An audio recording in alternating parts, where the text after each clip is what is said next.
Good morning, good morning, good morning. How are you fine folks? As always, we need to do our Never Trump intro, which is silly because the video was available yesterday. It's just not available right now, which is kind of crazy. But that's fine. No worries. We'll set it up. We must do our nice cow lick, Connor. Nice cow lick. Good morning, Harmonic. Good morning. What was I going to say? I do have really good content for you guys today. It's absolutely schizophrenic. It's totally crazy. It's going to be fun. So I'm excited to get into it. So let's listen to our anthem and let's get caffeinated. So this is really who Donald Trump chose as his running mate? I'm a never Trump guy. I'm a never Trump guy. I'm a never Trump guy. I never liked him. I'm a never Trump guy. I'm a never Trump guy. I'm a never Trump guy. I'm a never Trump guy. I'm a never Trump guy. I'm a never Trump guy. I'm a never Trump guy. I'm a never Trump guy. I never liked him. I never liked him. I never racism. I'm a never Trump guy. Xenophobia. I'm a never Trump guy. Racism. I'm a never Trump guy. Xenophobia. I'm a never Trump guy. I never liked him. I never liked him. I'm a never Trump guy. I'm a never Trump guy. I'm a never Trump guy. I'm a never Trump guy. I never liked him. I'm a never Trump guy. I'm a never Trump guy. I'm a never Trump guy. I'm a never Trump guy. I'm a never Trump guy. I'm a never Trump guy. I never liked him. I do miss the classic intro, so I'm going to try to figure out what's going on there, but this is the content that we're going to be dealing with today. And then Working Bob says, well, hold on, let's do it all. Harmonic says first, good to have you. Christian Blair says second, good to have you. Working Bob says third, good to have you. Sacred Snow says, good morning to everyone. We're in for a rough one, chat. I got through about 20 minutes of this one on my drive home yesterday before I turned it off. Brace for psychic damage. It is indeed everything that liberals have been fighting leftists about over the past year or two. Okay. Grassroots, hey, howdy, felleras and fellettes. Good to see you. Fellatio, maybe that's the third gender. Someone might have called Trump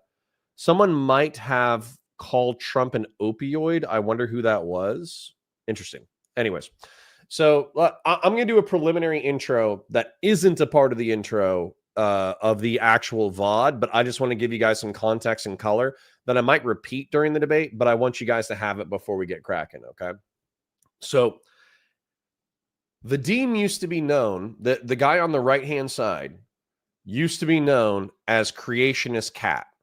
And Creationist Cat used to be like a satirical, comedic page that did quite well and effectively was debating like new atheism things. Oh, Erudite was using ChatGPT during a debate. I actually don't care about this at all. I do think it's funny, though. Erudite, like she had two screens and she was typing in ChatGPT requests on the side. And the reason why, sorry, this is a funny brief aside. The reason why that's funny to me isn't because I don't think that ChatGPT can't be a powerful tool. I'm sure it could be. But every now and then, ChatGPT just spits out something that's totally incorrect. And so I would rather use ChatGPT as maybe like a research tool that I then verify before I repeat whatever it says with full confidence. Because just as an example, I'm sorry, I'm already getting tangented, but it's important. Google is using like AI summaries for its search results. And I have been using those because it's like, I don't know, 80% accurate, 90% accurate. But there's some context things where it's totally wrong. And one of the ones that I can use is when I Googled, what's the homicide rate for the UK? It said 10 per 100,000. And I was like, there's no way that's true. The United States is 5 per 100,000. Almost all of Europe is 2 per 100,000. There's no way in hell that the UK is at 10 per 100,000. So I went down into the Google links and I double checked it. And when I double checked it, I was right. It's not 10 per 100,000. It's 10 per million. But ChatGPT or Google AI was so used to spitting out the results per 100,000 that it just did that. And it just presumed that it was correct. So I don't have any problems using AI, but like you have trust but verify, and you shouldn't be using AI in a debate because you have no idea whether or not the AI is accurate. It'll get more accurate over time, and 80% isn't a horrible hit rate. But at the same time, like using it live during a debate and relying on it is kind of crazy, in my opinion. But anyways, so let's yeah, Rob Noor. Yeah, exactly. But hold on, let's check out Creationist Cat real quick because that's relevant to what we're doing today. So Creationist Cat, also known as Hey It's Vadim, which is funny, by the way. Like I've talked to Hey It's Vadim before, probably 2 or 3 years ago when he was participating in the debate scene. But Hey It's Vadim, his acronym for his rebrand is HIV, which I think is funny. Like that's pretty stinking funny. But he's done essays hating on right-wing figures, Jordan Peterson, Alex Jones, Tim Pool, and some of these videos have numbers. Like this Jordan Peterson hit piece has 112. This Tim Pool hit piece has 207, 30, 123, 30, 50, 42, 86, 53, 58, 134, 26, 124, 20. So he kind of like he hits in the mid range and then he hits in the high range, which is good for him. But the problem is, look at how long ago these were posted. 2 years, 3 years, 3 years, 3 years, 3 years, 4 years, 4 years, 4 years, 4 years. Dude, this is he hasn't posted any pre-recorded content in the past 3 years. And he does blame it on, I think he has an autoimmune issue and it messes with his sleep schedule. But dude, if you're like even working in an insomniac state of exhaustion with 5 hours of sleep, you should be able to put out something, right? Let's check his live real quick. Oh, he doesn't even have a live section. So I don't know what he's doing. I don't know what he's doing for money. I don't know how he's surviving. I don't know any of that kind of stuff, but he almost broke 100K. He was kind of relevant, a few years ago. And then he'll pop in every now and then in the debate and live stream scene in order to fight people. But the fact that you have a channel that hasn't posted anything in 2 years, you don't have a live section, I have no idea what this guy's doing for money. So anyways, but that's this guy, okay? So that's Hey It's Vadim. He's a lefty. He was kind of relevant a few years ago, and that's about all I got, right? Then this is Hutch. He labels himself a progressive, but he's way more liberal than he is anything else. And so the reason why I wanted to review this is because, who is it? Ken Harbaugh. He's the boss over content at Valor Media Network. He was kind of asking me like, hey, Israel-Palestine is so hot and liberals and leftists get into such an aggressive fight about it. It pisses everyone off, especially Commander Haircut. It pisses everyone off. So is it even worth it for us to discuss these things? And my answer is yes. And the reason why it's yes, even though I'm a never Trump Republican, so obviously, it's kind of self-serving that I like watching lefties fight. But the reason why it's important to watch this, in my opinion, and debate this is because, Hey It's Vadim, no offense to him, we used to have a friendly relationship and we haven't talked in a long time. He has a freaking lunatic perspective, okay? Insane perspective. Not only is he sweeping for Hassan, not only is he sweeping for Hassan's orbit, which I know plenty of lefties and liberals like to do, but he effectively tries to make Nelson Mandela in the ANC of Africa appear more bloodthirsty, revolutionary, and murderous than they actually were, or maybe they are. I have no idea. We can do a little bit of research on stream. And then he tries to tell Hutch to just be okay with murder. And it's like, what are we doing here? Why do we have vast swaths of the online left advocating for criminality, terrorism, and murder, and then getting upset with moderates and liberals and progressives when they're not going along with criminal behavior or sweeping for criminal behavior? And Hutch is a good enough dude that he understands it descriptively, where he's like, yeah, you push people into a corner, they're going to do crazy stuff, but I'm also not going to excuse the bad behavior and say that it's justified and doesn't deserve punishment. And then Hey It's Vadim will be like, oh, yeah. Like, I'm not trying to justify it either. But then he proceeds to justify it, like, over and over and over again. And so this is kind of where I feel like if the left, if the liberals, if the Democrats want power, then you can't cater to the insane, murderous, criminal advocating terrorist freaks amongst you, or else you're going to lose all the moderates. So what do you want to do? Do you want to build a coalition of people who think that Trump is an insane authoritarian freak who's on the verge of ripping the Constitution apart, but the only reason why it's not is because our social institutions are strong enough to withstand him? Or do you want to cater to left-wing terrorist apologist murderous freaks? Because if you want to pick the latter option, you're going to lose the moderates, including me. I'm not going to sweep for or pretend that this behavior is okay, and I'm also not going to be allied with it. So if you want like a normie Democrat, if you want a blue dog Democrat, if you want Pete Buttigieg or Mark Kelly, or I'm trying to think of like another normal Democrat that I like, but realistically, those are the only two that I can think of right now. If you want like a normie Democrat who just like happens to have a few lefty views, but generally speaking, they have like a good take on most things, then yeah, sure, I'll vote for a Democrat over an insane MAGA Republican. But if you pick like Hassan Piker turned into a political candidate where he's like, yeah, actually murdering Jews is okay sometimes, then I'm not going to vote for you, and I'm going to call you out, and I'm going to talk smack about you. So I think this conversation is necessary, as ugly as it is. So Commander Haircut, if you are here or watch the VOD, I expect you to email me or DM me if you got problems, because I'm not dealing with that whole every time you don't like one of my takes, you email my daddy. But anyways, so Sultan Al-Fahim says, oh, I know him. Working Bob says, this is the same Vadim from the election night stream. Probably. I don't know if he was down in there in Miami with Destiny. Probably not. But he is the person who he might have had a freak out around the election night stream. And then also Dylan Burns and him had a falling out over the Hippy Dippy Championship. You guys are laughing about Kyla. Well, QC John says now he's just the guy that screwed over Demon Mama. Yeah, that's not the Destiny. That's the Hippy Dippy drama. Bongers be knifing. True. Sacred's no is I can't believe NSC fell for the same trap as Rob Noor. Yeah, I don't know, man. I feel like you should, when you're in a debate in a live setting, you should rely on your own faculties for the debate, and you shouldn't be researching the live stream.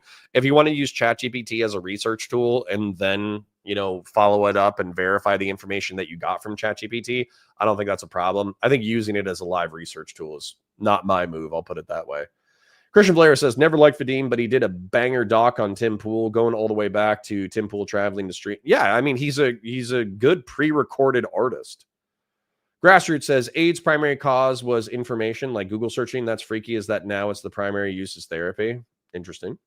Grassroots says, I'm like a futurist person, but that's terrifying, and ChatGPT has an update where it basically relentlessly supports you. Yeah, that's the other thing, too, is AI can become a mirror where you can ask it, how do I say this? You can ask it flavored questions that go towards the point that you're trying to get at, and ChatGPT will try to support your line of questioning. It's not an objective source. It's an AI that's trying to please you. Bull Media says, Nelson Mandela being a terrorist is the most low-key racist shit I've ever heard. Yeah. Well, guess what? It's going to be crazy. Vadim hates Destiny, so he wasn't there. Yeah. I absolutely dislike Dylan Burns. He needs to learn some basic grooming. I like Dylan Burns. Are you crazy? Anyways, lol, no, bro. That soy boy needs a haircut, lol. All right.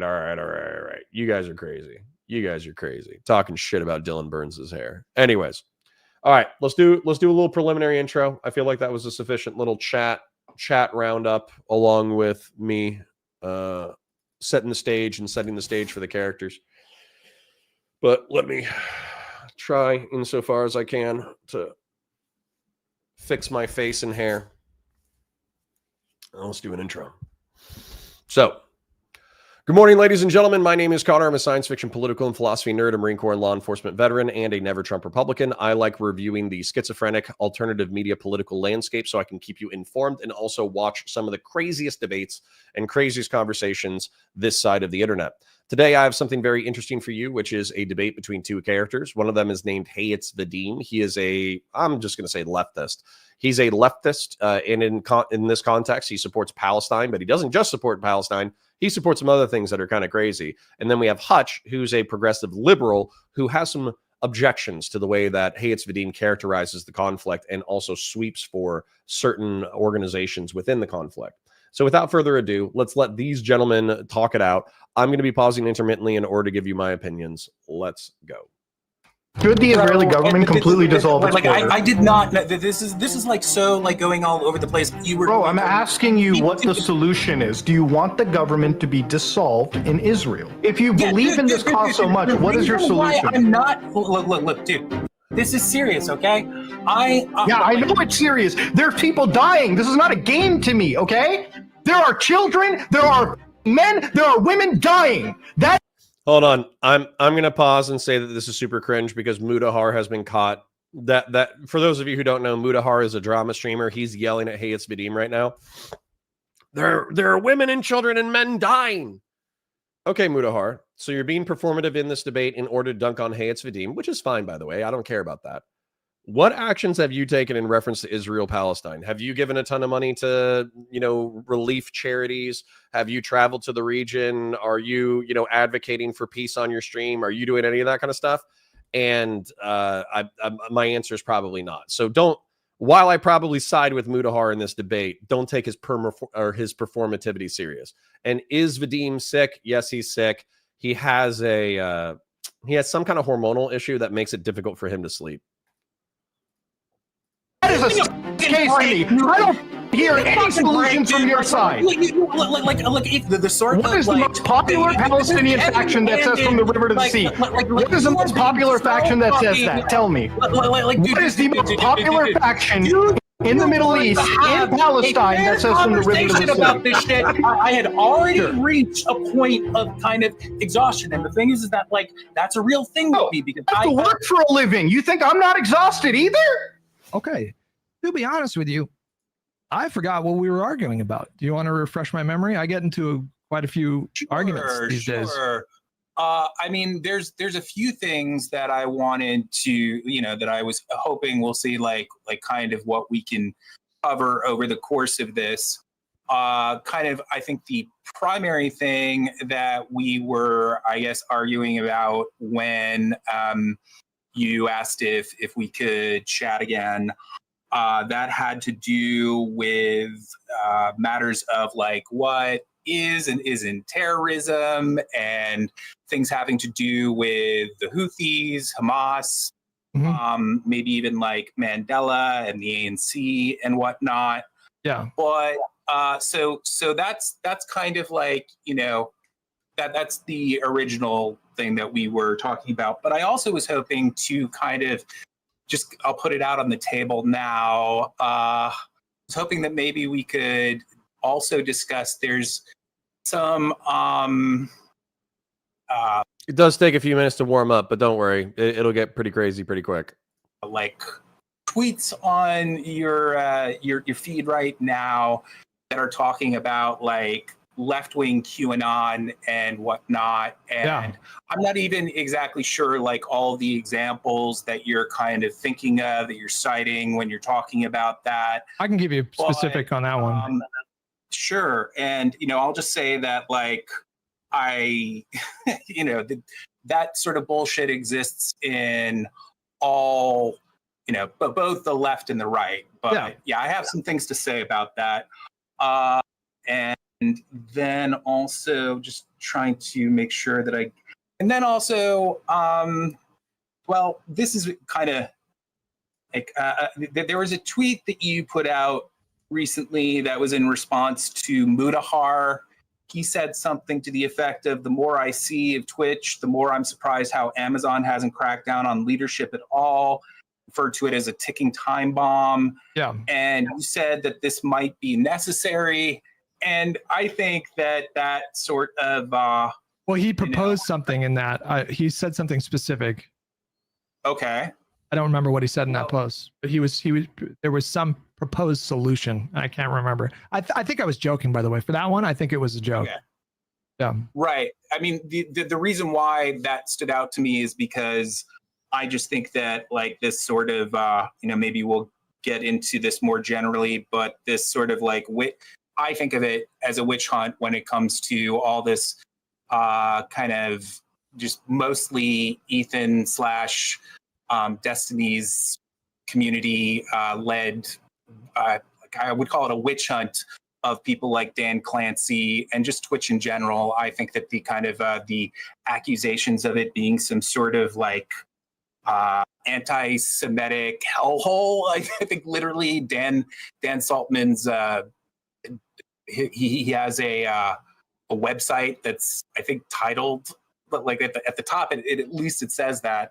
And I think all those allegations are not only like spurious, but I think that they are just kind of playing with fire. I think that if we pursue that sort of thing, like it might end up, so how would I put it? Just kind of like feeding the fire of all of the, like, well, for one thing, the free speech, like the ways in which our free speech are being like taken away as we speak. So let me go ahead and summarize and set the stage for people who might not be aware of all the surrounding drama. Okay. So when it comes to Twitch is a lefty live stream platform. Okay. And when it comes to a lefty live stream platform, pretty much anyone to the right of me has, and I've gotten suspended on Twitch as well, but anybody to the right of me has 100% been suspended or banned from Twitch.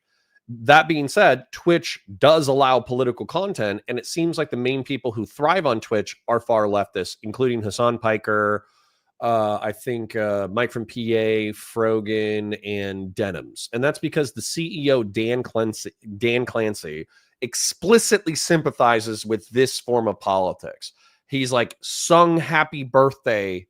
He had all of the Twitch staff sing happy birthday to Hassan Piker.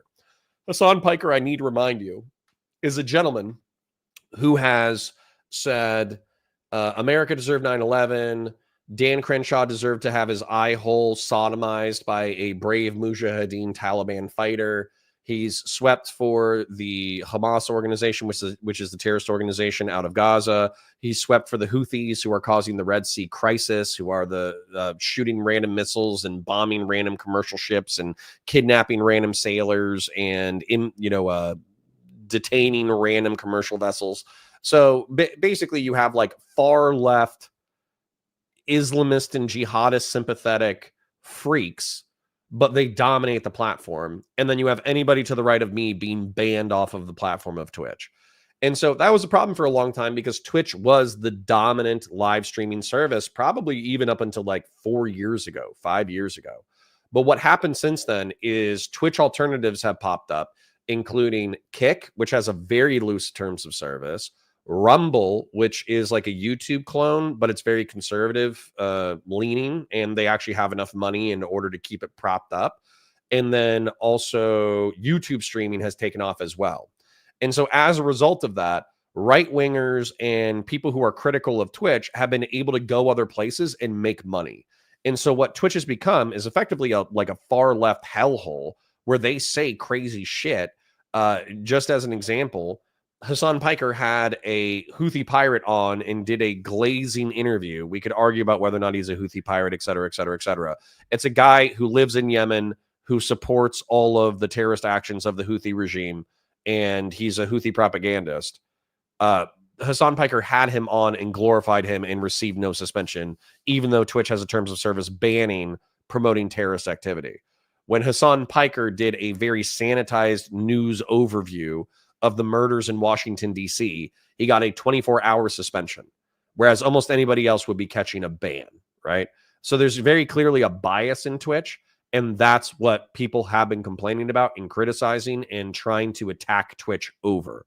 Hey, it's Vadim, in my opinion, is a progressive, is a leftist who thinks that that's unjust, despite the fact that I'm pretty sure I remember when we were on the debate scene together a few years ago, he justified all of the centrist and right-wing people getting banned off of the platform.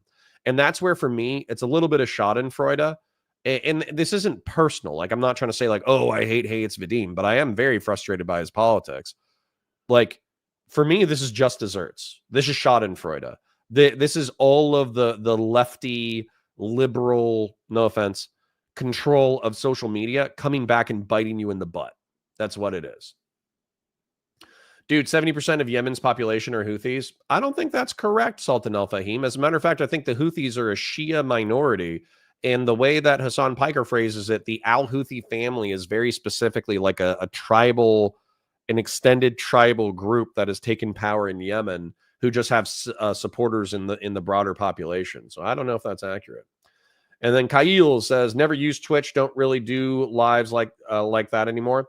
Well, not just that, Kyle, but you might not be able to. I don't know if you're in Israel, but one of the quote-unquote anti-Semitic things that Twitch did is when the Israel-Palestine conflict kicked off, they IP banned the entire state of Israel, right? So that's kind of the crazy thing where, you know, Vadim, yeah, laugh my ass off, Vadim, a free speech warrior. That's what's happened, is all the progressives, oh, free speech doesn't mean freedom from consequence. Getting canceled is just a natural thing. If you don't like the terms of service, then leave the platform. They all said this crazy, crazy, crazy shit where like moderate milquetoast conservatives and liberals were like, bro, number one, this is like hemming in free speech. Number two, it's going to bite us in the ass eventually, including me. I said that for years. And they're like, no, don't worry about it. It'll be fine. And then, of course, everything implodes. Of course it does. Mr. Bombastic says, hope they all talk about the gods and anti-Hamas protests in this. They won't. Don't worry about it. I'll save you some time. They won't. Connor, are you going to cover all the debate? The psychic damage will be too great? Probably. But I'm not going to cover the whole thing because I only do 5-hour streams. We're going to get in as far as we can. Yesterday, I pre-watched probably 45 minutes of it, and we were getting into Hey, it's Vadim trying to relitigate the ANC and Nelson Mandela being more bloodthirsty than they actually were historically, which I thought was crazy. He was like, oh yeah, the ANC, they actually were communist terrorists. They love murdering people. They love necklacing people. And Hutch is like, I'm pretty sure that's against the stated policy positions of not just the ANC, but Nelson Mandela himself. And then Hey, it's Vadim is like, oh yeah, but Nelson Mandela's wife was a bloodthirsty maniac. And I was like, even if that's true, why do you think that's advantageous? Like, why is that something that you would say out loud? Casey brings up an interesting point where he says, like the stream. He's right. It's free and it helps the stream. Happy Friday, Connor. I'm loving the Siege of Terra books so much. Holy fudge. True. Shadow 2 Bravo says, good morning, Connor. It's Friday. Everybody getting down on Friday. They should turn that into a punk song.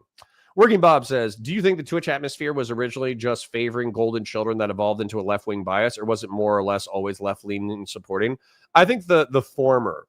I don't think that Twitch started out explicitly political. They just wanted to have booby streamers make them hundreds of thousands of dollars by doing softcore pornography in the late 2010s. And then they also just wanted to feature video games. As a matter of fact, in the early days of Twitch, they were banning all political content because they thought it was too much of a brand liability. And so as a result, I think it just evolved where they just had people that they ended up liking that made them tons of money. And then it turns out that the people who made them tons of money were far left freaks catering to communist teenagers.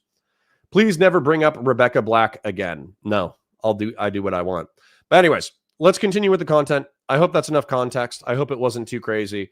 But effectively, he's worried that Twitch is going to take a massive hit. He's saying Twitch deserves a massive hit. I agree with this guy more than I agree with this guy. Let's continue.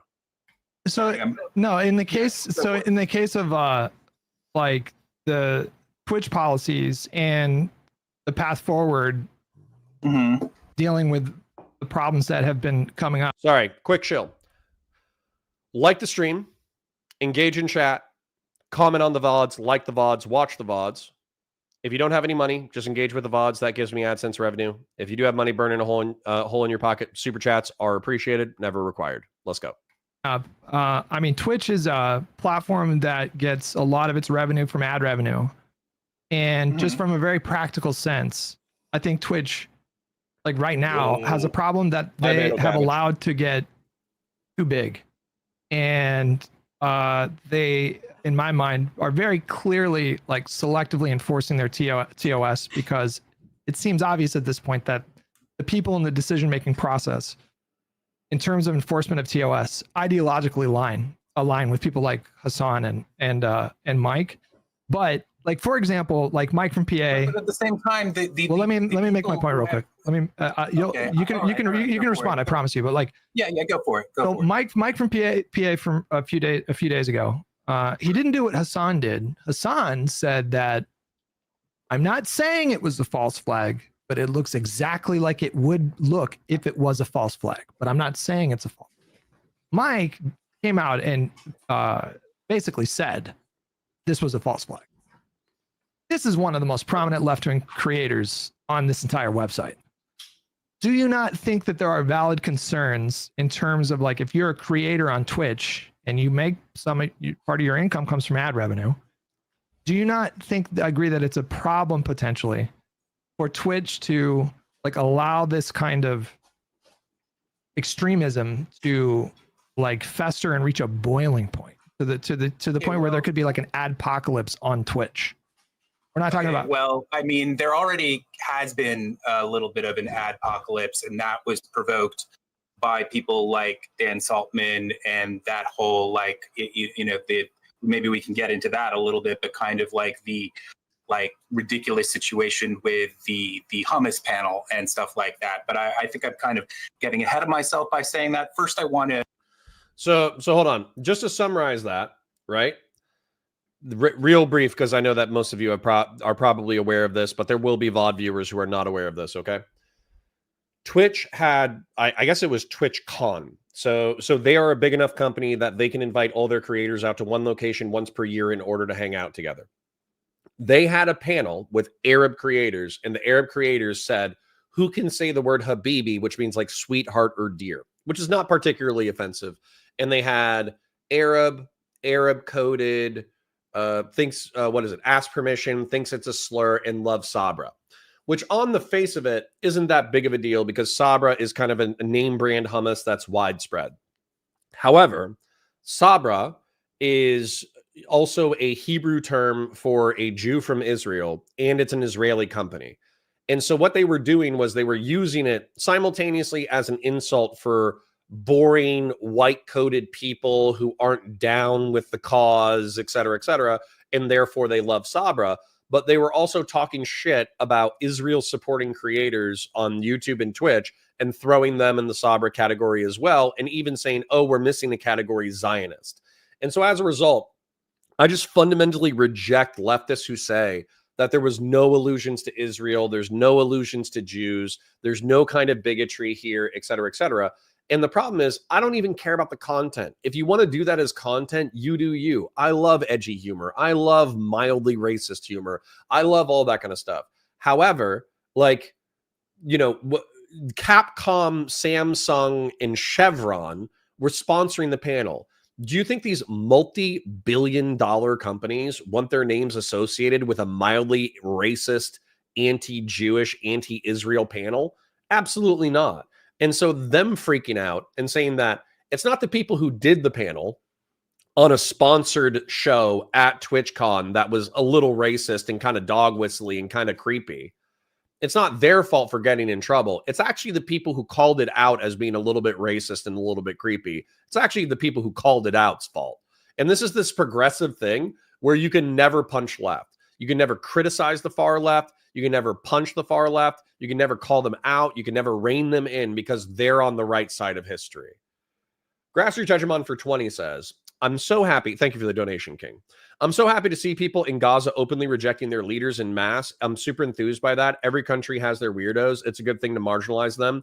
Very brave people to do that in that environment. Yeah, Grassroots. And by the way, I don't know if you've seen any updates to that story, but I saw that people in Gaza were protesting Hamas, but then some of the leaders were hunted down and executed.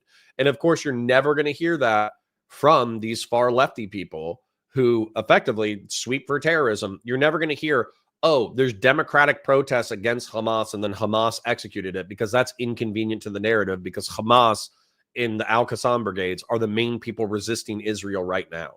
So they're for the anti-imperialism, but they won't support the people who are rebelling for a more democratic process within Gaza itself, which I find to be a, let's just call it a misplaced priority. Address when it comes to, see, I did not see Mike's response, but I did see Hassan. Dylan Burns TV brings up an interesting point himself. I sure do love subscribing to the Valor Media Network. I mean, when you do, and when you engage with the live streams, your IQ automatically increases to 3,000. So, you know, it's great for you. It's healthy. It's like eating broccoli and probiotics and omega-3s and omega fatty acids. Just by subscribing to the Valor Media Network, your IQ jumps by several thousand points and you become a healthier person as a result. And he made it very clear, like he said continually, I think that this person, in what they did, I think he used the term, there was a specific word. Brain broken, I think he said. He was like saying he was crazy. Well, he did say that he was brain broken. He said he was genuine and brain broken. Yes, genuine, exactly. Yeah. There we go. There's no, like that ends the story on whether or not he thought that was actually, whether he was implying that was actually a like a false flag. Well, because do you agree that genuine in their actions is not going to be part of a false flag? Do you agree that especially when you're a really big creator, you do have a certain responsibility to be responsible in your rhetoric? Would you agree? Like, you don't want to unintentionally endorse things or whatever. So like when you look at the clip of when Hassan was talking about, like, well, I'm not saying it's a false flag, but it looks exactly like one. His chat was just pouring with dozens and you know how fast his chat moves. Like dozens and dozens and dozens and dozens of people that were like, this is super sus. This looks like a psyop. This was a false flag. And I don't know, you say you watched his stream, so I don't know how much he like moderates the stream, but you know, when I look at a community that is like that over the line, like that when I say lefty QAnon, that's what I'm talking about. Like this do you think that would you say the same about Destiny's community? Because, anybody's community. Because like, I mean, for like Destiny's community, when they were, I mean, I've seen lots of other examples of it, but one of the most like egregious examples was. Yeah, Dylan, I don't know if you popped into chat just to say something, but then you put us in your pocket while you're walking around doing chores or something. But K Soko says, dang, Dylan, I was just knocking your hair a little bit ago. And Mr. Bombastic said, this guy was hating and I was proudly defending you, bro. Yeah, so Dylan, somebody was criticizing your glorious hair in my chat, K Soko, and you know what? They should get timed out for it. I'm not going to time them out for it, but they should. Now, that I'm going to preempt something that Hey It's Vadim is going to get to, but I want to say this. There are schizophrenic elements of every large community, and some of them are valued by the creators because they're the most passionate fans. Hassan's schizo community, even if they think that it was a psyop, even if they say crazy stuff, even if they say crazy things that gets them in trouble on New York Times articles and all that kind of stuff, they're still going to be valuable because those are going to be the most passionate fans. Even if they're not the richest because they're schizophrenic, so they might not even donate that much. They're still going to be the people who are defending you on Twitter, the people who are active in the subreddit, the people who are active in the Discord, all that kind of stuff. Excuse me. And so they are a valuable part of a community, even if they're insane. And DGG, God bless them, love them so much. We probably have a little bit of a crossover between Destiny and I. But DGG has a schizophrenic, genuinely passionate, freakish element to it, where if you disagree with Destiny, if you fight with Destiny, they're going to jump into your Twitter DMs, they're going to jump into your Discord, they're going to jump into your Reddit, and they're going to call you a piece of shit. And they're also going to, they're not really going to think for themselves. They're going to exclusively parrot every single thing that Destiny says. And if Destiny changes his mind, then they're going to exclusively parrot his mind change. And they're not going to have any criticism of the new change in idea, okay? I'll ban K Soko in my chat just in case. I was walking into McDonald's with a phone in my pocket. Well, great. Still good to see you, bud. Good to see you. We should talk again soon. But the point is that streamers it's a double-edged sword, because on one hand, you do want passionate members of your community, and you do want people who defend you on social media, because that's how you create a political tribal group. But you also have to understand that they can be freaks sometimes, and they can harass other people, and they can be crazy, and reeling them in is tough. As a matter of fact, I think that's going to be a challenge in this community. Even though we're small, we're very smart, we're brilliant, and we have some of the coolest people in Twitch and YouTube politics. I think one of the things that I try to do is, by being accurate and dedicated to the truth, that's almost too much nuance for the tribalist political freaks. So we have to find a way to make like centrism or mild center-right, center-left politics, you know, sexy to political zealots, which I don't know how to do. Somebody can help me. Damn straight, I just had more thumbs to give, more thumbs down. Oh, they call themselves a Daliban, which is funny. We are grill hottest. That's us. Sacred Snow says, Dylan Burns TV, you have to understand he was forced to be a cue ball growing up. It's only natural. Yeah. If you're bald, then you're obviously going to hate Dylan. I guess I'm this community's resident schizo then. Perfect. I love it. The Daliban don't play. True. Even though I dislike your hair, I do watch from time to time. Hey, look, it's Vadim, a.k.a. Creationist Cat. Yeah, it's beautiful. Hey, it's like herding cats. It is. I'll take my medicine. Good. All right, anyways, let's continue. But the point is that Vadim isn't wrong. Okay, Hutch isn't wrong to point out that there's schizophrenics in Hassan's chat that do think that it's a false flag, that the murders in Washington, D.C. were a false flag. He's not wrong to criticize Mike from PA for saying that it's a false flag. And then Hates Vadim is not wrong to say, well, this isn't just a far left thing. This is an every large community thing. These are both accurate statements. The reason why, weirdly enough, I don't like Hutch's line of thinking is because I wouldn't want to police that line of thinking in online politics. If you want to think that some kind of public event is a false flag, then go ahead and be schizophrenic. It's not a violation of terms of service to be schizophrenic. I do think it's a violation of terms of service, and it's a good terms of service to glorify terrorism. And I mean specifically glorifying criminal actions. That's my annoyance. Grassroots Hegemon says, for $10, says, Dylan's hair actually heard K Soko talking smack and it brought him here. True. Thank you for the 10, buddy. But yeah, so the point is, that's my problem, is advocating for crime and extremism, I think should be TOS. That may be very liberal of me, but I don't think that I should be able to come onto a platform and just encourage y'all to commit crimes, right? I don't think that's an acceptable form of behavior, especially for a public figure, especially with young audience members. When he was discussing things having to do with the whole what they call, it's really distasteful, but the Pollywood thing, you know, like the kind of hold on, look at this. Hold on. There was one guy who was like, Hutch, I love you, but you're wrong. Oh, here we go. I'm very disappointed in you and your political views, man. Like I said, I used to follow you since I was a teenager during the machinima days. Listen, guys, if you ever want me to be contradictory, if you ever want me to triple down on a bad take, go ahead and do this exact phrasing. I'm very disappointed in you. Do that. My own dad doesn't even say that kind of shit. My own mom doesn't say that kind of shit. Okay. You know what my dad says when I do something stupid? He says, hey man, that's not what I would do. And I find that pretty stupid. You should probably think about something else. That's kind of how my dad says it, if he's ever said that to me.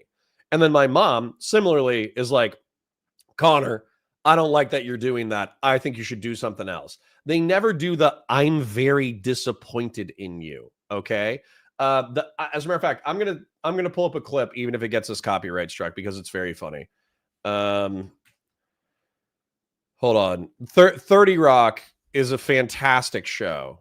I don't know if you've ever seen it, but it's a 2000s 30 Rock, Alec Baldwin, Tracy Morgan therapy. Here we go. So I think this is it. You play the matador. No, Tracy. What I want you to do. Watch this. I want to talk to you, son. You sound nothing like my dad. Well, where's he from? All I know is he's from funky North Philly. He worked in a Campbell soup factory, and he had a droopy lip due to an unattended root canal. I think I can do this. Okay, go. I'm mad at you, Dad. Hey, dummy. I'm mad at you, too. Why you gotta act out that way? That's not exactly what I had. Because you left me, Dad. I was young and confused, and your moms didn't want me around no more. Now pass me them damn collard greens. Is this true, Mom? He gambled away my welfare check. Woman, I got a mind to smack you upside the head. This is not helpful. Beat me now. I only act out because I want your love. Dynamite! So, anyways, I don't want to get copyright struck, but if you want to, okay, if you want to check out a classic thousands sitcom, 30 Rock is straight fire. It's excellent. Distasteful, but the Hollywood thing, you know, like the kind of the notion that, so you know what I'm talking about when I say that, right? But just No. for your audience. Oh, you don't? No. It's basically like fucking Alex Jones InfoWars level conspiracy. Working Bob says, Valor Media Network, if they ever do say they're disappointed in you, you should show up in the next Thanksgiving bumping I'm a Never Trump guy. Yeah, and I'm just like dance. Like as I'm walking up to the Thanksgiving dinner, I'm a Never Trump guy. I'm a Nice. Parks and Rec is not better than 30 Rock. Massive disagree. Okay, anyway, so hold on. Let's pull up like a Pallywood clip, okay? So Pallywood is a real thing, but I agree with Vadim that it can be taken too far. Pallywood, fake, wounded, Palestinians, whatever. And so what Pallywood is, hold on. Pallywood Palestinians are falsely accused of staging injury and death online. Fact check, viral videos, blah, blah, blah. So number one, what'll happen, these are stories saying that Pallywood isn't real, but I already know that I've seen it on social media. So let's just go ahead and mute it and just watch the clips real quick. So what's going on is this guy, I think, posted multiple times to social media where he was like cheering on the October 7th attacks. And then he ended up getting injured. And then later on, he was recovered and all that kind of stuff. But he ended up being actually injured. But there's obviously footage of like real incidents where people are injured and or killed, right?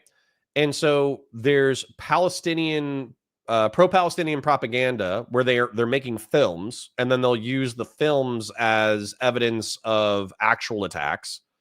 And then they'll also like stage dramatizations of stuff. But I think that it's sufficient that there's enough real attacks going on that we should deal with the real attacks. We can say that sometimes there's propaganda in warfare, but we shouldn't use, okay, there's propaganda and psychological warfare in conflict, therefore everything is fake. That's way too far. It's Always Sunny shits on both. I mean, Heartbender, you're not wrong. So, sorry, we have to do a quick comedy side thing. For me, It's Always Sunny is peak. It's Always Sunny is the best comedy series of the past 2 or 3 decades. I think that 30 Rock is better than Parks and Rec, but Parks and Rec is very good. Parks and Rec has more like a wholesome narrative element along with its comedy, whereas 30 Rock has this like absurdist humor almost the entire time that I absolutely love. And it has enough like millennial cultural references which is funny because most of the characters in it are Gen X, but it has enough like cultural Gen X and millennial references that it feels like it's talking to me effectively. So anyways, but the point is that they're all excellent comedies. Soko says subs, Connor, subs, Connor, subs, Connor. Yes, sub to Valor Media Network, sub to Counterpoints, super chat if you got it. Thank you to for the donations, Grassroots Hegemon. We are working on memberships. I did send to the back end people the request to enable memberships, so we should have memberships in a few days. I'll be sure to follow up with them. What we do in the shadows poops on It's Always Sunny. I don't think so, but what we do in the shadows is very good. Trailer Park Boys is a very slow burn, but I do like Trailer Park Boys as well. Never seen 30 Rock. Give it a shot. You would like Third Rock from the Sun? I love Third Rock from the Sun. John Lithgow was fantastic. So Christian Valera says almost makes up for all the right-wing Canadians that come to the U.S. I mean, you're not wrong. Yeah. All right. Anyways, sorry. Back to the content. But the truth. So let me summarize real quick, though. Hollywood is a thing. There is propaganda that's created by Palestinians that is not documentation of real violence. They'll take movies and they'll take reenactments of actual things and they'll create them in order to generate propaganda for Palestine and for Hamas and for all those people. However, just because there's propaganda doesn't mean that there aren't horrific things happening. So if you go on Twitter right now, you can find real videos of real Palestinians who are grievously injured, killed, maimed, dismembered, etc., etc. Therefore, while we can understand that psychological operations are a part of warfare, that doesn't mean that there isn't real human suffering that we need to be concerned with. End of rant. See stuff where the idea is that a lot of what we're seeing is actually just in some ways manufactured, like not necessarily fake. Oh, you mean for like the pro-Palestinian stuff? Yeah. Like so it's like stuff where no, I'm talking about like things going on in Gaza where people are dying, where like either they think that the like babies are fake or the victims are not actually like victims, they're still alive, they're just posing as victims. And in some cases, in one, because Destiny basically played with that shit a few times. And in one situation, he wasn't quite saying that the entire video that we were watching was fake. He was saying that these people were basically like gambling with their lives or basically like trying to make themselves martyrs, going into a situation where they knew that if they got shot and died, it would become like a propaganda tool. Item. And that itself is really like wacky. I mean, wacky's the wrong word. Really gross. Just I don't know the particulars of what you're talking about, so I don't know how to evaluate the claim. My point is, sure, I understand, but my point is that like when I reviewed the footage of every time he talked about those things, the amount of just like like everybody was saying that shit was incredibly fake, and it's can I give you way more? Can I give you an example? Like the Al Ahly hospital. Do you remember when that was in the news? So if you'll recall, Hamas, I think, like very shortly after the attack, they held a press conference, and they had I think they had like older men like holding dead babies in their hands or something like that, and they were initially reporting that I think like 400 or 500 people died in that attack, and then that ended up being total bullshit. I mean, the real number I think was like closer to 40, which is bad. Yeah. And then there was also a huge source of contention around like where that rocket fire came from. Sure. And to my understanding is like we still don't really have like 100% answer of like one way or the other. But like that, would you agree that that would be an example of Hamas staging an event with like clear propaganda goals? So hold on. I get what Hutch is saying, but I also want to explain something that nobody's going to like. So indulge me. When we were over in Iraq in the war on terror, we had psychological operations guys who were stationed in our area, our CAN area. And so the PSYOP guys, they came over and they did a briefing for the company just to kind of tell us what they do and how they do it. And, if you see them out on town, kind of what to do and all that kind of stuff. And so the PSYOP guys actually said, we have a cultural disconnect with local Iraqi informants, and the Iraqi informants will do effectively, I'm just going to be real. It's people of color time. Okay. You remember that? You remember when Hillary Clinton got in trouble for saying that sometimes people of color show up late to meetings? It was that. And so what'll happen with some Arabs, because it's culturally acceptable and normal, is that oftentimes there can be a hyperbolic element of their speech that's just acceptable to the point of it almost being a lie. And then also there's a inaccuracy with which they'll speak. And so what they found is there was a cultural disconnect between Iraqis and also Afghans, where if they said, hey, we're going to meet at noon on Sunday, right? We're going to meet at noon at this cafe on Sunday. What would happen is they would go to the meeting at noon on Sunday. They would hang out for 30 minutes. The other person wouldn't show up. They'd be like, okay, I guess they're not showing up. And then they would dip out. And then the other person would be like, oh, I went to the place. I was there, whatever, you just must have missed me, et cetera, et cetera. And so they did that over and over and over again. And then they were eventually like, dude, it's noon. We are here. Where are you? And they're like, oh, well, I'll be there, God willing, I'm on the way, et cetera, et cetera. And it was just kind of this thing where if they showed up vaguely in the afternoon, then that was deemed acceptable enough culturally, where they didn't see it as a problem that they didn't have a specific time that they were there. They just wanted to be at the cafe vaguely in the afternoon.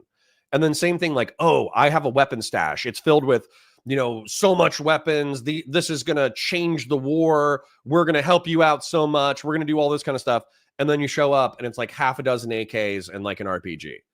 And so there was this massive disconnect in hyperbole where the Arab informants that the PSYOPs guys were dealing with, number one, dealt in a hyperbole all the time. Number two, dealt with inaccuracy in their timing all the time.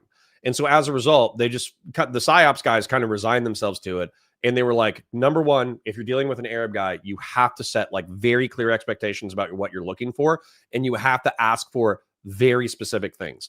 If you are not getting specific answers about time, place, inventory, numbers, all that kind of stuff, expect it to be bullshit.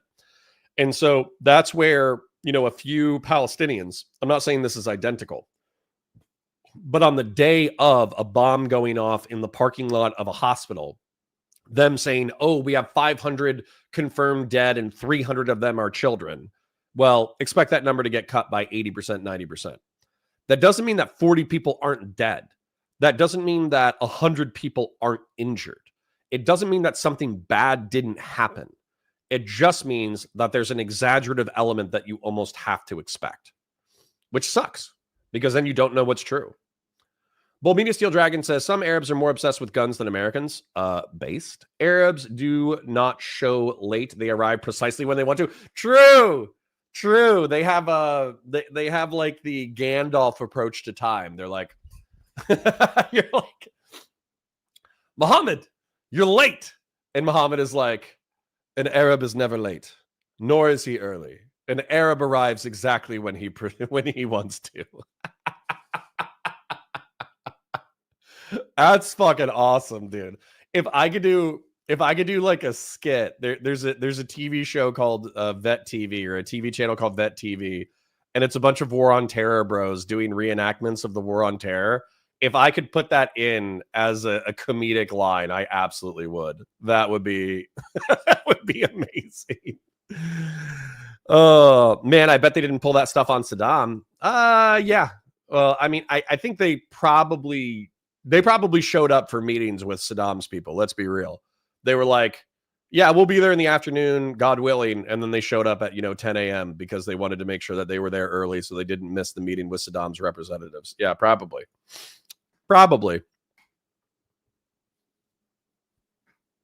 I mean, I think that what happened in that situation was there was a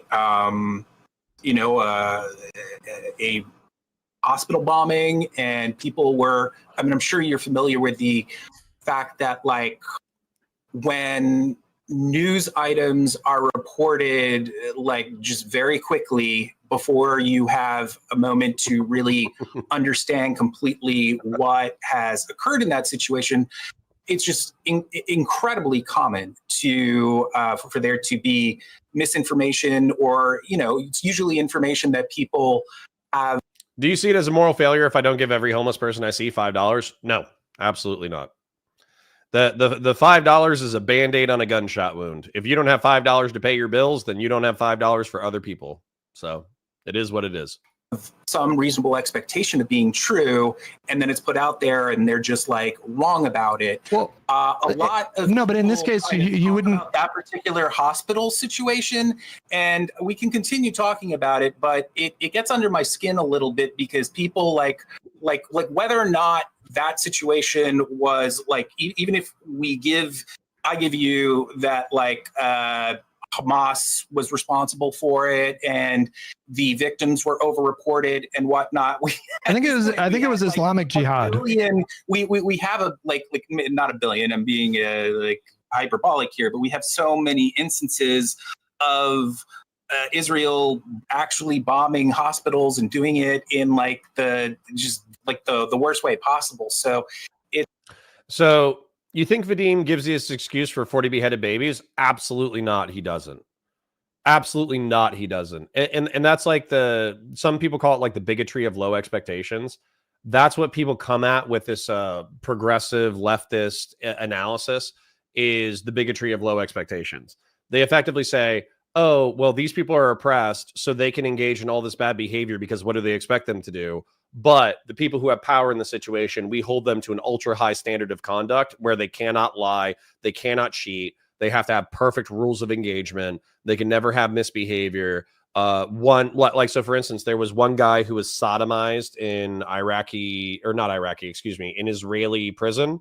I don't know if he died. He might have died, but he was sodomized in Israeli prison. And that's evidence that the IDF is engaged in systemic rape. Whereas if you talk about what happened on October 7th, where we have, let's call it circumstantial evidence and eyewitness testimony of rape, all of that gets minimized. So it's kind of this thing where the standards that you apply to people depends on how you sympathize with them within the power hierarchy, which I think is like a totally crazy way to view the world. So what was that 40 baby story, true or not? I have no idea anymore. I don't think it was true, but there were men, women, and children who were beheaded, right? And that's bad enough for me, right? The 40 beheaded babies was propaganda. Yeah, like that was an exaggeration. I don't think that there were infants. I don't think there were 40 infants that were beheaded. I don't think that happened. However, were there toddlers, were there 10-year-olds who were killed by being shot and then they were beheaded afterwards? Quite possibly. So Vadim has always been bad faith and a crybaby. Well, he could just be progressive and self-deluding. Coffee! Is the planet shaking or is it just me? Yes. The answer is yes. Yeah. Yep. Anyways, hold on. So there was something relevant to the actions. Okay, so what I want to show you right now is I want you to understand that Israel pretty much has the same catastrophe. They have the same capability as the United States militarily. They might not have the same logistics capacity. They might not have as many weapons as the United States has, but they have the same level of sophistication. And so that's not the one I want. There's one super famous one. This one. IED factory destroyed by JDAMs. Okay, I'm going to mute this.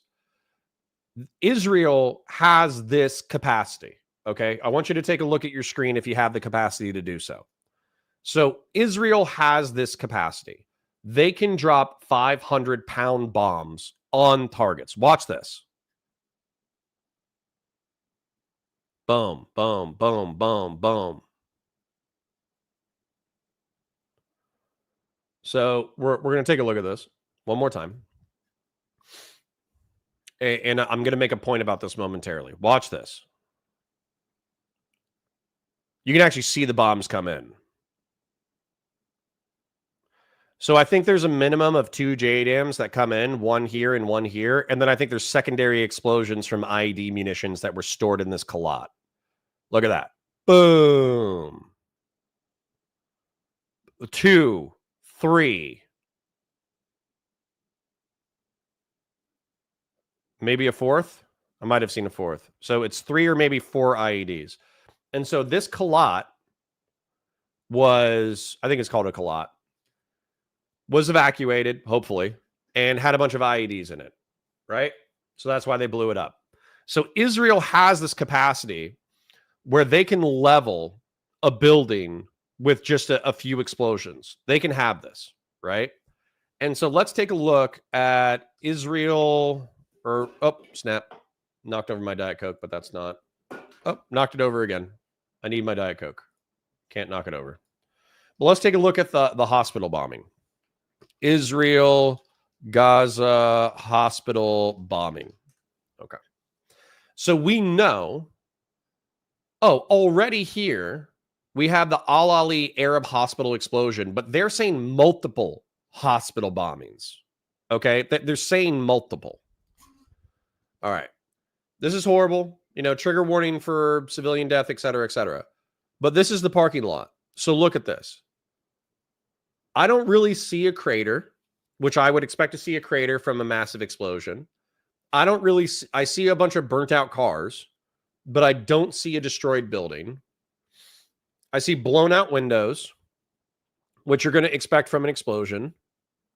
I do see dead people, 40 people. Small crater, damaged roof tiles, burnt out vehicles, upturned car, burnt out vehicles. The aftermath of the Al-Hali hospital blast. So again, if Israel wanted to, we wouldn't be able to see this parking lot because it would be so destroyed. And also the Al-Hali hospital could just be reduced to rubble. So when you say one thing, but you mean another, that's kind of the problem with this conflict is you would think based off of what Vadim is talking about, you would think that 500-pound bombs were dropped on a hospital and it killed 500 people. That's what you would expect. But instead what happened is there were probably militants that were spotted outside of the hospital. They hit the militants outside of the hospital and there was collateral damage of 30 or 40 people. That's what happened. And also compare this to a Hellfire strike. So sorry, let's see if there's a slowed down version of this one. This is still like a crazy amount of destructive power. But let's take a look at Hellfire missile strike. So take a look at a Hellfire. I would presume that it wouldn't be a JDAM that was used based off of those photos. I would presume that it's similar to a Hellfire strike. So take a look at this Hellfire. It's a very common anti-tank missile that we use to dispatch insurgents all the time. So any second now.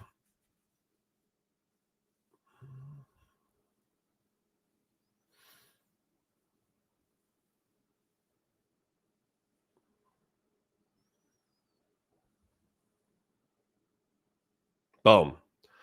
And the reason why I think that is because I think the payload in the crater was small enough that it would be similar, and not just that, but Hellfires are kind of like the generic weapon that we use in order to take out insurgents from drones. I'm not saying that Israel has an identical thing, but look at this. So the explosion, that was just a missile taken out of a tank. It's like, I don't know, 10, 15 yards in every direction is just vaporized. And then you have the massive explosion on top. And then you have whatever destructive damage that you have. And then, sorry, here's a Ginsu. This is the sword missile. So this is going to be even crazier.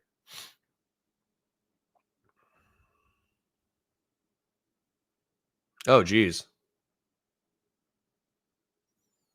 That car that just passed by, it was on fire because it got hit by a Ginsu, which is insane.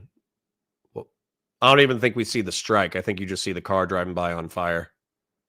That's bananas. All right, anyways, enough explosions and death. But the whole point is, at least in my opinion, it's not whether or not there's terrible stuff going on. There's obviously terrible things going on. It's not whether or not civilians are killed. There's obviously, I think it's 65,000 dead and like 15,000 of them are militants, but the remainder are civilians. So there's obviously horrible things going on. There's kids, teenagers, women, men, they're getting smoked, right? That being said, if you exaggerate what's going on, people are going to trust you less. And I think that's what the crux of this conversation between Hutch and Vadim is right now. Sorry for yapping. Sorry for showing you a bunch of cool things, but you know, it's cool and you should be well informed. It's sort of like, I don't know. It just, it's like almost a moot point to me because it's a moot point to point out. Well, like, I mean, what I mean is that the like that particular situation is just not really indicative of most of the like one, as I said, I don't think that it was a situation where Hamas was deliberately manufacturing. Oh, I think it was. Or something. I think it was. Okay. I think it was very obvious that that's what they were doing. I mean, are you aware that like? So hold on, KK. At the risk of pissing you off, if Israel has this fantabulous military capacity, there is no reason for indiscriminately bombing, shooting, and starving children. I agree with the starving children part. They need to let food aid into Gaza, and they basically need to document all of the food aid that they allow into Gaza to not be accused of starving people to death, right? So let's go ahead and concede that. There's no reason for indiscriminately bombing, shooting, and starving children. So let's work with indiscriminately bombing and shooting. So I've already, as a matter of fact, I don't even think I need to pull anything up. I can just describe it. So I just showed you the destructive capacity of a single JDAM, okay? Is you could just level the entire city, okay? So if we have 65,000 dead and an estimated 200,000 indirect deaths as a result of disease and malnutrition and all that kind of stuff as a result of this conflict, it's not indiscriminate. It's just not. So describe it accurately. KK says, simping for war criminals, child murderers is disgusting. Dude, this is like actually the point of the conversation. KK, this is actually the point. I'm not simping. I'm describing reality accurately. I'm not defending collateral damage. I'm not defending, using 500-pound bombs to kill people. I'm not defending the way that Israel conducts itself in urban warfare. I'm not defending all of that kind of stuff. I'm describing it accurately. And you, because no offense, but I'm just going to describe this accurately, because you've been propagandized to take a narrativized side in this conflict, describing things accurately is viewed as sweeping for one side versus the other. So you're assigning prescriptive evaluations to descriptive claims. We know that they are justifying heavy bombing targets with Hamas that kill mostly civilians, but that's not indiscriminate. Yeah. And you can still say that's bad. You can be like, okay, that's evil. Use the Ginsus. Make more Ginsus. Were those children are there because of their stupid parents telling them to be martyrs in the garbage religion, allowing them to do so? Well, that's too far. Yay, I'm not too light, says Mega Zero. Good. Welcome aboard. Christian Blair says, IDF soldiers, generals, politicians have said such disgusting things in addition to having a history of using Palestinian human shields and Operations Protective Edge. That isn't the claim. Yeah, we're not sweeping because we're being descriptive. What we're saying is the Palestinians came out and they said that a hospital has been bombed. And if you listen to Hey, it's Vadim, he says bombing hospitals, plural. And they allege but they mentioned the 500 casualty stat, right? And so the context of that is based off of Hey, it's Vadim's narrative of what Israel is doing. You would think that there were half a dozen hospitals in Israel and they dropped 500-pound bombs on the hospitals and blew it up, killing everyone inside. That's what you would think would happen. But when we actually look at the physical evidence of what's going on, it looks like a hellfire went off in the parking lot.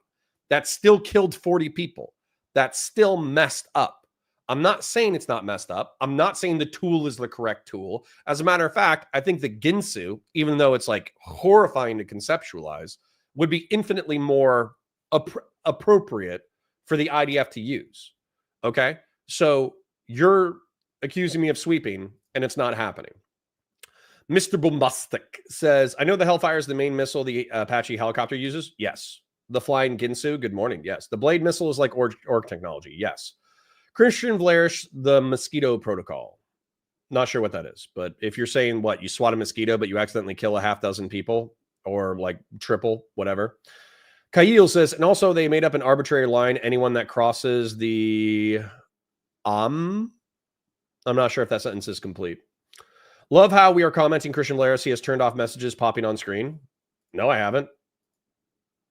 Not all messages pop on screen. I select the messages. Afraid of engaging with KK? KK, no. I'm talking to you. What are you talking about? You've been the past 5 minutes of content. What are you talking about? K-Sogo says, I'll say it simply. When you say you were successful because you killed 5 terrorists but killed 50 innocents, horrible moral standards here? Sure. Also, the Mosquito Protocol isn't targeting civilians. My claim is using human shields, which I already acknowledged. Right. Lol, I was losing my mind watching this. I hate Creationist Cat. Well, we'll try to steelman him as much as possible. War Thunder is awesome. True. K-Sogo says, and that's also why I dislike Israel. They kill too many innocents. That's getting their way, which you can be critical of. Mineral Waterboarding says, I love Israel more than I don't like Palestine, more than I like Israel less. Okay. I also know that IDF personnel continue to use human shields in search operations after the Supreme Court declared it illegal. Yeah. If anyone trying to play War Thunder, I got planes in every tier. I'm absolutely down. I have to try War Thunder. Grassroots says, why? Question mark? Not sure. Mineral Waterboarding says he's deaf. Interesting. Okay. Anyways. So the point is, being descriptive is not being prescriptive. And KK, I don't think that you can accuse me of ignoring you because I addressed you multiple times. So afraid of engaging with those counterpoints? No, I just did. Excuse me. Is Israel going to be able to defeat Hamas? We'll see. What is their people even to yeah, Commander Haircut. Happy to be here. If I say something that pisses you off, Commander Haircut, I expect you to address it in chat. Okay? That's my expectation. Then, what is there even to debate? Well, right now they're debating the propagandistic uses of information warfare in conflict. Anyways, I'm going to let them continue. I'm going to go grab another Diet Coke. Yes. Sinwar was on the record last year, I believe, just straight up saying that he thinks that like dead Palestinians like help their cause. Like, he just came out and said it. I don't know if any like do you dispute that the Hamas has this sort of like mentality about this thing? He might have said that, but I mean that's like you can look it up. I mean, like you can find similar. Like, first of all, do not get me wrong. I absolutely, you know, in any on any side, whether it's this conflict or another, I don't want to see people dying. So this is not like an endorsement of that. But there are lots of other, like it's just there are lots of other liberation struggles, like the ANC included, that, you know, people who spoke about them that just kind of said similar things. Like it's pretty understandable that, like, you know, if you get the world's attention, that something is happening. Well, okay. Let's get into that, because I think because that was something that you specifically wanted to get into. I think comparisons between the ANC and Hamas are insane. They don't make any sense. Like these are two groups with very different ideologies and very different methods of liberation. Like this is just such a horrible comparison. Like the ANC, their goal was reunification, sharing that entire country with everybody, equal rights. And Hamas's stated goal is, you know, the elimination of Israel and expelling and killing all the Jews from the region. Number one. Number two is Hamas is that is no, like, of course it is. That on they're according to their current charter. No, come on. Like in 2017, they faced pressure from countries like UAE and Qatar to sanitize their image. They were feeling that pressure because they knew that Trump was going to take a hard stance. So they released this like sanitized version of their charter. But they've also said that they would willingly step down if you know, certain conditions were met. Like do you believe that? Are not what's that? Do you believe they're telling the truth? Absolutely. What gives you that? What gives you that confidence? And I do not think that they're like angels or anything. Like that's one way to put it. But that's one way to put it. But yeah. But at the same time, yeah. Like I don't think that they are these like kill. So KK, I'm going to try to engage in good faith, which is what every good faith engager always says, okay? So, can you defeat an ideology? I would say yes. If you look at World War II, Nazism, German Nazism was an ideology. And it wasn't beaten but in the marketplace of ideas. It was beaten through force of arms and then an enforced marketplace of ideas. That's how Nazism was defeated. It was defeated by force of arms. So what if we extrapolate that out to the Middle East and North Africa, though, I think the reason why what you're saying can be accurate is because even if you defeated Hamas as a militant and political ideology, let's say that you actually swept Gaza, you killed every single member of Hamas and Hamas sympathizers, you rebuilt Gaza into a glorious economic cultural hub and all that kind of stuff. Well, just through the militant actions in the Gaza Strip, you would probably inflame the ideology of jihadism.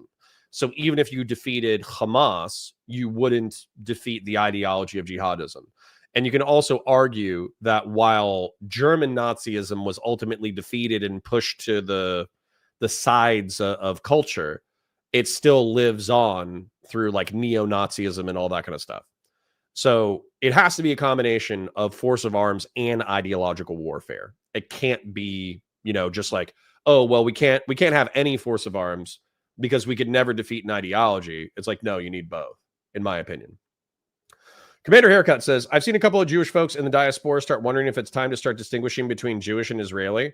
Well, Commander Haircut, this is the debate in the leftosphere, which this debate is going to poke at, is if 70%, 80% of Jews support Zionism, but then you criticize Zionism, and then also you're kind of sweeping for the murder of the people in DC, is that anti-Semitic or is that anti-Zionist? Because what the far lefties are going to say is that it's anti-Zionist, not anti-Semitic, because you're not targeting them because they're Jewish, you're targeting them because they're Israeli. And then what the people who are saying it's anti-Semitic are going to say is, well, 80 to 90% of Jews support the state of Israel, therefore it might as well be anti-Semitic. Dr. Zaya says, countless ideologies have been defeated through the ages. Yep. Nazism was defeated with military forces, same with Imperial Japan. True, but it also took an ideological component afterwards. Doctor, that is true, says K-Soko. Mineral Waterboarding says, neo-Nazis having an impact on me now in my late 30s. Hair loss has real ideological impacts. The neo-Nazis are causing your hair loss. Now we have to defeat Kanye Nazism. True, which is a new flavor. Christian Blair says, from IDF leadership condoning the targeting of civilians indiscriminate or otherwise? Probably not, but obviously there's genocidal freaks in the Israeli government as well. People think nationalism equals national Nazi socialism will always exist. Yeah, the Raizal. I'm not sure if we're making the same point, but you think nationalism equals Nazism, nationalism will always exist. Yeah, I think nationalism will always exist. Like I consider myself a civic nationalist, right? I'm a paperwork nationalist. You can't defeat an ideology with weapons. I mean, I just brought up an example with how you can, but it has to be both, right? Ideology. Read first tweet. You always skip my first tweet. Lol. Well, hey, listen. There's a lot of stuff going on in chat. You guys are popping off right now. It's hard to find all of your stuff. Christian Blairs. You're gonna have to retype it, bro. You have to understand, like there's a bunch of chats. Anyways, continuing. Crazy, just like they're see this is the thing that I should have kind of just nipped at immediately. You seem to think that their main goal is I guess just the extermination of Jews. Their main goal is they want to cleanse the land of Jewish people and then rule over that land with Islamic law. That's like the core of what their goals are. Mega Zero says, I also messaged you this video on Twitter. Forgot to message you on stream about it. No problem. Apparently, I already got it. Then I don't know if Hamas has an explicitly. Let's take a look. Let's do a little bit of research. Let's not be lazy. Google. Does Hamas want to purge all Jews. Doctrine of Hamas. While it's not accurate to say Hamas aims to purge all Jews, their ideology and actions, particularly as expressed in their charter, reflect deeply concerning views and goals regarding the state of Israel and its Jewish population. Destruction of Israel. Hamas's core goal, explicitly stated in their 1988 charter, is the destruction of the state of Israel and its replacement with the Palestinian Islamic State. They view the entire land of Palestine as an Islamic waqf and believe that its liberation is a religious duty of all Muslims. Rejection of Israel's legitimacy, incendiary rhetoric and violence, 2017 document of general principles and policies. In 2017, Hamas released a document that presented a seemingly more moderate stance, accepting the possibility of a Palestinian state based on the 1967 borders without recognizing Israel's legitimacy.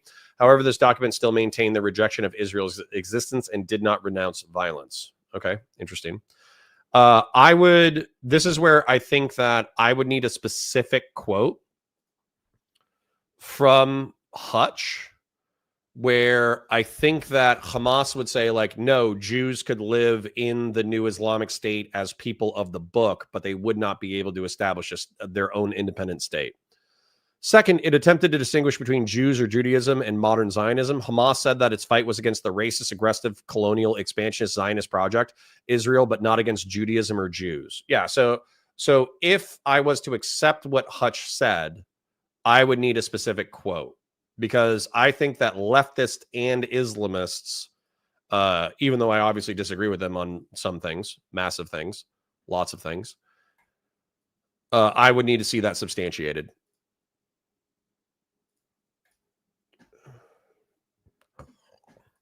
Grassroots. They are an explicitly genocidal organization. I'm not saying, okay, let's be very clear. I'm not saying that they don't want to wipe out the Israeli government and that they wouldn't kill every single person who fought for the state of Israel. 100%. I'm with you. Okay. I'm tracking what I'm licking. I can't say that. I'm tracking what you're saying. Okay. I'm picking up what you're putting down. Some people, I would never say this. I'm licking what you're spitting. Okay. I would never say that, but some people say that, right? It's gross. But what I'm saying is that within the context of an Islamic state, there's this concept of the people of the book, where Christians and Jews are tolerated. And so basically, that's what that cursory search says. That's what Hates Vadim says. So if you want to show me we're going to wipe out every single Jew, if you want to show me that quote from a Hamas representative or in their charter or somewhere like that, I'll happily take a look at it. Why not research like Asmongold? He always asks Grok.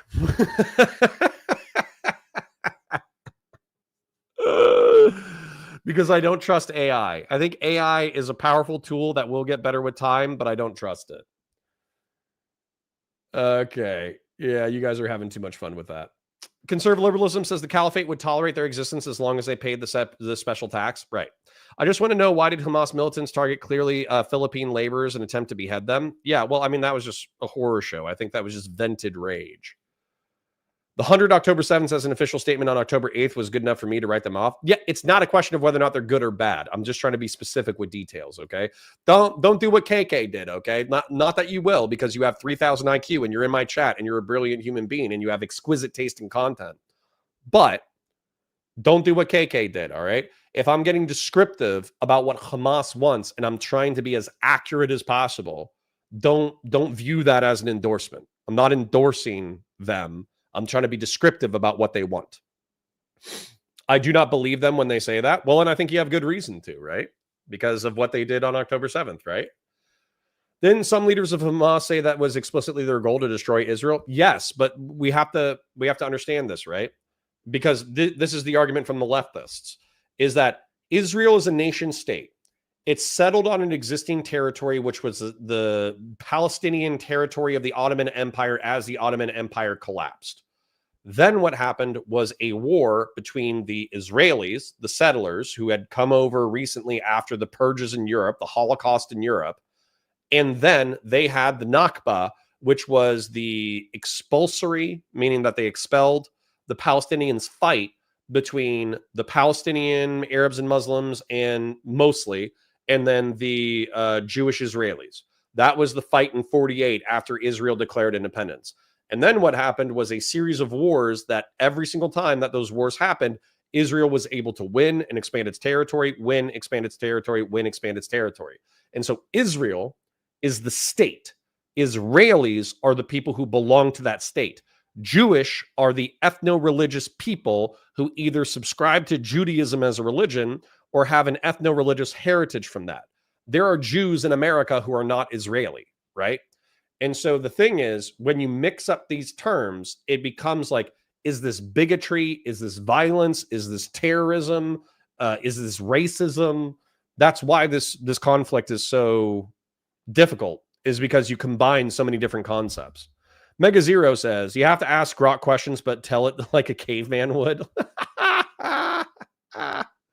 Nice. Working Bob says, so Google's Gemini is your favorite AI right now? No, it's just I use Google most of the time. I Google things in order to find articles, and Google just pops up it pops up an AI summary. I'm not trusting the AI summary. I expect it to be like 70 to 80% accurate. Bud123 says, why manually make memes when Grok can generate them for you? I don't know if you guys are being sarcastic with your endorsement of AI or not. A nation isn't a people doesn't mean they won't kill some people in order to take over the nation to create the caliphate. Right. Sacred Snow says, I am also trying to be descriptive of what they want. I don't know what the whole 100 October 7th quote off top, but it's something like, until they are wiped from the land. Yeah, and they probably feel that way about Zionists, right? So if you're an Israeli Jew who supports the state of Israel, they probably want to kill you, right? What's the evidence that Hamas has another goal besides the genocide of Jews? Sapient Green, I would say that we just looked at an article where they were trying to differentiate between Zionism, Israelis, and Jews. Because they're not going to, at least as far as I understand, they're not going to come to the United States in order to kill Jews unless they're supporters of the state of Israel. They're not like you know that Jewish girl in Brooklyn who has a septum piercing, whose mom is Jewish, but she's non-observant and she's actually pro-Palestinian. They're not going to kill that person because they're ethno-religiously a Jew, right? But they will kill, as an example in DC, the two Israeli diplomats who were leaving an Israeli conference. They will kill those people because they're Zionists. You know what I'm saying? Bull Media said, sorry, I'm engaging with chat too much. I understand, but I actually like my chat, so we're having fun. Bull Media says the historical argument is BS. It happened 70 years ago. Either get over it and build a civilization or wage war and suffer the consequences. Well, I don't know if I fully agree with that, but as a matter of fact, I would have like an international coalition go in and establish a two-state solution, but that's me. I like when people mistype Grok and put Gork. Yes, they're asking Gork, the god of the orcs. Yeah, it's hilarious. It describes planes in the weirdest way. Interesting. All right. You guys are going crazy. I don't have to. Chat is actually kind of popping off right now, so I actually don't have the ability to keep up with you guys. So I'm going to continue with the content. Sorry. I love you. Like the stream. Engage in chat. Watch the VODs. Like the VODs. Comment on the VODs. If you got money burning a hole in your pocket, do a super chat. If you don't have money burning a hole in your pocket, don't worry about it. I don't believe that that's the case. And there are I mean, are they lying?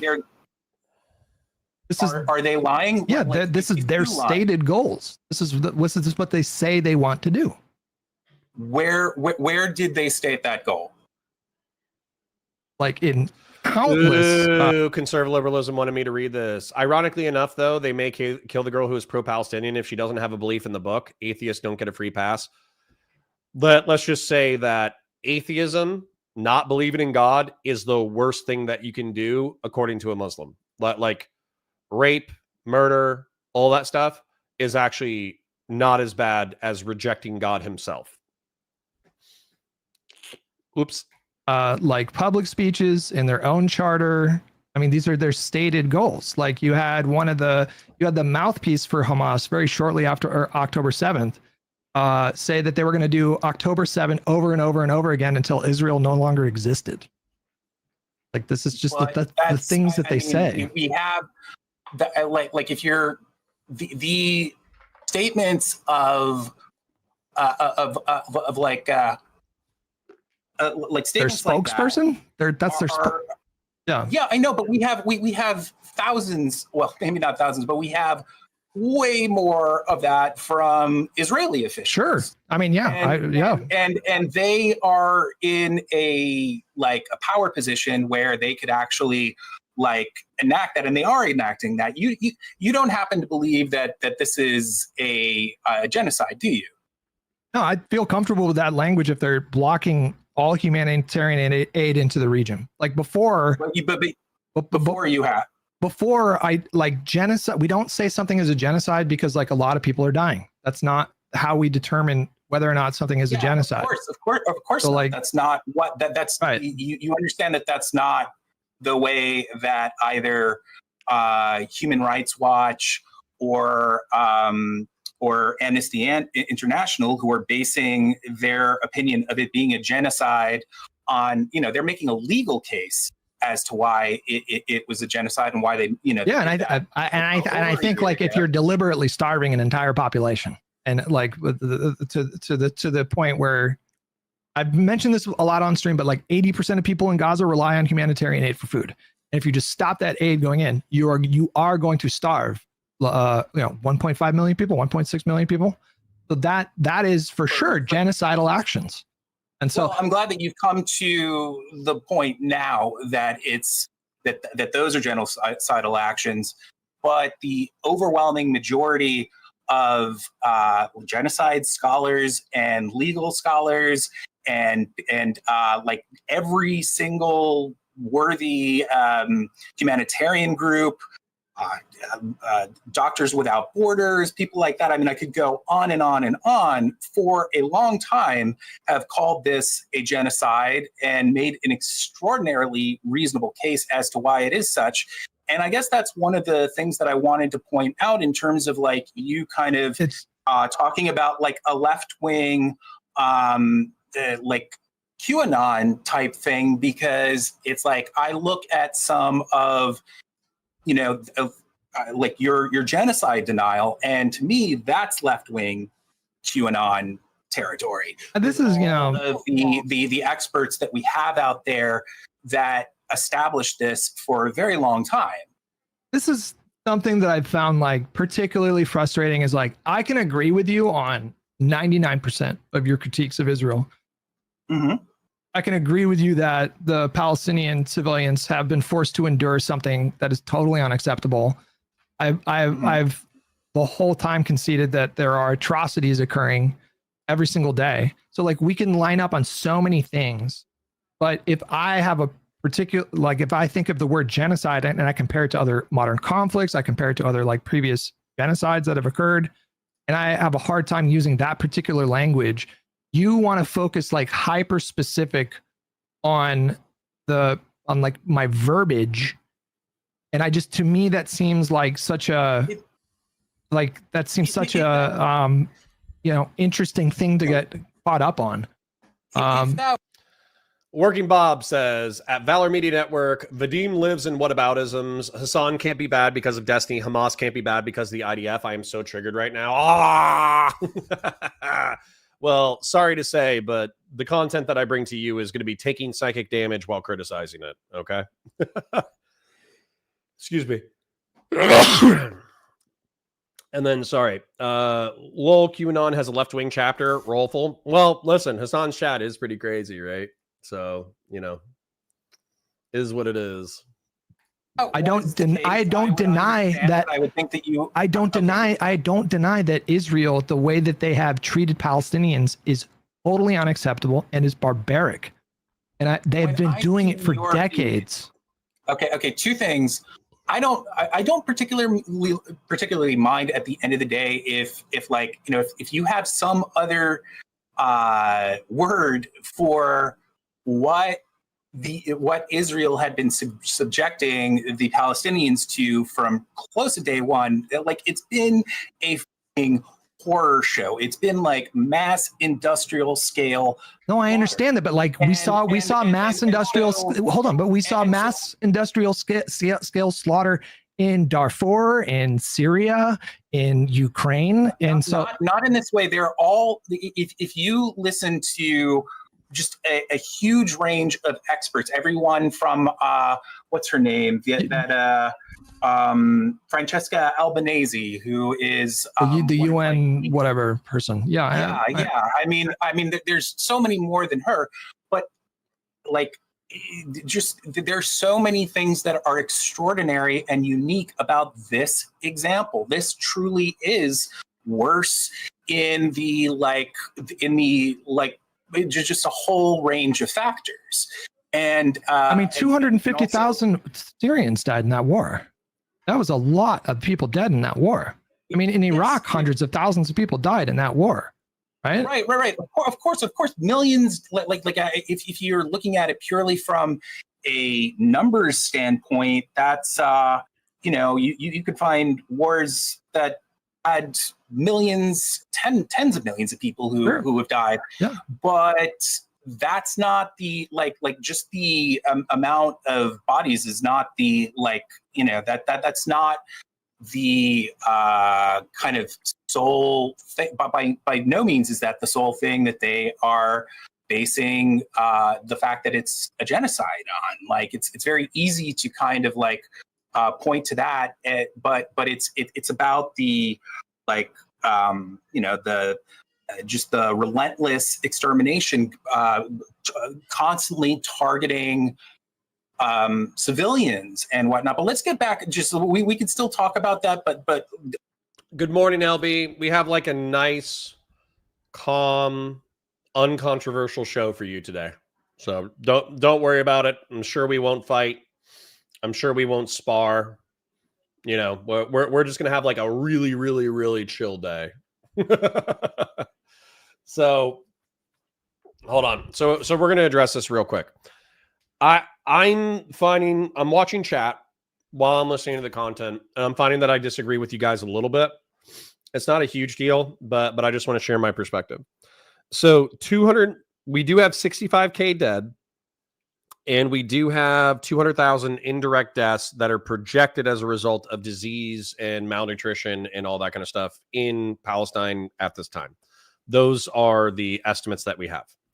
Then we obviously have Israel, who seems to be slowly strangling the Gaza Strip, and they don't really seem to have a public plan, right? They haven't said, let's go ahead and move everybody into Rafah. Let's rebuild Gaza, and then we'll move everybody back in. That's not the plan. If anything, it seems like they've been hinting at ethnically cleansing the entire area. That's the Netanyahu, Trump proposal, was to move 1 million, number one, to have the United States come in and do it, which I thought was crazy. And then number two, Trump was saying, we'll move in, we'll rebuild everything, and then we'll turn it over to people of the region, which I viewed as like a dog whistle that they're going to ethnically cleanse it, and then they're going to turn it over to Israel. That's what I heard. I don't know if you guys interpret it differently. But then the Trump admin was also talking about taking half of Gaza's population, because there's 2.2 million people in Gaza. He was talking about moving 1 million of them to Libya. They were in talks to do that, which again is just sanitized ethnic cleansing, right? So that's pretty stinking evil in my book. And the reason why I think it's particularly ironic and evil is because, of course, like the reason why Israel's justified state of existence, Israel's justification for existence, is often nestled in the narrative of the Holocaust.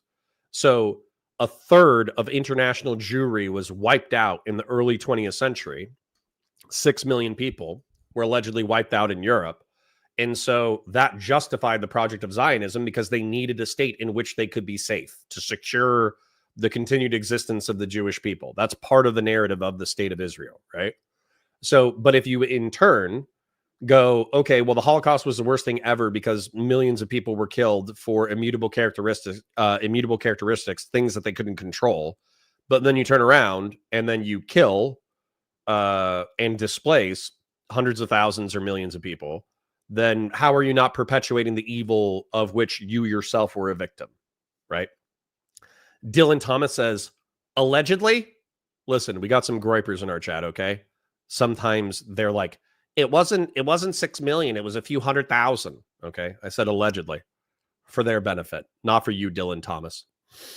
Okay. If you believe in the mainstream narrative of history, good. Me too. Okay. So the point about this is, I think that visiting the evil that you yourself suffered a century ago on other people is evil. However, I don't think that the state of Israel and the Palestinians can exist with their current stated goals within the same state. Therefore, I think that the two-state solution is required.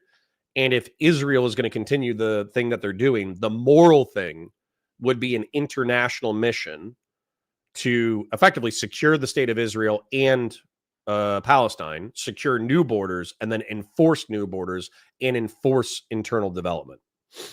That's what I would say. Grassroots for another 20. Thank you kindly. It's not a real stream unless you walk into an immediate conversation about mass death. I mean, that's the counterpoints. That's the counterpoint show for you. We'll talk about sex drama and impropriety that a political creator has gotten sucked up into. We'll do sex drama, but we'll also do genocide. Lol. Despite IDF technology, I don't think they have the ability logistics fighting force to achieve greater Israel. Agreed. And I also don't think there's the political willpower. If they started invading Lebanon, the Sinai, Egypt, Iraq, Saudi Arabia, I don't think they have the people. I don't think they have the tech. I don't think they have the willpower. I also don't think they would have the support. The United States would not support them invading their neighbors in order to establish quote unquote greater Israel. The Rayizul says, let's just say they round it up. See, Dylan Thomas? See? I said that for Rayizul's benefit. You guys are bad. Personally, Israel doesn't deserve a state just because of the Holocaust, because they turned around and have been no better. I'd say they're a little better than the Nazis. That would be my opinion. The real question is, why is America helping bomb civilians? I mean, we love bombing stuff, LB. I would like for them to sort out their BS without our tax money, please. Well, and then that's the question is, we give them $3.2 billion. I think it's like a grant. How does Israeli aid work? We're going to research this really quick. How does aid to Israel work? U.S. aid to Israel, primarily in the forms of military assistance, is provided through a system of foreign military financing. This funding allows Israel to purchase defense materials and services from the U.S. The U.S. also provides aid through the FMF sales system and direct commercial sales, which are FMF funded. I think the way that it works is we give them like $3.2 billion worth of military aid every year. We just give them our tech. And then they test it and they give us feedback. So I hate to say this, I get everybody sensitive. Everybody's hackles are up, but it's kind of descriptively true that we give them a few $1 billion worth of equipment every single year and they just test it. So also, no one ever talks about the protests from the resistance in Israel. I mean, you just did. They're a lot a bit better. Yeah. I would say so. So sorry, I'm gonna have to fight a part of chat. I'm sorry. I'm trying to let you guys do your things, and I'm trying to be sensitive to your sensitivities. However, and I get it. I can feel chat not only rebelling. I can feel them peaking. I can feel them. I can feel the tension in chat. But the truth hurts. So I'm just gonna have to say the truth. So, with the establishment of state of Israel in 1948, you had the Nakba, but you also had Muslim, Palestinian, and Arab countries already declaring war to snuff out Israel in its infancy because they knew that the British mandate was going to happen. So you can say that Israel's bad for wanting to establish a new state in the early 20th century if you want, and I'm not going to freak out on you. However, they were preparing for a ethno-religious purge as soon as the British mandate ended, because they knew that there was a competing influence from Arab Palestinians and Muslims of the region. I know that Muslim isn't a direct correlate to all the people that we're talking about, but it's a correlate if it's not one-to-one, right? And so they knew that there was going to be an attempt by Palestinians and Arab countries in order to reassert control over that territory, and they were going to have to be subservient to a Arab Muslim state. And they didn't want to be subservient. They wanted independence. And so as a result, within a year, I think it was within like 5 years, they expelled 750,000 Arab Muslim Palestinians, and they got into gunfights, and they got into ethnic cleansing and a few massacres. And then 600,000 Jews were effectively expelled from the Middle East and North Africa and resettled in Israel. And I think that's actually the ethno-religious difference between Sephardic and Ashkenazi. I think Ashkenazi are, generally speaking, the European survivors who came to Israel. And I think the Sephardic are the people who were already in the Middle East and North Africa. And of course, even with Israelis, there's some ethno-religious tensions between the various groups of Jews who come from different parts of the world. There's a bomb for every occasion. I mean, that sounds like Curtis LeMay. Bombs away LeMay, a World War II guy who loved bombing places. Kesoko says, I'd rather my taxes go to worthless Americans or illegals than go to Israel. Okay.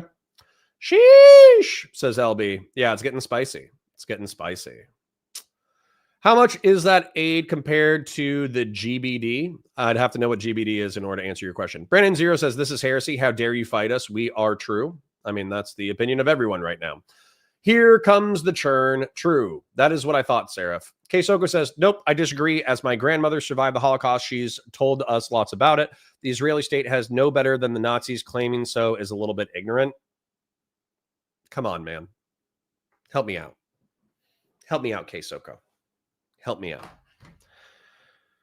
I'm not gonna fight you too hard because I understand that this is sensitive, but to my knowledge, Israel hasn't rounded up the Palestinian population and then just started like mass shooting them and throwing them in shallow graves and gassing people.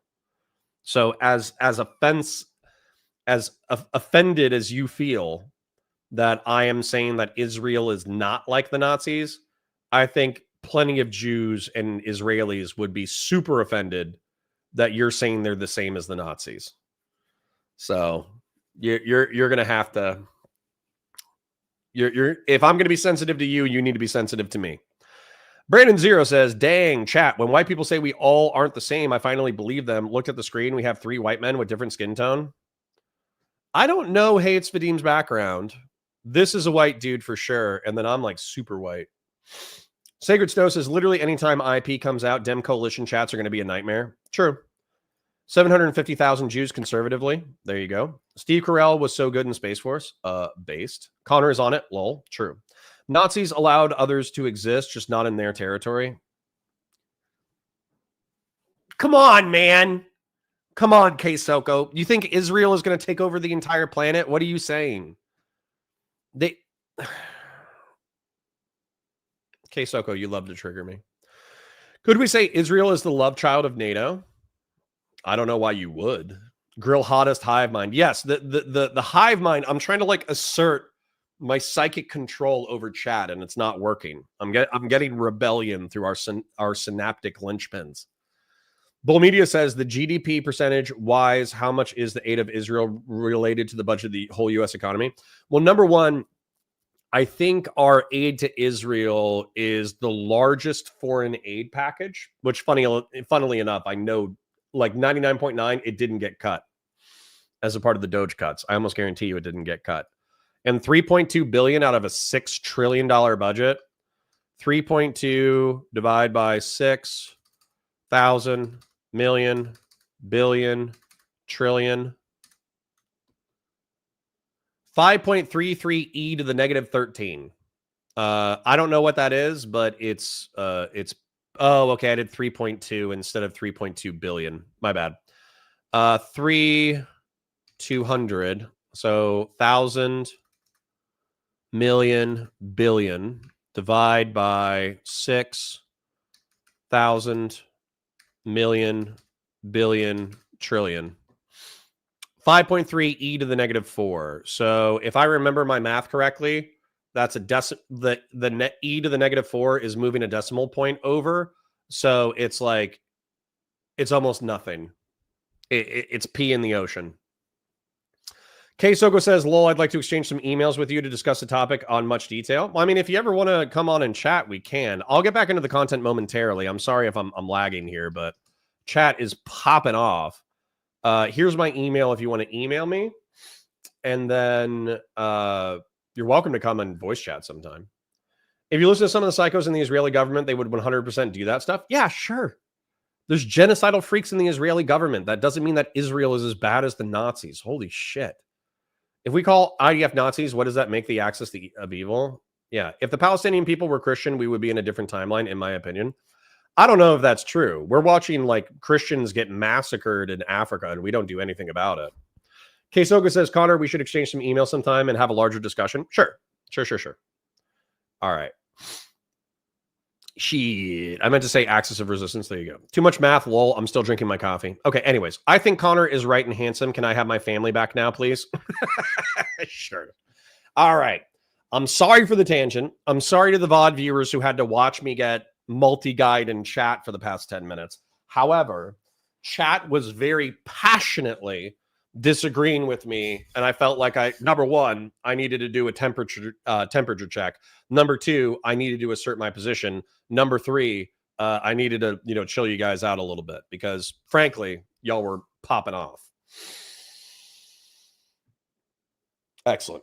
Bud123 says, I will send you some angry grill hottest emails. Good. Do so. All right. Parasocial love back to you and yours. Shill time. Like the stream. It helps us in the algorithm. It lets other people know that we're live.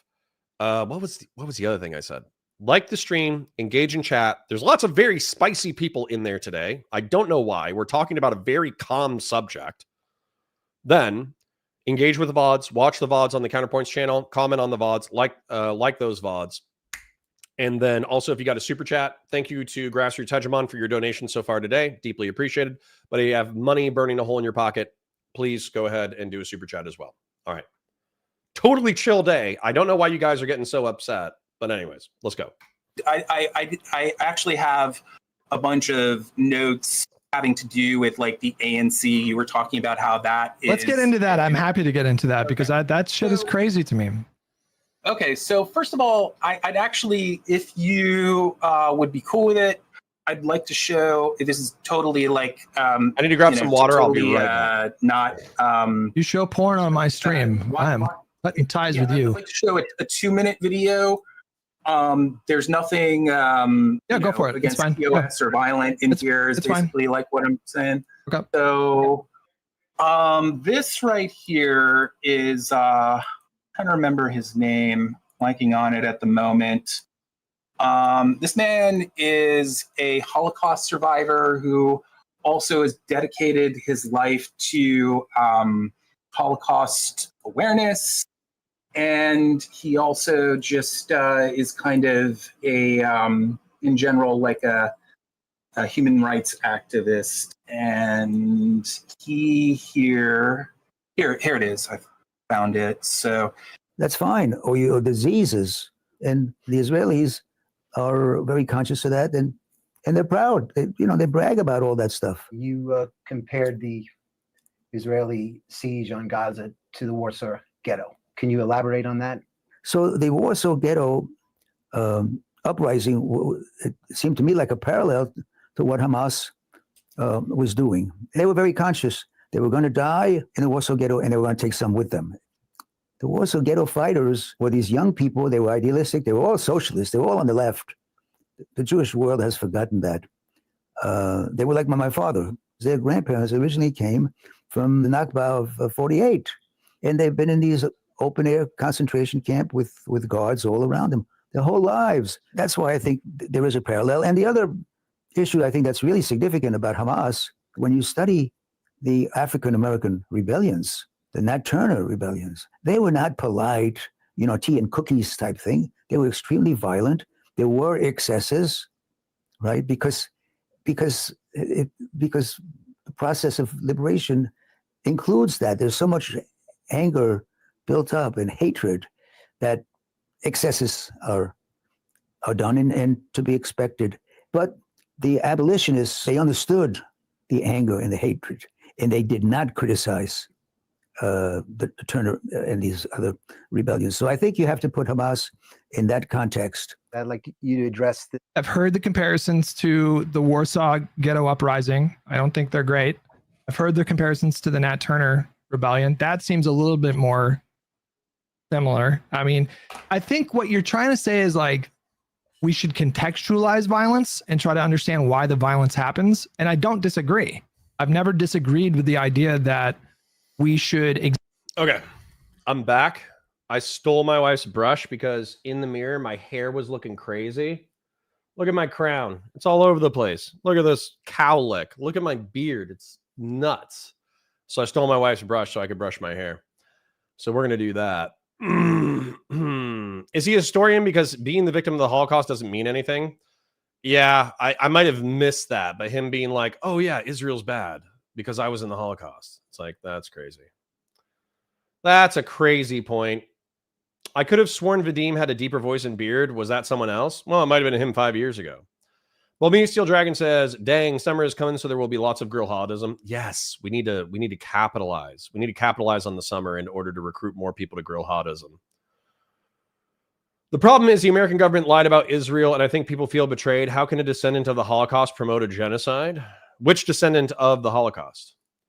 Christian Valera says, it's probably more akin to the slave uprising in Haiti that I'm pretty sure the Haitian slaves didn't murder every white person indiscriminately. Actually, I think it was pretty bad, man. I do think they killed a shitload of women and kids.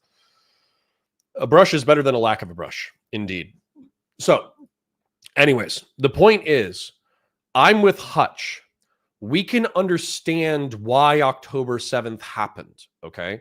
October 7th happened because there was an incredible amount of pressure put on Gaza, put on the West Bank, and it seems like through the settlement system, Israel is increasingly encroaching on Palestinian territory, and as a result, the Palestinians are effectively realizing like, oh my God, if we don't attack, if we don't defend ourselves, then we are going to be slowly pushed out of this territory.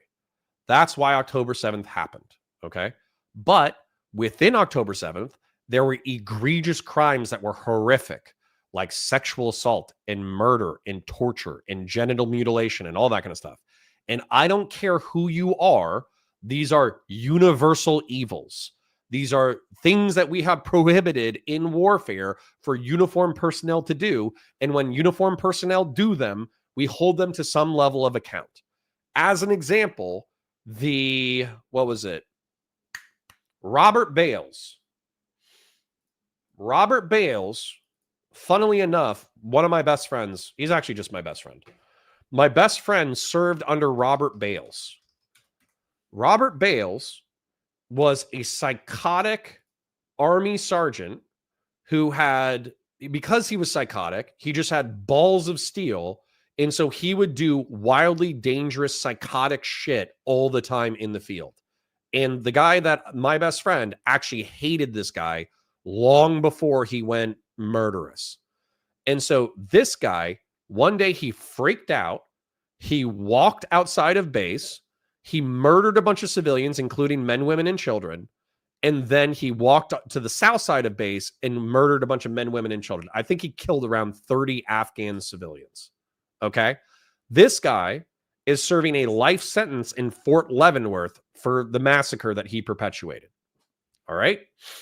And so, whereas with Hamas, that's just what they did, right? That's just what they did. They just walked out into Israel. They broke into Israel and they just murdered everyone. They killed 900 civilians intentionally. It wasn't collateral damage. They weren't shooting in the general direction of IDF or cops. They just walked up to men, women, and kids and they gunned them down, or they stabbed them, or they tortured them, or they raped them. That's what we're talking about. So we can understand the geopolitical analysis for why the Palestinians are lashing out while not excusing murder and rape and torture. That's the distinction. And I feel like what Vadim is doing and what he's going to do is he's effectively going to say that rape and murder and torture are okay because the people are oppressed.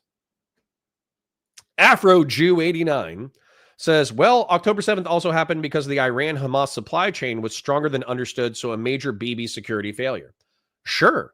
And there's even a geopolitical argument that Bibi Netanyahu emboldened the more militant members of Gaza, hoping that they would attack. That way, when they attacked, hopefully it would be repulsed and it wouldn't be as bad as October 7th actually was. And then they would have the pretext to go after Gaza. So yeah, you can make all sorts of, I have no problems with the geopolitical analyses. I have no problem. Well, I have some problems. Warfare is horrific. But I don't have problems with Palestinians engaging in armed resistance against the Israeli state. What I do have problems with is excusing rape, murder, and torture. Grassroots says, I hate settlements. They are disgusting. I can also promise you no one slaughtering children was thinking about if they were settlers. It's also not okay what happened to the settlers either. Yeah. Oh, a Hutch video. I won a game in one of his streams a few weeks ago. Cool. LB says, but why did Hamas do that? Not justifying, but why did they do that? Why did they do that? Because of all the geopolitical reasons that I just cited. And also they effectively, all right.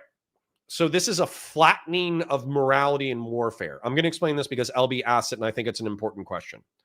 So when the United States attacks a terrorist and they hit somebody with a Hellfire missile, typically what happens is a Hellfire is a pretty big explosive. And so as a result, we kill half a dozen to a few dozen people around the person that we're targeting. This is how the Alawaki teenager got killed. Anwar Alawaki's son, I forget his name. He was killed because he was collateral damage attacking Al-Qaeda's command and control propagandist, right? And so we cause collateral damage. Well, what jihadists say is, well, we suicide bomb a market filled with civilians and we kill a few security personnel and we kill a few dozen civilians. How is that any different than a Hellfire missile strike? And the reason, in my opinion, is because their target is not the security personnel. Their target is the civilians. They're trying to kill the civilians. So when you say, why do jihadists kill civilians? It's because they flatten the morality of warfare so that everything is bad. AF Wrestling says, get that nuance crap out of here. Pick a side. Everything is black and white. That turn off the light. Sorry, we need to lighten the mood. I'm going to lighten the mood real quick. Trump with the turn off the lights. I tried to read that with the turn off the lights cadence. I love the turn off the lights Trump.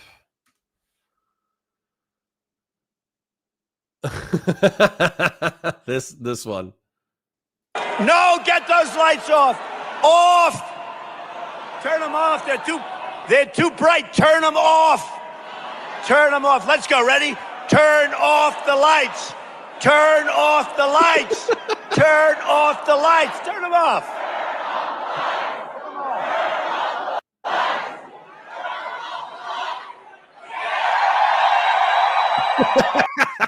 Get out of here. Turn off the lights. That's the cadence I was going for. Anyways. Sacred Snow says, it was a communication error. If I remember correct, they had intel of the October 7th attack and disregarded it. Well, think about that, dude. Just think about that real quick. This is the same thing with law enforcement. Like, Palestinians are going to attack. Okay, when do they not attack, right? You know, it's same thing with law enforcement. It's like, there's a burglar in this neighborhood. And it's like, when is there not a burglar in that neighborhood? DD says, I still don't feel correct about our money creating bombs for babies. Well, you don't have to. Counterpoint, Hamas really, really, really hated hearing psychedelic trance music. Based. I mean, look at videos about their education system where 10-year-olds proudly declare they want to be martyrs. That tells you everything you need to know. It doesn't tell me everything I need to know, but it tells me a lot of what I need to know. DD says moral warfare is something I need to study more, the term that wants to make sense in a self-defense context. Yeah, I would check out rules of engagement. I would check out escalation of force in reference to law enforcement. I would check out just war theory. I would check out all that kind of stuff. Grassroots says I'm addressing a question that isn't being asked. Interesting. Good afternoon, beautiful people. Hello, Jeff Lewis. Good to see you. Put on videos of people grilling. We should. Good afternoon, Jeff Lewis. Not a cult, by the way. True. Haitian Revolution did murder innocent whites, normal people. It was a reactionary movement for them. Yeah. You might be a few minutes behind, but Haiti... I'm pretty sure I remember stories of white Haitians getting butchered pretty stinking bad. I think it can be simplified who and why it started. Well, LB, I don't think that you disagree with my geopolitical analysis, but you just might not, you might not be willing to extend as much nuance as I do to the rules of armed conflict. But anyways, let's continue with the content. I'm sorry for yapping so long, even though it's my stream. I'm sorry. Like the stream, super chat if you got it. Let's go. Examine the conditions that contributed to an event like October 7th. My issue with folks in the lefty spaces was that many of them were going well beyond simply trying to contextualize and understand the violence. Many of them were taking an explicitly pro-Hamas position, which is to me where the bridge becomes a bit too far. And as far as comparisons to like the Warsaw Ghetto Uprising, for example, even that comparison is not great because they did not attack German families. They attacked German officers during that Warsaw Ghetto Uprising. Nat Turner, he killed babies. I mean, like, I think we should understand why, like, obviously, in response to like unspeakable barbarity with chattel slavery, why that would provoke something like would lead a human being to like kill a baby in their crib. That doesn't mean that I think we should celebrate when that they killed babies. That's the nuance that I think is totally lacking in some spaces. The ANC, don't even get me started. I mean, like, in the entirety of the apartheid struggle, ANC, I think there were between 100 and 200 civilian deaths. And it was their policy systemically to engage in acts of sabotage rather than terrorism. Because Mandela understood that if they were going to do just full-on terrorism, he thought that would lead to full-on civil war, which would make reunification impossible. So he had a very different. First of all, I don't know if you know this. Mandela was pro PLO while they were. PLO is not, but the PLO is not Hamas though. Yeah, but they were engaging in armed terrorism. He held like an event honoring Layla Khalid, who was one of the main people who was involved in both of the high-profile hijackings that they did in the 1970s, and. And also, I'm like, I have some. With those hijackings, did she kill civilians? No, but there were other armed, Well, I mean, that's that she was involved with. But I have more to say in terms of both, like like Mandela, like Mandela also. This is important. In 1986, Nelson Mandela implicitly endorsed acts like necklacing. Okay, so implicitly, we have to do this for Gen X, okay? Implicitly, in a way that is not directly expressed tacitly, okay? And then infer, definition, deduce or conclude information from evidence and reasoning rather than from explicit statements. And this pisses off Gen X. I don't know if she's going to be around in order to hear me say this, but it pisses her off because people use inference and imply. They use it incorrectly in some other chats, not here. We have 3,000 IQ, so we clearly use it correctly. But the point is that Vadim is saying Mandela endorsed necklacing. And I think that they're going to have an argument about this.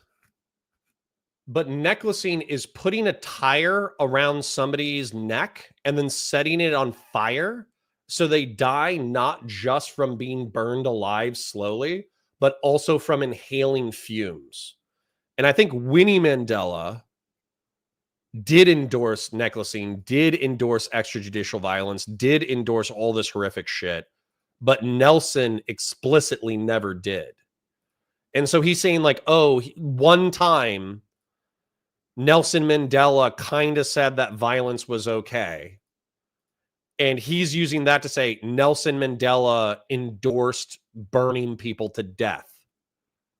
Which to me is like one of the, if you want to vilify, if you want to say Nelson Mandela was actually a scumbag and he actually like loved murdering people and against the statistics, he was actually like a massive communist revolutionary piece of garbage who actually deserved to be in prison for decades, go ahead and keep talking. You know what I'm saying? Keep saying what you're saying. So, Grassroots says, yeah, we got the Discord. Discord's in there. I wait for the heretics on Discord. Ha, ha, ha. There you go. LB says, but do you get Nat Turner, Rob Roy, or any other freedom fighter? Maybe oppressors should stop oppressing. LB, we agree on something, okay? We agree that there, like, for instance, in 19th century United States, chattel slavery was a human evil that needed to be abolished. We agree on that. We also understand Nat Turner and other abolitionist revolutionaries not only doing peaceful resistance, but also doing violent resistance against slavery and slave rebellions. We understand that. What we don't justify, though, is there is a human baby, okay? There is an infant. It has committed no sin except for the sins of its existence. And then you take a knife and you stab the baby to death. That is evil. And regardless of the righteousness of your cause, if you stab a child to death, you yourself should be put to death. It does not matter the righteousness of your cause. That is a sin too far. If you want to kill the people who are killing you, if you want to kill the oppressors who are killing you, if you want to kill, even to some degree, I could sympathize with, if you want to kill the civilian supporters, like government officials and law enforcement officers who enable your oppression, I don't like it, but I can understand it. But if you say that infants should be slaughtered for the sins of their parents, you are going too far. And I'm not going to change my position on this, and you should change yours. There is no instance in which killing an infant or killing a child, we can understand it logically. We can understand the rage that leads to it happening. We will never call it a good thing. Okay? Lol, that's a hell of a reach on Vadim's point. Implicit endorsement? Yeah, implicit, exactly. I wish Gen X was here so she could appreciate me doing it. You infer information from implicit statements? Exactly. Grill Hodism needs an education wiki? We do. Slavery was outlawed, then we got Diddy. Come on, man. Come on, man.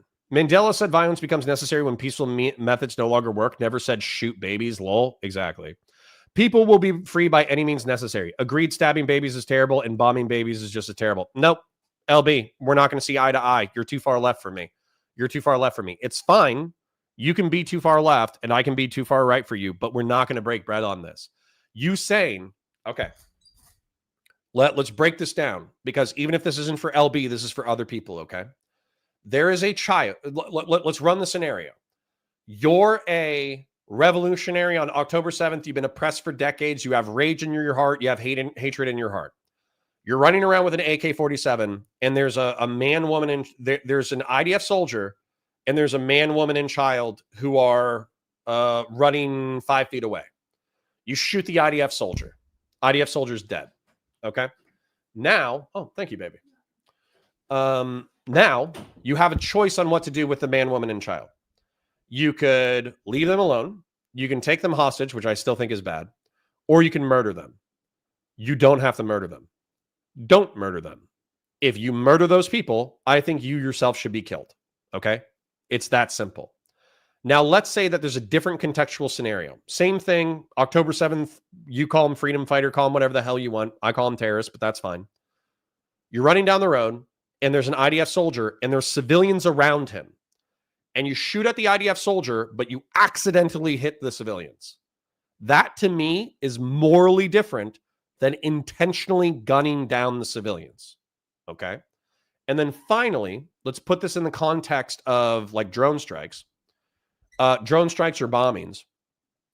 If there is a militant who is running around with an AK or an RPG and he's engaging your forces or setting up to engage your forces, or he's planting IEDs or planting mines, and then you hit him with a Hellfire missile, and then that kills civilians around him, to me, that is morally analogous to shooting at the IDF soldier and accidentally hitting civilians.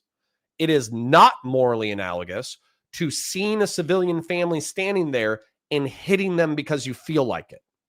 And so you making no moral distinction between these 2 or 3 military scenarios, I'm just going to say it. I'm not trying to be mean. It's repulsive. It is repulsive to me.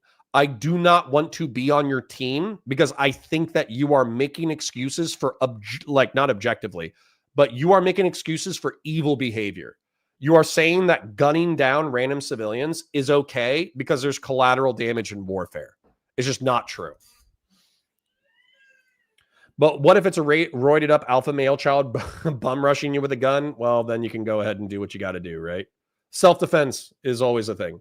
I had to explain this to my girlfriend the other day. Yeah, dude, there's so many people who morally flatten all of conflict. Given U.S., Israel, pretty much every nation state justifies collateral damage in military operations. They do. That's the difference between us. That's fine. Well, when the side is not playing fair, you will not play fair. I read where the canon was brought to Europe in like 5 years. Every major nation was the one that equalized conflicts. Okay. I pitched a wiki for my work. At first, they didn't understand it. I showed them yesterday, and they love it. I mean, it's going to reduce ongoing training and improve problems. Nice. Cool. Are you attempting to qualify killing? Yes. I'm sure the dead and their surviving families disagree with you. LB, you have to. If you don't understand this, that's totally fine. We do not have to see eye to eye on every single topic, but I'm re-explaining this for other people, even if you refuse to see my point. Okay. Same thing let's use law enforcement as a context. Okay. There's a serial killer running around murdering everyone. So he's stabbing people, shooting people, whatever, like a mass shooter, right? And the cop shoots the mass shooter, but accidentally kills people who are around the mass shooter. The mass shooter is stopped, but there was collateral damage. Okay.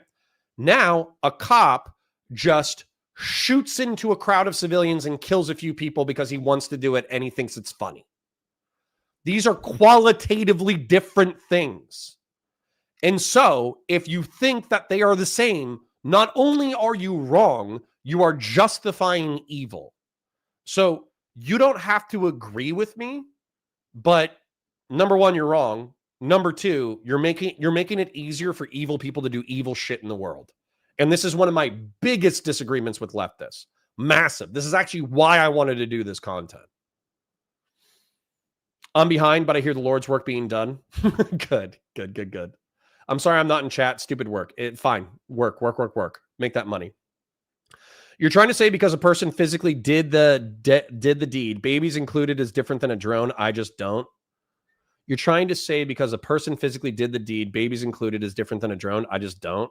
No, I'm not. I'm making the moral equivalence between collateral damage and intentional murder of civilians. So, yeah, LB, we're not going to break bread on this, so it's fine. We can move on. But I'm telling you, intent matters with homicide. 100%. Seraph says, that happened not too long ago, Connor. An officer accidentally killed a girl in a changing room while engaging an armed assailant. Exactly. So are you going to hold the cop to the same standard? He's getting charged by somebody with a knife. He fires into the guy. He accidentally hits a civilian in the background. He kills the civilian. Is that the same as walking up and shooting the civilian in the back of the head? Obviously not. Obviously not. It's so obvious that, it sucks that I have to emphasize it, but leftists use this argumentation all the time, and it's very frustrating. Okay. Anyways, let's continue. My wife brought me toast, so I'm going to mute myself. It's not avocado toast, so you cannot accuse me of being a liberal today. It's eggs. It's protein. And all of the No, he didn't.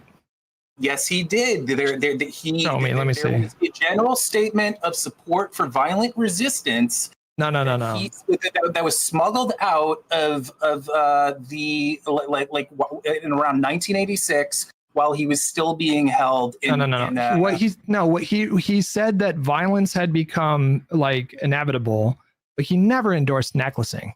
You're talking right now about his speech to that's something different. No, I'm talking about the whole of his, like, I spent so much time looking into what Nelson Mandela said. I could not find a single example of him implicitly or explicitly endorsing like acts of terrorism.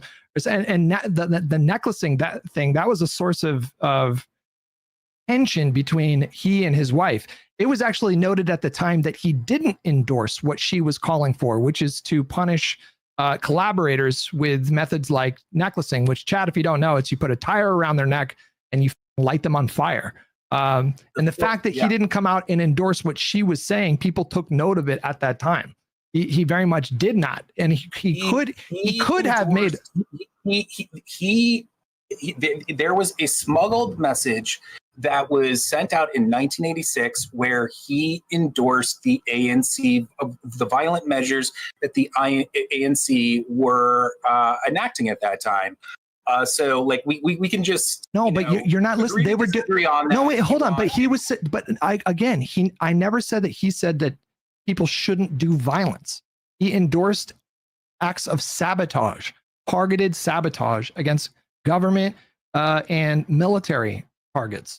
He endorsed the actions that the ANC were currently engaged in, and he knew about the necklacing. He knew about those things. He gave I'm not saying like trying to paint the portrait of him like enjoying that, like being like, actually thinking like, yeah, that's awesome, but he endorsed it. And the fact of the matter is, the reason why that's important is just because, in general, I think you already know this, but it's just like there are going to in resistance struggles, there's going to be that guy said, it's things get very messy, and there's going most of the violence that they did. I'm sure you know this if you know about the necklacing. It was against people that they thought were acting against the ANC itself. Collaborators, collaborators. Yeah, exactly. Yeah. And so there's when it comes to the ANC, in 1985, there were 156 bomb attacks in South Africa, and the ANC claimed responsibility for the overwhelming majority of them. And you know about Winnie Mandela. Yeah, totally. He was much more radical. In 1986, there was this thing called Radio Freedom, which was basically their propaganda tool. Yeah, the ANC, and there were many broadcasts where they said things to the effect of this. I mean, this is an exact quote. "Let us take our weapons, both rudimentary and sophisticated, our necklaces, our grenades, our machine guns, our AK-47s, and everything we can get us to fight the vigilantes together with the police and the army." There was the Secretary General, Alfred, I don't know how to pronounce his last name, I'm sorry, Nzo, told the Sunday Times that collaborators with the enemy had to be eliminated. There was a lot going on outside of Mandela's prison walls that he had no control over. But again, Tambo, this is something new, okay?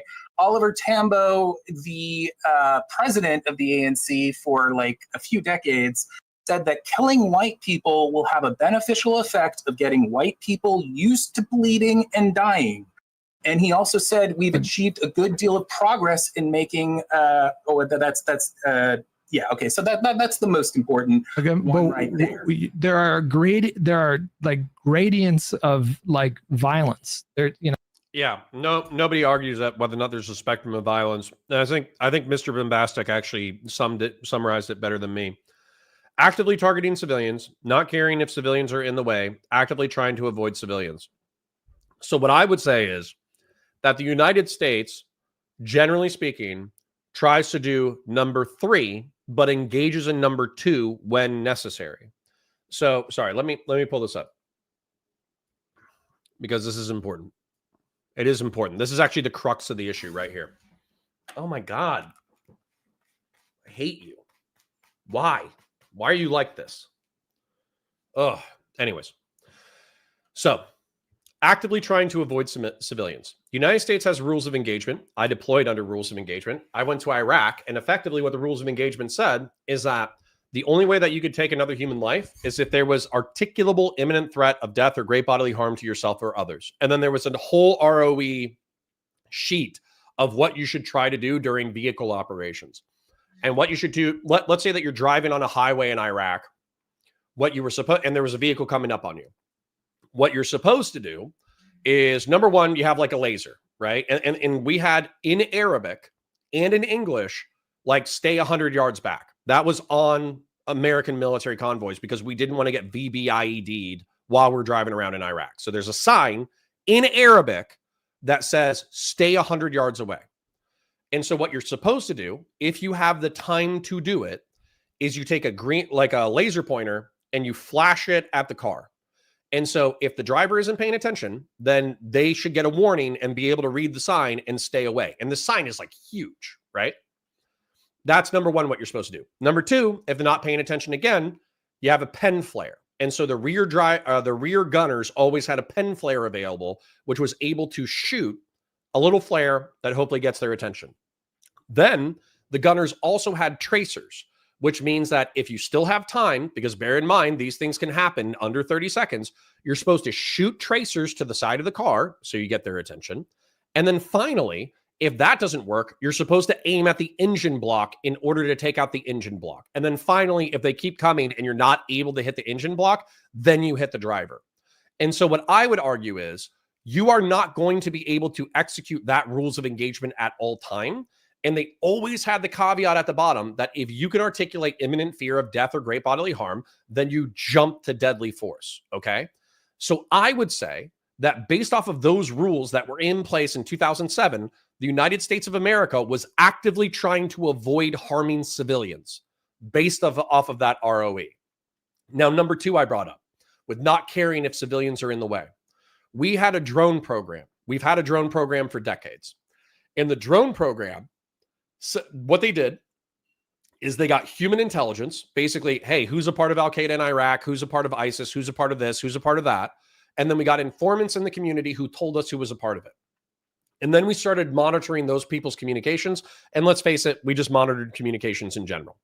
And when we found terrorist networks that were talking about planting IEDs, assassinating people, killing people, targeting coalition forces, etc., we built out a digital network where we did like an investigation into who was talking to who and who the power players were. Once we figured out who the power players were, we would hit the power players with a Hellfire missile. Now, a healthy chunk of the time, they're not alone. They're going to be in a public cafe. They're going to be in a convoy. They're going to be in their homes. And so as a result, you're going to kill those people's family members. You're going to kill members of the community when you're trying to kill those people with a Hellfire missile, right?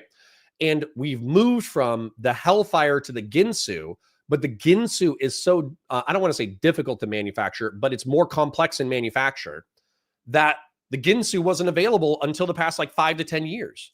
And so a Hellfire has a payload that's meant to take out a tank. So it blows up an area, probably 10 or 20 yards, and it kills or wounds for 10 or 20 yards in every direction, right?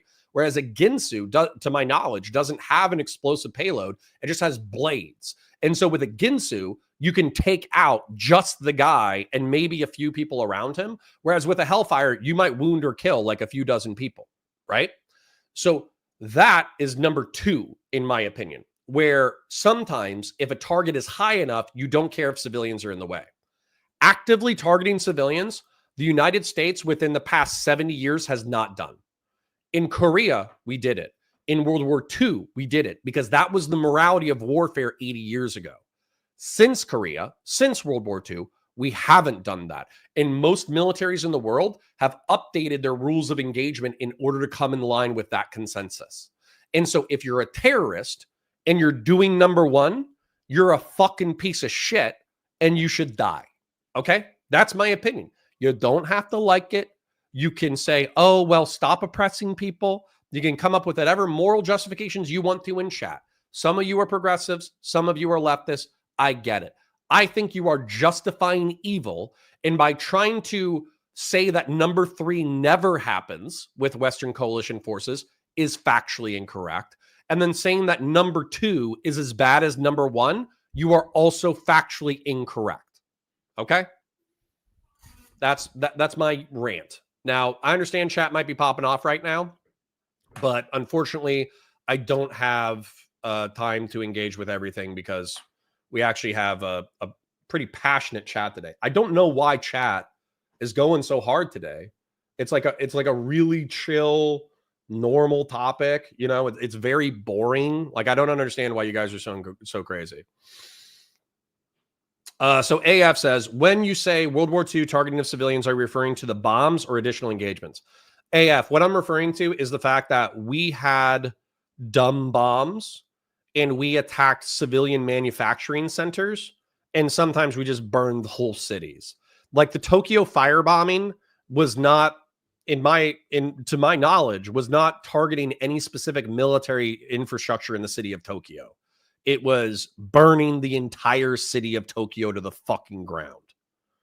So, anyways, you guys are probably saying wildly interesting shit, but unfortunately we have to push the content. So I'm sorry to chatters. I also have to be considerate of VODers. You know, the way that Mandela described it was like there were 4 types of violence. There was terrorism. There was, I don't know, I can't remember what they are, but it ended with war. You know, like it was an escalation. It started with like targeted acts of sabotage, and then terrorism, and then one other one that I'm not remembering, and then like revolution, like war, like full-on civil war. And he very specifically endorsed a policy of sabotage. And again, you keep that is true, but this is the point. This is the point. Like, do you actually like that was not like he had already made it clear that he was previously willing to do other types of violence. You don't think it's notable to point to the discrepancy? He realized that was necessary for the particular situation. Hang on, can we just focus on? Can we just like you? Can I get you to acknowledge that the discrepancy in the kill count alone should clue you in that the ANC had a different philosophy? Like if the ANC was open to the because it was if the ANC was open to the kind of violence that Hamas was capable of doing on October 7th, the kill count in South Africa would have been in the fucking millions over the course of several decades. Do you honestly think that if the ANC, if things had not gone the way that they did, that like and by the way, if like you understand that there was lots of warfare that occurred in conjunction with the in general, like fucking what's the word? Sorry, I'm like a little like cracked out today. Apartheid fell like mostly because of like battle, like there was a lot of bloodshed that went into. No, but we're talking about the ANC specifically. We're talking about them specifically. I know, but do you honestly think that the ANC would not have engaged in those methods if like like apartheid did not fall, if like they were not like lucky enough for those circumstances to come into place? No, of course they would. They like people people will resist if. So LB, I'm not gonna lie, we're just not gonna break bread on this, but I have to address it because you're in my chat and you're saying shit. So at some point, people have to know you're not fucking around. If we don't oppress people, babies don't get murdered in mass. Okay. So if you're willing to walk it, if you have this attitude, okay, I'm just saying, in my opinion, what's good for the goose is good for the gander. And so if every Palestinian thought the way that you thought, then ultimately you would have to logically support ethnic cleansing. That it's the logic of it. You can walk in and murder babies in mass. That's what you just said. Hamas is justified in walking into Israel and just killing kids. That's almost an exact quote from what you're saying. If you are authorizing that morally, and by the way, large swaths of the Palestinian population agree with you, you have to know we're not fucking around. Well, you have to understand that Israel kind of is fucking around. They could just drop 500-pound bombs from Rafah up to the border in the north and kill every single man, woman, and child. They could kill 2.2 million people if they wanted to. So the fact that you're saying that Hamas should be able to engage in that level of ROE, I think it's totally immoral. I think it's totally evil. And I think that if I did this in front of you, you would instantaneously change your mind. I'm sorry to say it. It's LARPing. It's LARPing to me. When you say, yeah, you can murder kids because your cause is just, I think you're LARPing. I'm sorry to get like heated about it, but I'm trying to be as patient as I can. And I think you're saying evil shit. I think it's bad. You know it's bad. You don't care. I think it's evil. So I'm not trying to ruin our internet friendship. I'm not trying to, attack you personally. I'm not trying to be like cruel or mean or whatever. But I'm telling you, like I think what you're saying it's fucking evil. It's just the way it's the way that I think. It's the way that I feel.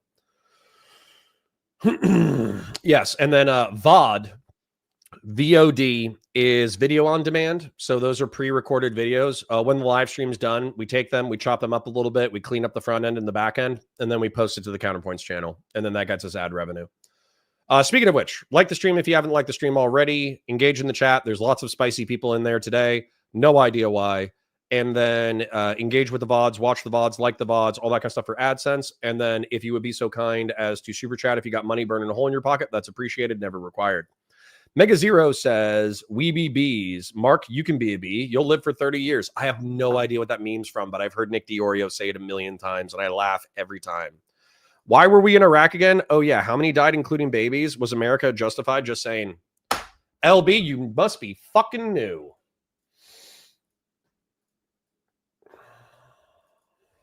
Sorry. LB's going for it. I got to go for it.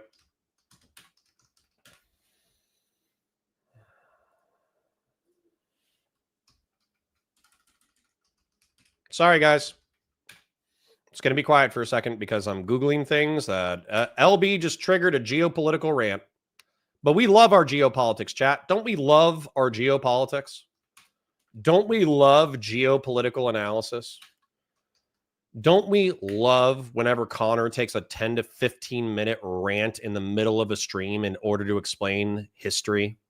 I think we love that, chat. Don't we love that? I think we all love that. All right, let's do this. Oh, LB. I hope you listen, and if you don't listen, it's going to make me sad. So please listen. Please listen, and if LB doesn't listen, that's okay, because she is representative of the people that I want to reach anyways. Let's do this. We are in the United States of America. This is our continent. We love it. We're patriots. This is Eurasia. Eurasia is bigger than the United States of America, and our rivals in the 20th century were Russia and China. There are 3 very large proven petroleum reserves that effectively supply the modern world, and oil is incredibly important to the modern world. The 3 places are Iran, Saudi Arabia, and Venezuela. Those are the 3 largest proven oil reserves on the planet. Venezuelan oil is so dense that it has to be cut with oil from the United States, Iran, Iraq, and Saudi Arabia in order to make it useful. And so Venezuelan oil is not as important as Saudi Arabian and Iranian oil. Through the 20th century, what's up? Uh-oh. Guys, I'm getting a pickle. I'm getting a pickle challenge. It's greased. I got it. Thank you. You're welcome. All right. My wife just had me open up a water bottle that she wasn't able to open. So anyways, Iran and Saudi Arabia have some of the largest proven oil reserves. Up through the deposition of the Shah in 1979, Iran was willing to supply the Western world with oil, and we relied on that in order to fight the communists. What happened after the 1979 revolution in Iran was Iraq tried to invade Iran and take some of their eastern oil fields. They failed. Saddam Hussein failed. And so what the United States was worried about was that Iran in their counteroffensive, if they took Iraq, Iraq is 70% Shia, Iran is like 90% Shia. And so what would happen was Iraq would become a Shia state. And as a result, it would threaten Saudi Arabia.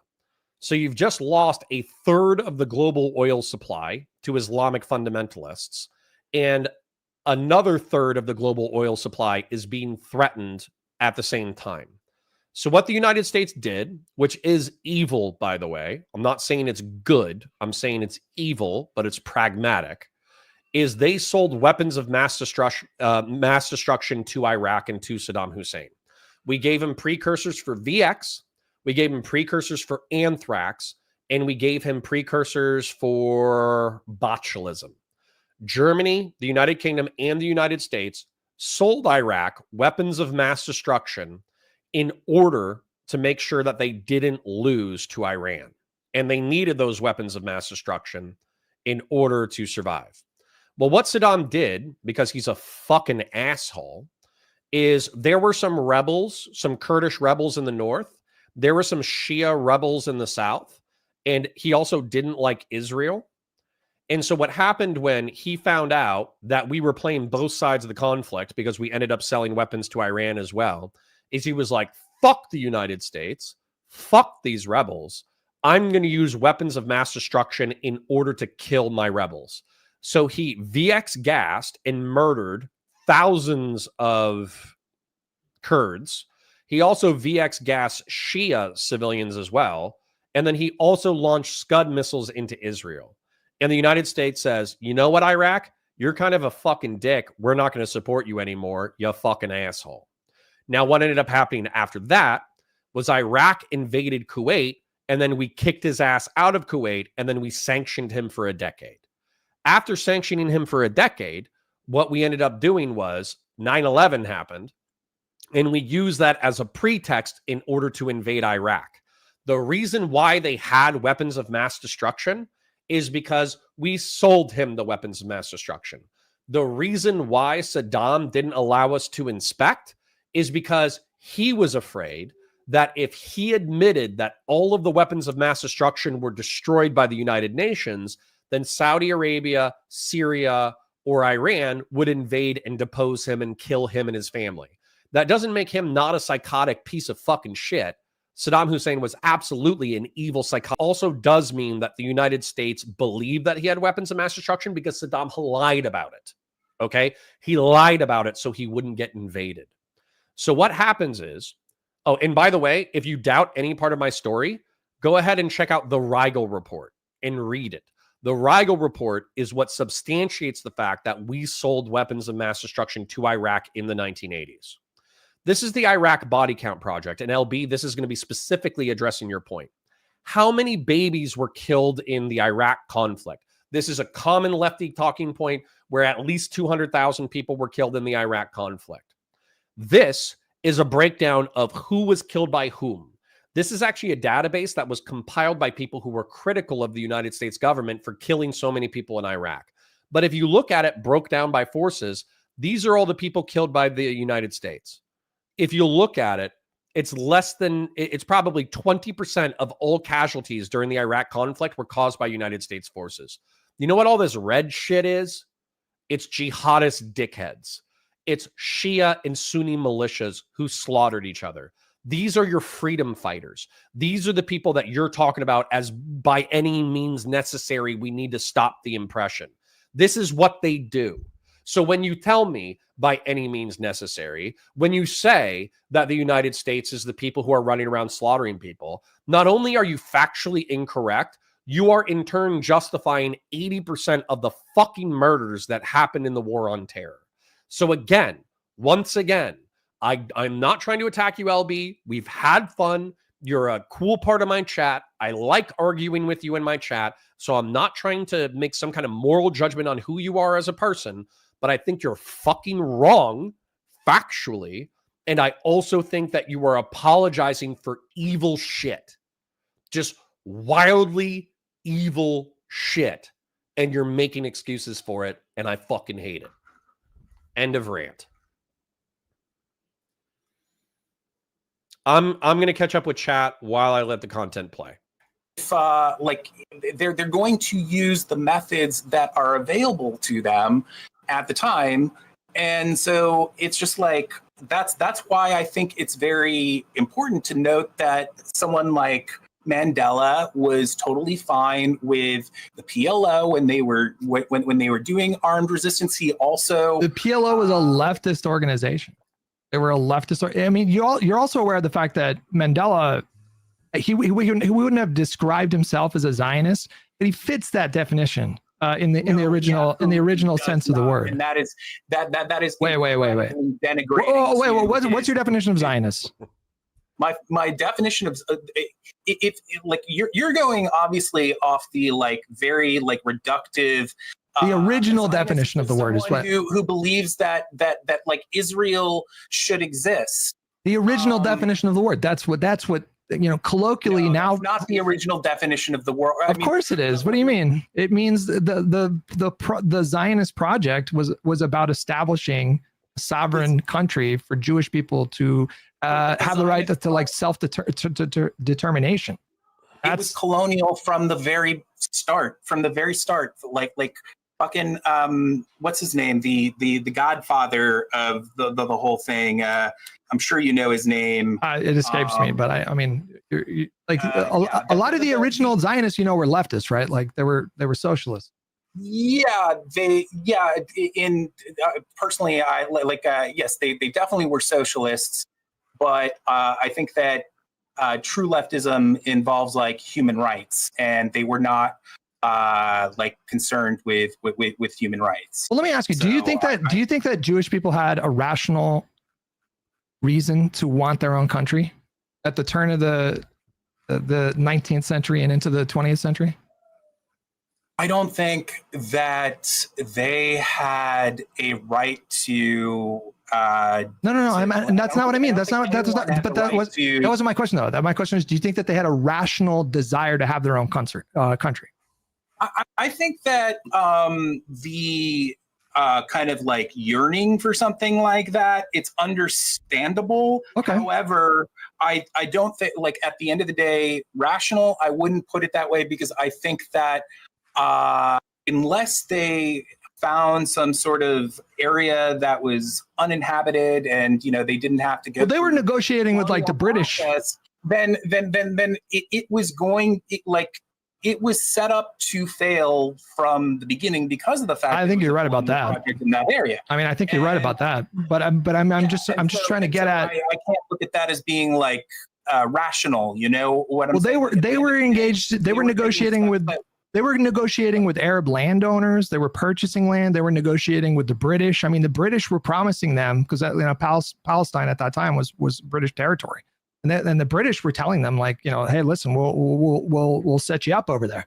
And like I'm just saying, like if you were a European Jew in 1946, and you're being told like, hey, the British are allowing massive immigration to potentially establish a country here, like you would have gotten on that boat. 100%. From the very beginning of Zionism, and again, like I feel like I should just throw this out here. I assume I'm sure that this is where I'm coming from, but just for your audience and any bad actors that like might clip me, Zionism is completely separate from Judaism. These are two entirely different things. One is a political system that is built on colonialism and is dependent on and rational fear. And rational fear. I mean, come on. I mean, like 6 million Jews died. Like it was an entirely rational fear that these people felt totally unsafe in Europe. And if you were offered that same thing back then, you would have got on that boat. I'm not saying everything that followed was like justified or good. Obviously I mean, I think you're right. I think it was set up to be this cauldron, and I blame the British honestly more than anybody else. But this idea that it was founded on this like settler colonial like ethnos. I love you too, LB. Thanks for putting up with my shit. Supremacist project, to me, I think just ignores the very real like persecution. Okay, Biggin says something inflammatory. So Biggin, the reason why, I'm just going to say it, the reason why I haven't highlighted your chats that are critical of LB in chat is just because I do want LB as a part of the community. Okay. I want you as a part of the community as well. I want all of you psycho, crazy, 3000 IQ freaks as a part of my community. And we can disagree on, frankly, really passionate shit. Like I'm actually like, I'm quite heated about it. And it's not because LB, did anything necessarily wrong. It's just because, like, I think that leftists somebody pointed out in chat that plenty of Americans think that American military forces just walked into Iraq and murdered 1 million people because of people like Abby Martin. And I think that that's the line of argumentation that Creationist Cat and Hassan Piker and Frogan and all those far lefty streamers, they will say that until they're called out on it. And so an entire generation of kids are being raised to effectively believe that I enlisted in 2006, that I flew over to Iraq, and then I just walked through Iraqi villages just gunning down civilians for shits and giggles. And that is not what happened. And that's not what my peers did. That's not what my peers did. That's not what the people who trained me did in 2003, 2004. That's not what anybody did. And so the fact that that is the way that war is contextualized within politics, I think is toxic and bad. I think it's bad for national discourse. I think it's bad for the way we deal with politics. I think it's bad for the way that we analyze future conflicts. I just think it's bad across the board. So the fact that these people are allowed to dominate alternative media, I think is evil. But if I'm going to have any kind of success, which, by the way, we jumped into the high, like the 60s today, which is actually like a 10-20% improvement over a normal stream on Valor. So this is great. Even if it's a spicy topic, even if we're getting crazy today. The reason why I want LB in the community, even if we viciously disagree on things that are actually of moral consequence, is because even if she doesn't believe me, I want her to see what I'm saying. And then not just specifically LB, I want people who think like LB to also hear what I'm saying. And so I don't just want to attack and be like, you're a bad person. You're a bad person. You don't agree with me 100%. You're evil. You're this, you're that. Although I do sometimes do that to MAGA people because I do think that they do some evil shit. But the point is that, like, I want leftists, no offense, LB, I want leftists to stop being so fucking crazy. I want liberals to have a spine and to assert themselves within the political sphere. I want center-right people to wake the fuck up and start punching MAGA rhetorically. And I want MAGA to stop being so fucking crazy. And if I'm going to do that, it's going to require some level of charity to everyone within every political group. So that if you're wondering why I'm not highlighting your points that are critical of LB, and if you're wondering why I'm not going harder against LB, although I do think that I went kind of hard just now, I just want you to understand that. Seraph says, yeah, Connor, fellow veteran, got to say, LB's objection to collateral damage doesn't give any credence to the insurgency. Innocence dies. It sucks. You said it. But that doesn't mean LB supports terrorists. Sure. But I think she's also providing moral justification for the terrorists to do what they do. Very weird part to join the stream, says Leonidas Vazarus. True. LB says, the funny thing about lefties is that we have convictions in our beliefs. I disagree with people all the time. It's a sport at this point. Okay. This is why I love you. Oh my God. I got 3 biggest balls, Connor. I'm here for the long haul. Don't worry about me. Okay, good. Okay. Dee says, we disagreed about religion yesterday, and I still think that your opinion is correct. Okay. All right. You guys are having fun. Connor, why are you so base, Jesus? I don't know. I've been lots of cringe in youth leads to a based adulthood. Jeff Lewis says it's also dangerous if populations don't give their government credit to the good things they do. It lowers the incentive for the government to even bother. If facts don't matter, why bother? Yeah, kind of. Taking a retweet, Russian Today shill like Abby Martin seriously is insane. Well, she's bigger than me, so we got to take her seriously to some degree. Connor, that's dumb. LB is not giving them moral authority to do evil shit. She is simply calling it out. I don't agree with you. I think she said, hey, if you want babies to stop getting murdered, then stop oppressing. And I think that gives moral license to people who kill babies to kill babies. Leonidas Vazarus says, first time I've seen a foreign pronounce my name so close to correct without corrections. Well, Leonidas Vazarus. I don't know. Sorry if I mess up the Vazarus part, but hope you're doing well. Welcome aboard. I lived in Europe when I was a child. I traveled when I was a part of the military, so I try to pronounce things correct. It works out half the time. All right. Anyways, let's continue. Murder. That's exactly what it was from the beginning. They like before long before World War II or the Holocaust was ever in the picture. That's how it was. Because they were being persecuted in Europe. Vladimir Jabotinsky, who were saying things like, we have to get rid of all of these Palestinians because they're going to resist. Yeah, they're going. I mean, look, I told you, I think the project itself was always going to be the outcome. And I put most of that blame on the British. Because they were making promises to both sides, like British. Soko, lol, but that requires zero thoughts on your end. Come on now, buddy. You have to be critical thinking skills in that. No, I don't.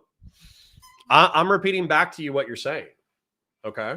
So LB, you're saying like, okay, well, stop doing bad shit and bad shit will happen. Power abhors a vacuum. Don't trigger another geopolitical rant.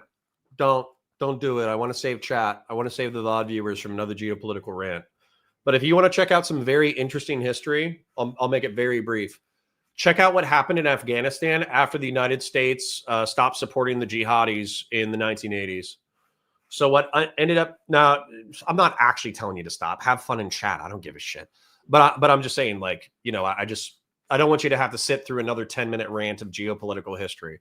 But if you look at what happened to Afghanistan after the 1980s, when we withdrew from Afghanistan and we stopped supporting the Islamists, Afghanistan didn't suddenly become like a rainbow paradise filled with like secular gay rights and shit.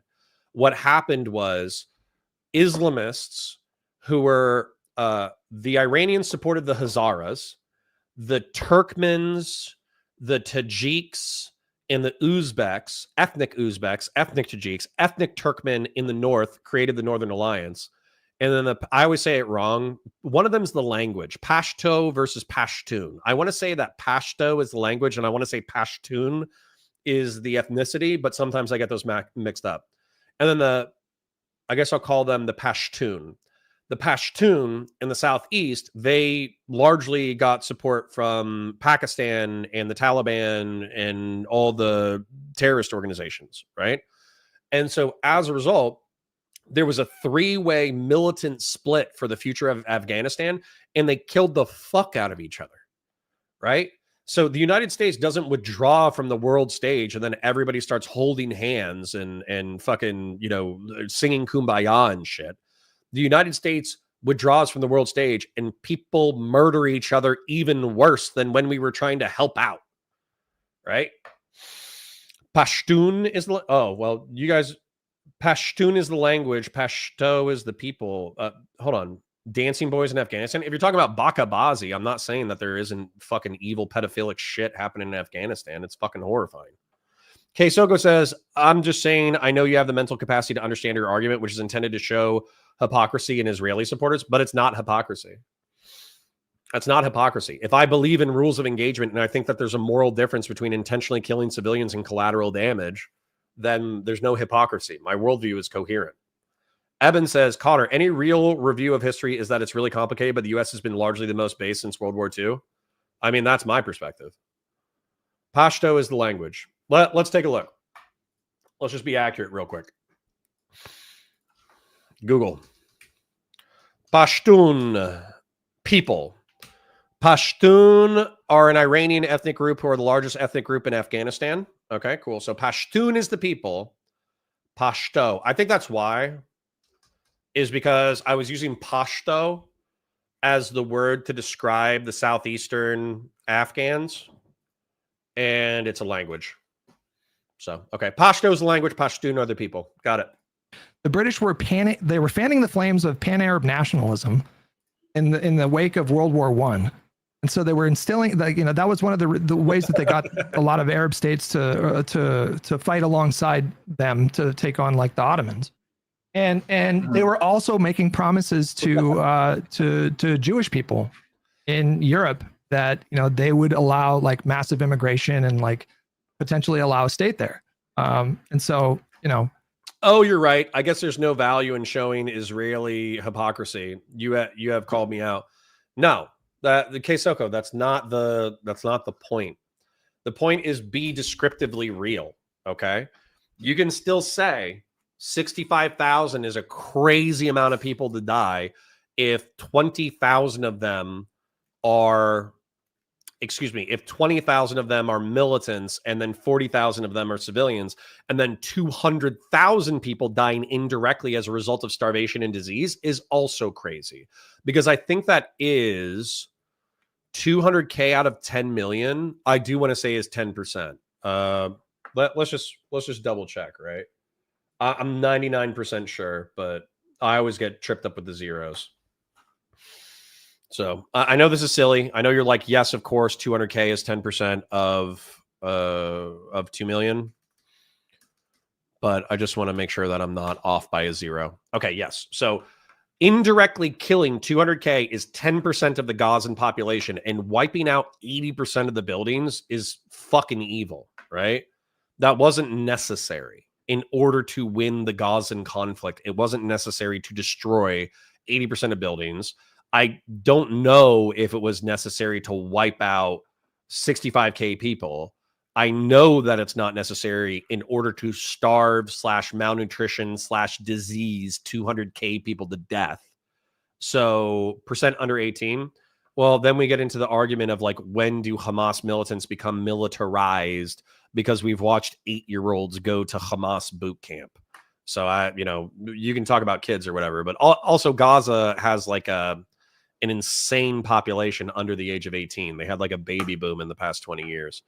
But the point is, in my opinion, you can still call those things evil without the hyperbole, right?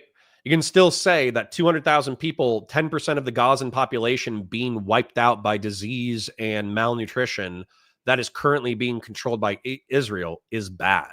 You can still say that 40K civilians getting killed as collateral damage is bad. You can still say all of that. You can descriptively, to the ends of the earth, describe it accurately while not using the hyperbolic language that you guys use, where you're like, they're indiscriminately killing civilians. If they were indiscriminately killing civilians, it wouldn't be 65,000 dead. It would be 2 million. So that, or you could say it's a genocide. If you want to say it's genocidal, go for it. I don't give a shit.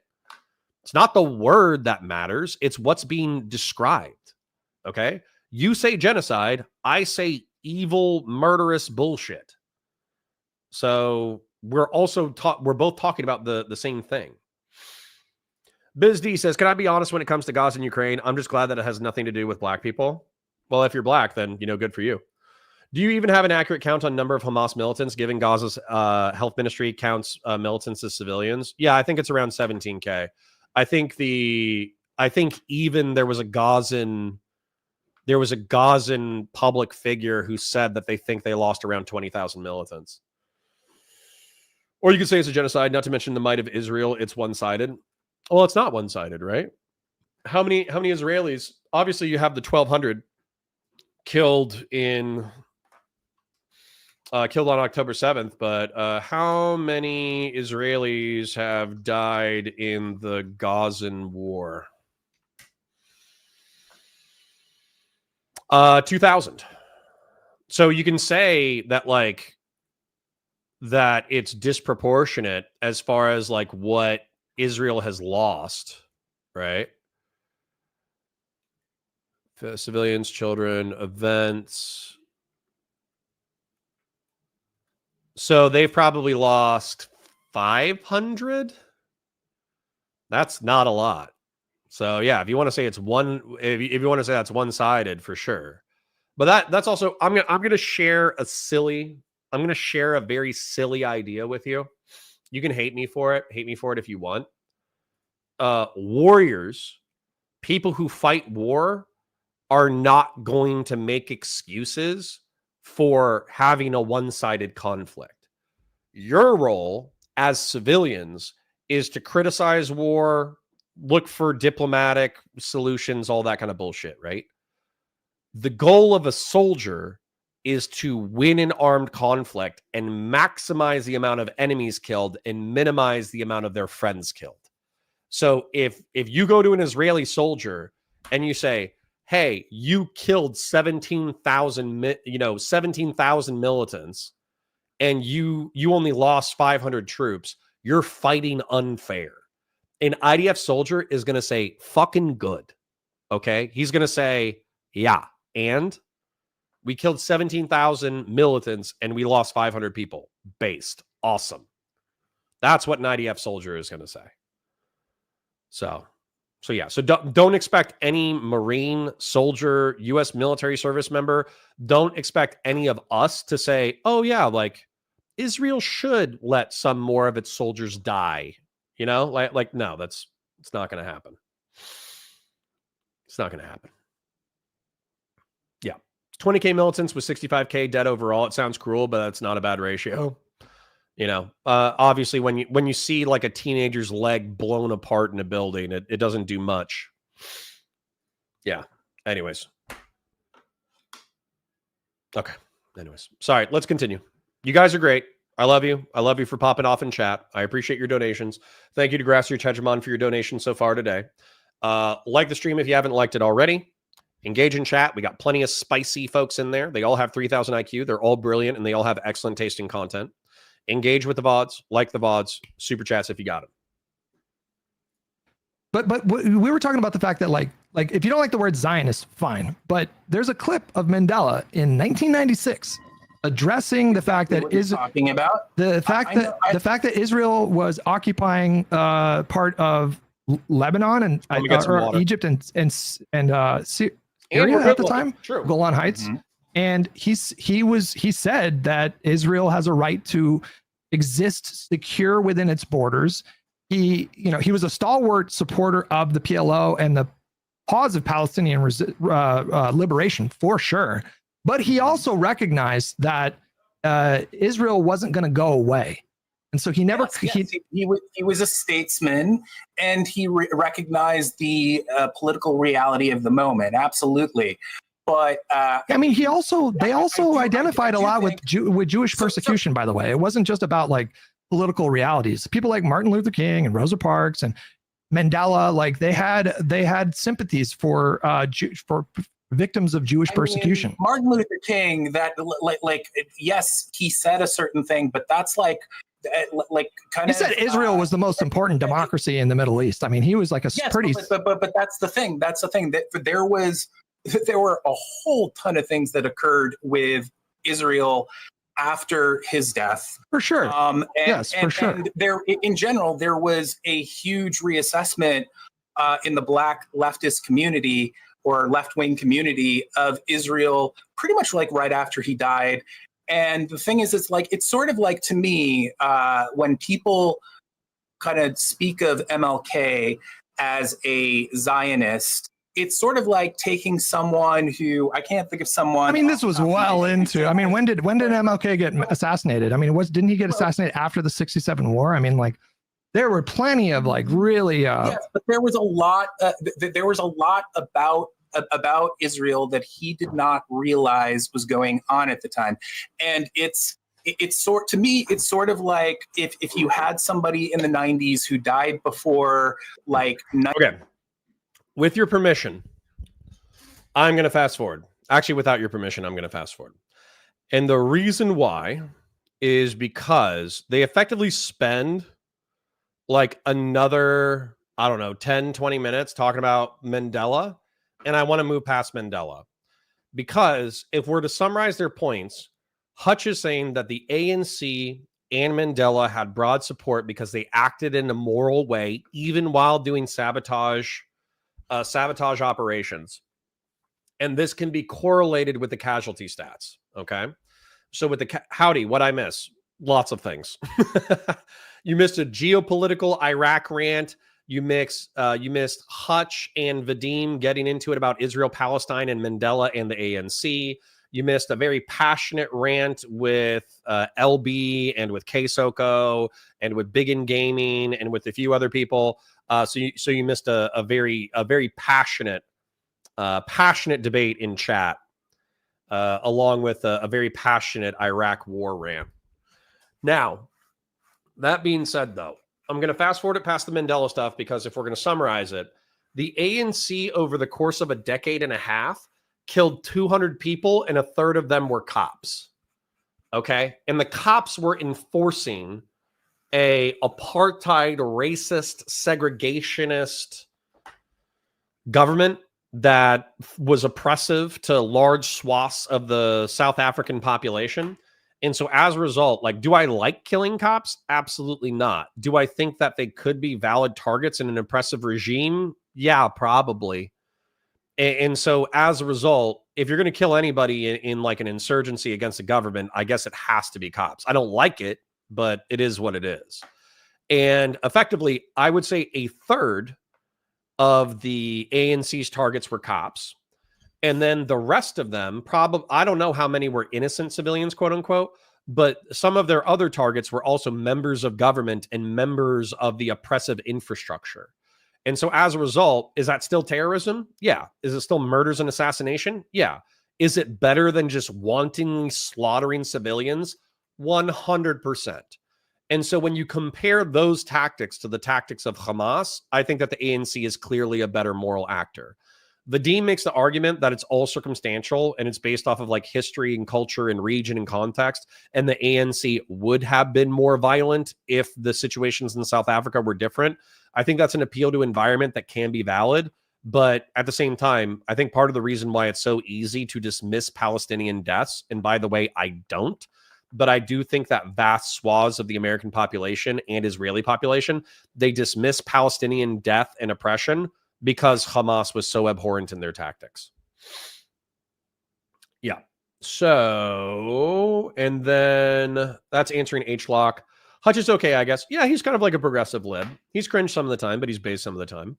Bull Media Steel Dragon says, the using of Mandela as a human shield to defend Hamas is excruciating. Well, in my opinion, I agree with you. Jeff Lewis says, it's just the Palestinian enthusiasts wanting their Mandela idol for the cause. I mean, kind of. GRT says, you know who would add a lot to this discourse? Mr. Girl. True. LB says, I think it's important to understand why are there terrorists in the first place? No one just wakes up one day and does terrorism. I know, but you're saying things that I don't like. I don't assert that people wake up one day and do a terrorism. I think that people have geopolitical pressures that causes them to lash out, but how they lash out is important. This is like when I punish my son, right? Let's say that I punish my son for something.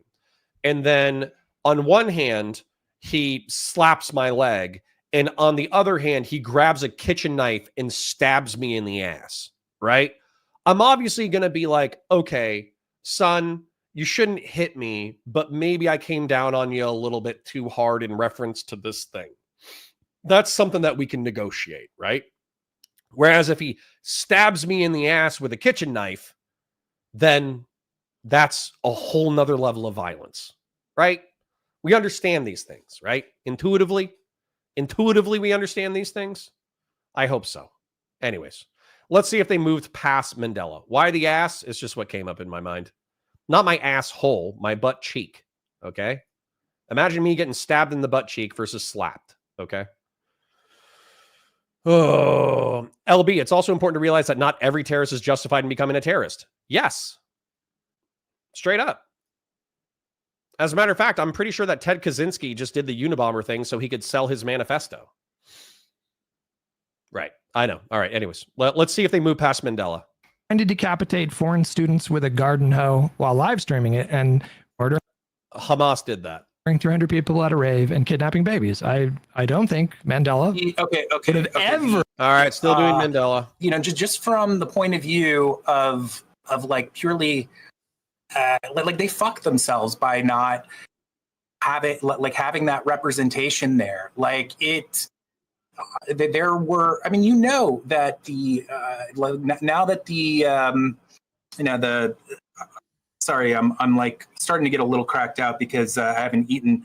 But the election, you know that the election that was like one of the big things that kind of turned it in Trump's favor, and they did not feel spoken to. And yes, of course, I wanted every single one of those people to vote for Biden, but at the same time, when I see how much they were betrayed, I mean, especially since like we now know that Biden wasn't like actually attempting to get to Israel to do anything like that's just that's the kind of rhetoric that I'm talking about that I don't think is helpful, because this idea that the Biden administration didn't do anything is just like patently false. It's just not true. Like this idea that they didn't do anything is crazy. Like the Biden administration is literally the reason why. Far less than they were saying they were doing behind the scenes. Okay, and this is my frustration with the lefties who didn't vote for Kamala, who actually could have swayed the election. And what I mean by that is like if a Californian or a Pacific Northwesterner LB didn't vote for the Biden administration, then ultimately that's not going to matter, right? The reason why it's not going to matter is because of the Electoral College. As a result of the Electoral College, if their state is going to go Democrat almost no matter what, then them adding themselves to the popular vote is not going to affect overall national politics.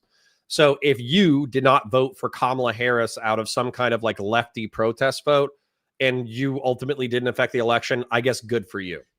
But I think that for most people, particularly in swing states, particularly in states that matter, particularly, and also that energy, if you did that as like an individual conscience thing, but then you drag down people who were in swing states to not vote, I think you're fucking crazy. It is the best way that I can say that.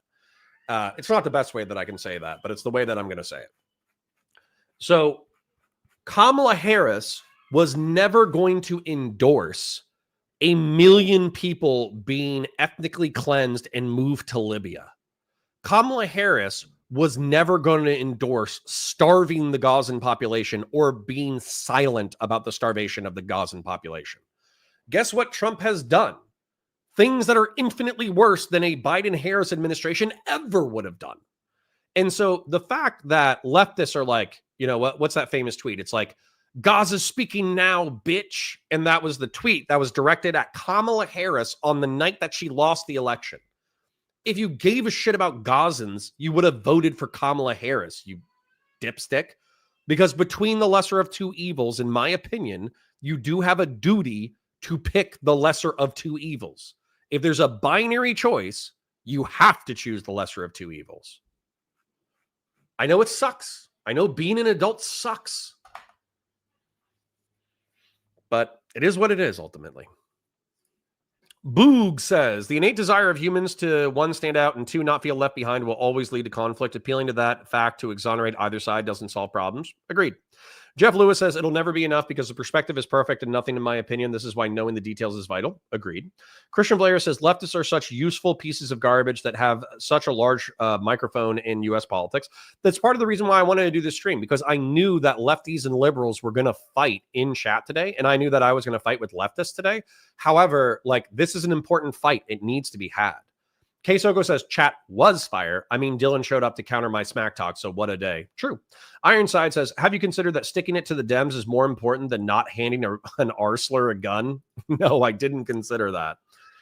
Biz D says, I don't think Gaza affected the election in any serious way. It might have. Michigan. Did Michigan go Democrat or Republican? Sorry, 1 second. Google, because like Dearborn has a massive is Arab. It's not Arab.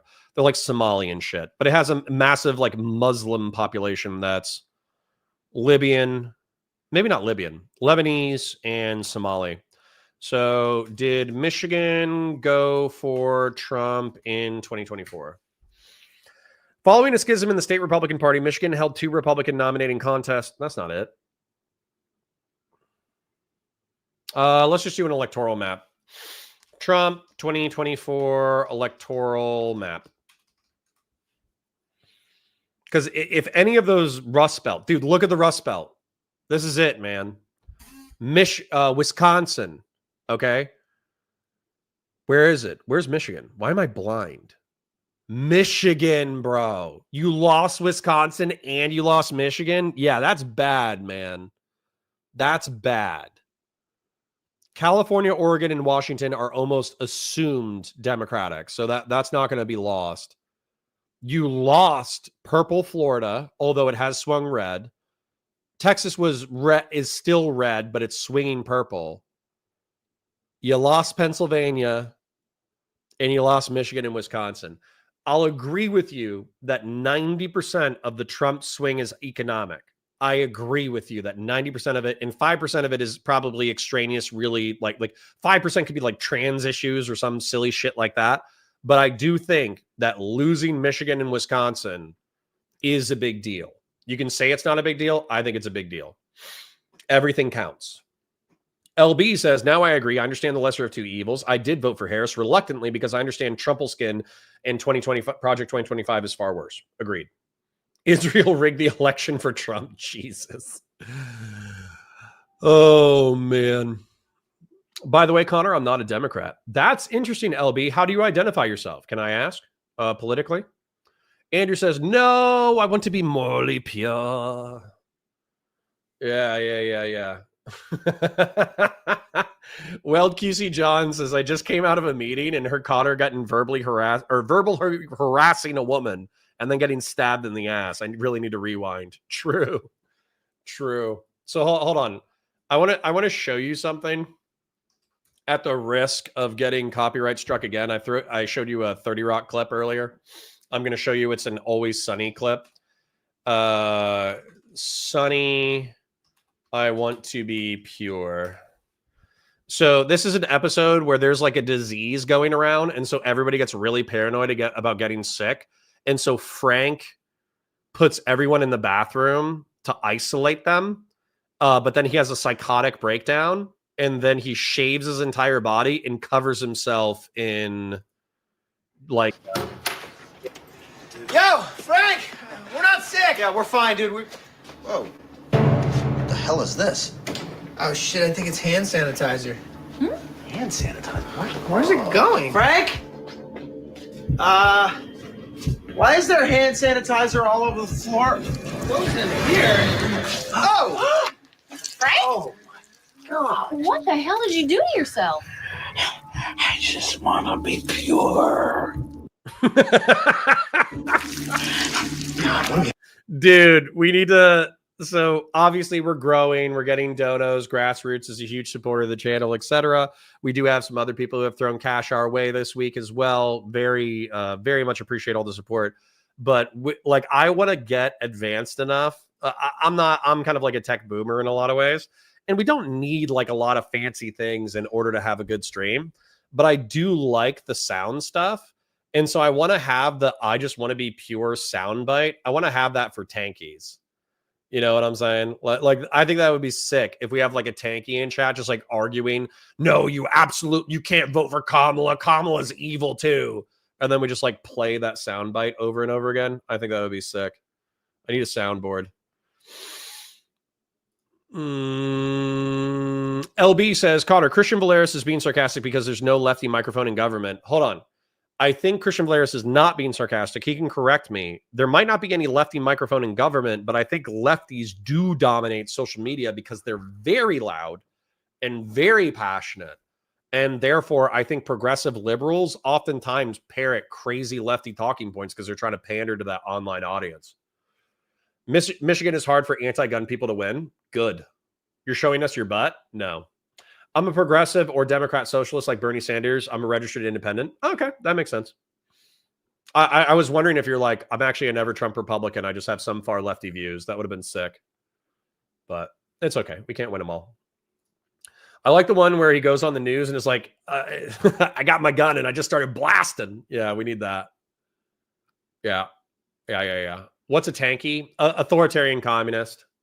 There are people who they apologize for Maoist China and Soviet Russia. And so like Tiananmen Square, where civilians were getting run over by tanks, they like make excuses for that. So that's a tanky. Sorry for distracting from the content. Let's continue. Sometimes I'm the content, okay? Sometimes me yapping at chat is the content. But this idea that they didn't do anything is just, that's the kind of rhetoric that I think led to, in part, maybe, that contributed to the outcome in November. I just don't think that rhetoric is helpful. Like, Biden is the reason why humanitarian aid got into Gaza in the first place. Their administration was the reason that happened.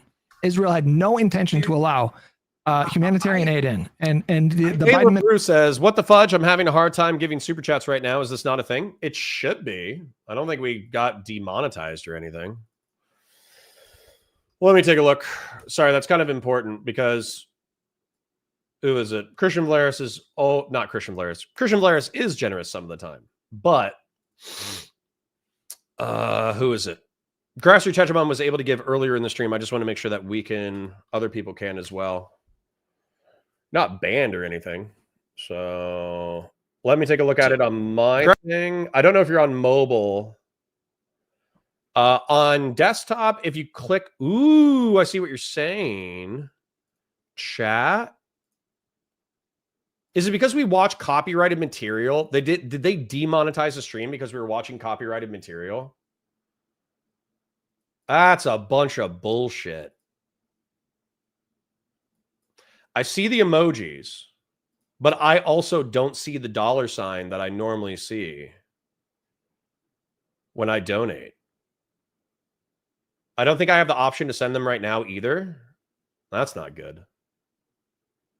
Uh-oh. Well, I guess you're just going to have to watch some VODs, bro. Oh, yeah, bro, I'm checking now. You are demonetized. Weird. Okay. It could just be the stream, just because we got copyright struck. So not copyright struck, but if you get copyright claimed, I don't know if they demonetize the stream, but they can restart the stream. Nah, I don't want to lose all you guys. You got 60 or 70. Super chat me in your heart. Okay. Super chat me in your soul. All right.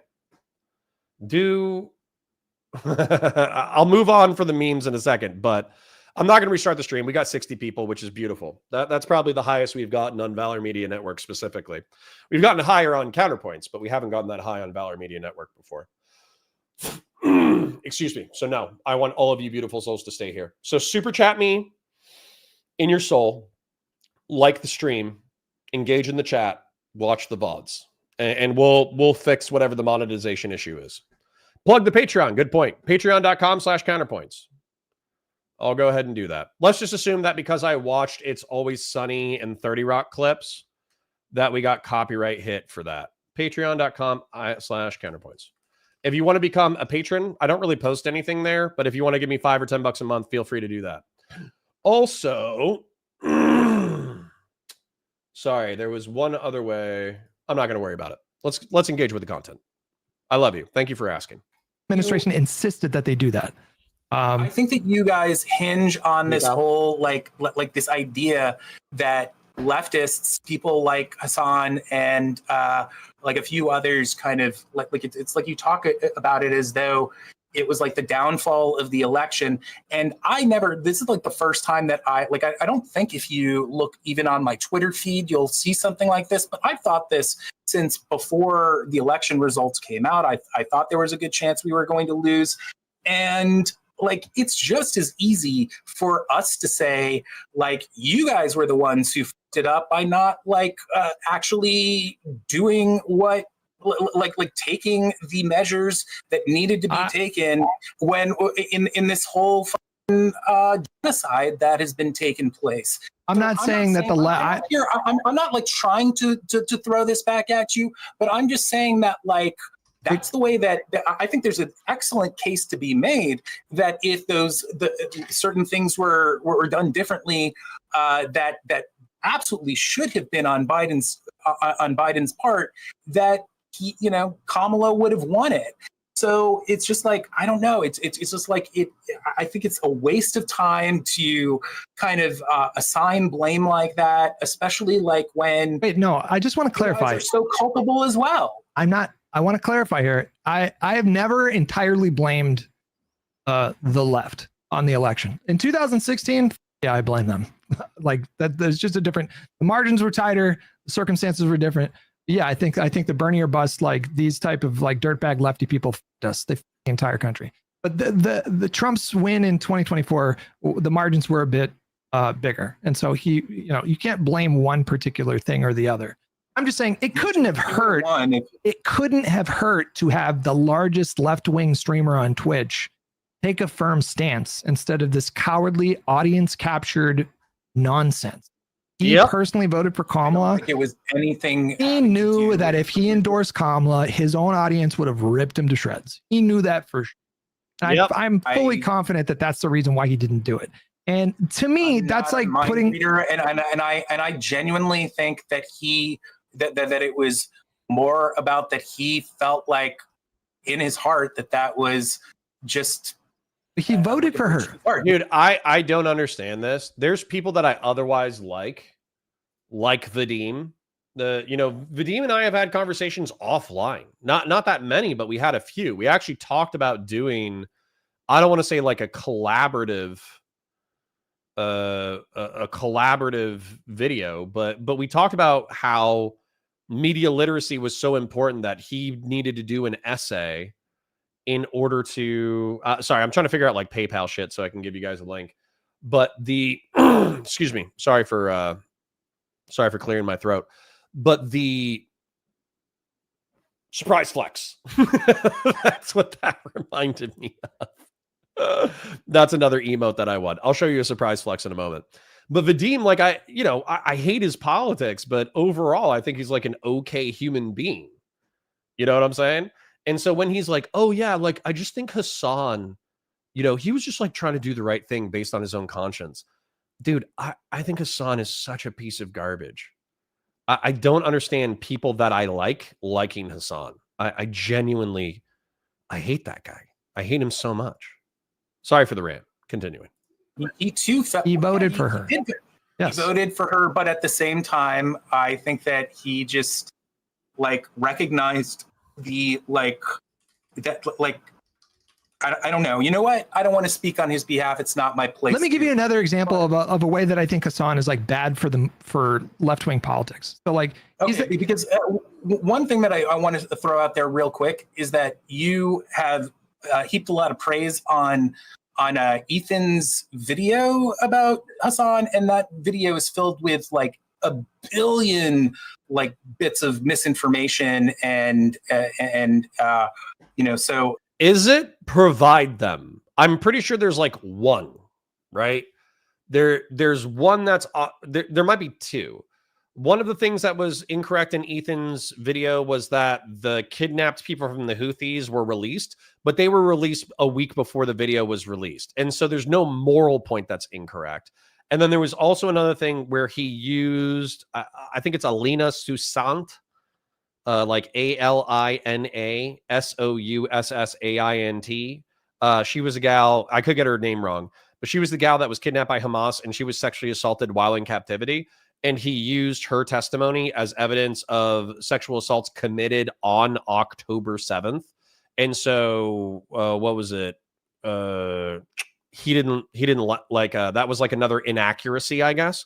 But those are like two inaccuracies that don't really change the moral point being made. So if Hayat's Vadim wants to assert that Ethan Klein is riddled with inaccuracies, then you're going to need to substantiate that. So like I think Ethan, for someone who does not consume politics at the level that Hassan does, made Hassan look extremely silly in their debate. Yeah, but not based on facts. Well, you know what? We'll resume that conversation another time because that's a whole thing. But go on. What were you about to say? I mean, you don't think that Hassan saying that Arab Israeli Jews could go back to Iraq was unbelievably silly? Oh wait, you're talking about in their debate. The debate. Yeah. That is a profoundly silly thing to say. Hear that? Like I would have to like really be reminded of the context and see it. Like they were talking about the Jewish exodus from the neighboring Arab states concurrently after the Nakba happened. You know, this is a process that took place over the course of decades, right? It's not like a singular event, but it is the case that Jewish people faced abject anti-Semitism in the neighboring Arab states and found refuge in Israel. And like it was like pulling teeth trying to get Hassan to acknowledge this, to acknowledge trauma. What Hassan was trying to do over the course of that conversation is that what I do remember, like I don't remember that specific Iraq statement, but I actually like have a post on Twitter about all of this because it was really funny, or if you want to call it that. Basically, like Ethan, he played footage from Avi Schleim, right? Who is this? Yeah, I've seen this critique. Yeah. Boom! There we go. Boom shakalaka. So I'm sorry for being absent for the past 5 minutes. However, I did share a PayPal business link in the chat. So if we're temp demonetized right now because I watch copyrighted content, I'll obviously check with the monetization issues on the back end. But if we're temp demonetized, then I'm going to go ahead and use the PayPal link. So PayPal link is in chat. I think I saw at least 2 people asking about it. So if you do want to share your glorious wealth with us, then please do a PayPal, and then I'll try to figure out the other thing. Kamala was a weak candidate. Now Tim Walz, that's my dad. Based. You're right. Your sexism is incorrect. We should have had a male Democrat running. God, I effing hate his voice. I'm not a huge fan of his voice. Valor should get a Streamlabs set up. I do. I have to fix all my back end. I'm sorry. You could pin a PayPal. That's what we were talking about. So that was from Bud. And then I think I saw H-Lock and somebody else talking about it as well. So that one's done. Then a lot of Bernie bros voted for Trump because they wanted chaos, in my opinion. Yeah, there were accelerationists that 100% went right this last cycle. Kingslayer said it wasn't even a week. It was like 3 days before Ethan's video dropped. Yeah, exactly. So people criticizing Ethan Klein for that is crazy pants. AOC split the ticket with Trump for the same reasons. That's interesting. That in the future, economic redistributivists might split between AOC and Trump. That's an interesting observation. Vadim knows nothing about foreign policy. Lol, he is like Kyle Kulinski. Kyle Kulinski actually reads stuff. He regurgitates inaccurate things, and he has the same like Tulsi Gabbard, anti-deep state, contrarian bullshit. So I wouldn't say that Kyle Kulinski is wholly uninformed. I don't think that's accurate. I also don't think Vadim is wholly uninformed, but I do think he's 100% bought in ideologically to his position, and he doesn't make concessions to exterior tribal groups. Like Hutch is effectively a progressive liberal. He's about as far lefty as you get if you're going to like a normal person cocktail party. Hey, it's Vadim, in my opinion. He's about as far lefty as you get if you go to a cocktail party in the Pacific Northwest or California. Eben says, Nakba, 500,000 Jews being essentially kicked out of all MENA states, just short of 1 million. Why is everyone ignoring by everyone? So Eben, as we like to pronounce it here. Eben, I would have to look up the timeline, but what I essentially understand, and leftists would call me a double Nakba conspiracy theorist by stating this, but it seems like during the British Mandate, everybody, the Palestinians and the Israelis, they weren't Israelis at the time, but you know, the Jews who wanted a sovereign state, they were jockeying for position pretty much the entire time during the British Mandate. And so they all had the writing on the wall that when the Brits left, it was going to be a scramble for territory. And so it seemed like the Palestinians were militarily preparing, and it seemed like the Israelis were militarily preparing. And then it seems like they did the Nakba, the military operations, in order to secure what they believe to be their territory. And then, it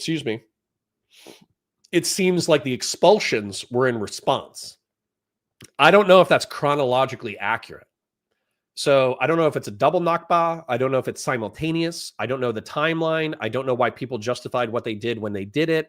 I don't know. I know the name of at least like 2 cities. I don't have them off the top of my head, but I could find them, where there were Israeli massacres of civilians within the cities. Even within the narrative of one of the massacres, though, there was armed resistance where the people of that city did, shoot back, basically. Israeli militias came into the city, and then the Palestinians started resisting with small arms fire, and then the Israelis conducted a massacre in response to the resistance. So I know all of that happened, but I'm fuzzy on the chronology. I like Kyle, but he's a little too loose with his words. Yeah. You got to be careful with that contrarian anti-state crap. It basically lets you become a conspiracy theorist without double checking any of your stuff. GRT says, if there's any legitimate threat to American ideals right now, it's 100% populism on both sides. Agreed, GRT, which makes us unpopular. It's unpopular to criticize populists. Who knew? Joda Boy says, yeah, a lot of people who voted Trump also voted AOC. Yeah, they just want economic redistributivism and they don't care where it comes from.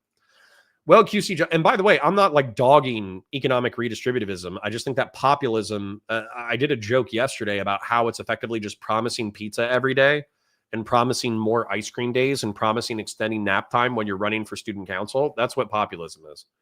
Well, QC John says, Connor, what's your thoughts on Dem's new strategy of trying to talk to working class men from luxury hotels? I'm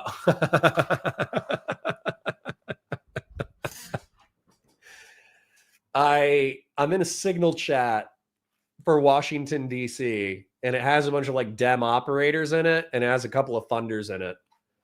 And I said, listen, guys, I'll save you $20 million. Okay. Give me, hold on. Tell men that you're going to make sure that they can have access to decent jobs, that they'll be able to afford having a life and finding their romantic partner, whether they're gay or straight, doesn't matter. And that once they find their partner, they will be able to afford their families. Speak to the quote unquote economic anxieties of the modern American. And you'll win. Like if you zero in on the working class schlub making $7 an hour, working $60 a week in order to bust ass to not pay bills for his dog shit cell phone service, dog shit car insurance, and you promise to make his life better, you will win. Talking about how, men need to get on board for the big win by conceding political territory to minorities and women and gays, and how they need to stop being so microaggressive. Keep doing it if you want, but you're going to lose every single time. It's crazy to me how allergic some Democrats are to like victory.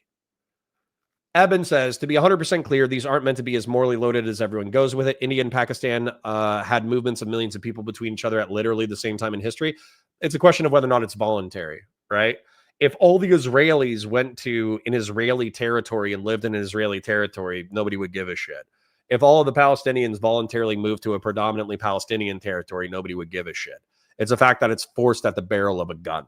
That's why people care. Commander Haircut says, and for some reason they think Trump is too. AOC was baffled when she heard this from her constituents. Yeah. When they were talking about in the Signal chat, not, I'm not mentioning names, but there was some confusion about why the Democrats took the tack that they did and how it's ringing hollow in the exterior world. But there was also a question about like what Democrat men disproportionately support. And the Democrat that came up over and over again for young men was Yang. Yang came up over and over and over again. And guess what Yang talks to? Economics, economic anxiety, the future economy, and how to have some level of economic justice for working class people. It was almost his entire platform. Jeff Lewis says, I think the Jews just wanted it more and were able to leverage their war skills learned from World War II, which is how they won. That might be a simplification, but I'm not opposed to it. Sacred Snow says, I'm okay with Kyle because he's able to coalition build and supports lesser evil come election time. I disagree with him a lot, though. He's incredibly confidently ignorant. Yep. Christian Valeros, I think, says it best. You don't have to agree with me, but this is my assessment as well. Kyle is just left-wing Dave Smith. Are you wrong? Are you wrong? Actually caring about men would be a good start for Dems. Yeah. But how will we reach them in their clan meeting? I'm joking. LB shit stirring again in chat.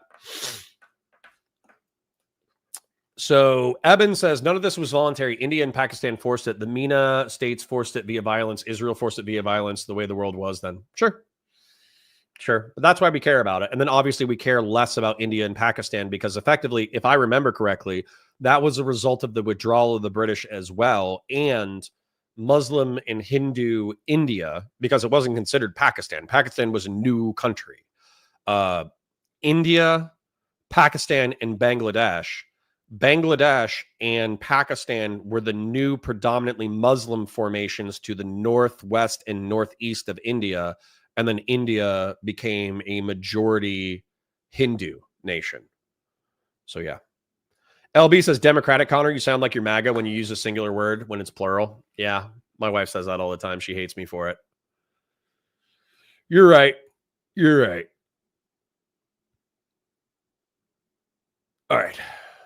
All right. I parasocially love you guys, but my brain is getting tired from reading.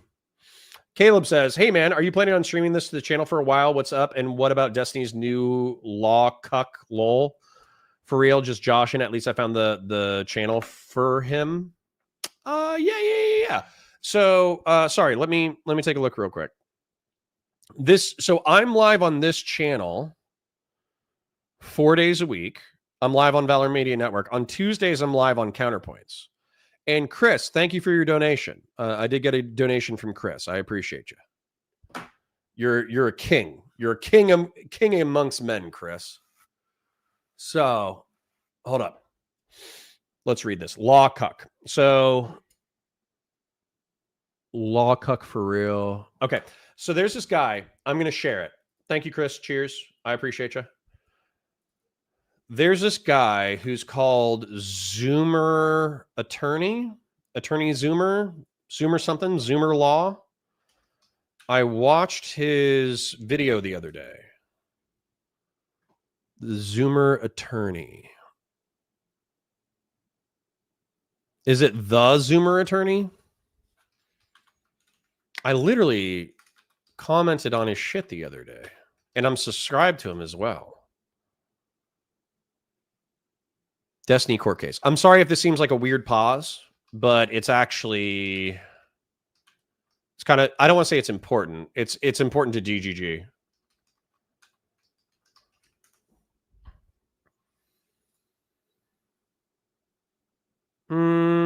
Is this what you're talking about? No, it couldn't have been. This was from the past 48 hours.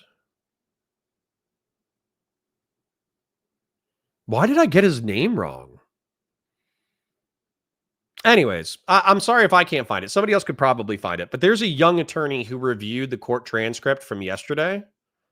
And effectively, he thinks that the case is going to get dismissed. I don't know if that's what you're talking about, but I actually watched that the other day. And what he's saying is that the federal court, if they don't have standing because the law is not retroactive, the court case could be dismissed instantaneously. And also, Pixie's team asked for an emergency injunction. But when they got to the court, they didn't have any basis for the emergency. And so as a result, the judge was kind of like chastising them before the court case even began. So, yeah. So basically, he's saying, he could be biased. He sounded pretty intelligent to me. But he was saying that he thinks there's a 90% chance that the court case is going to get dismissed. He was also saying that based off of the way that Pixie's counsel was acting, he thinks that it could be the judge is not going to like Pixie's team after the shit that they pulled. And that's kind of what he said. So if we're talking about that law cuck, that's what we're talking about. She brings you pancakes and pickles. What's not to love? It's true. It's not Pisco. It's somebody else. Yang is one of the very few Americans that understands why UBI needs to be a policy discussion for the coming future. True. If I may, based. True. Another lawyer has been speaking with Destiny, but that dude seems based. True. Kingslayer says, if you are a gun controller Democrat, remember I own a gun doesn't equal I'm okay with you owning a gun. I own a gun makes you sound like you like guns for me, but not for thee. Well said, Kingslayer. I agree with you.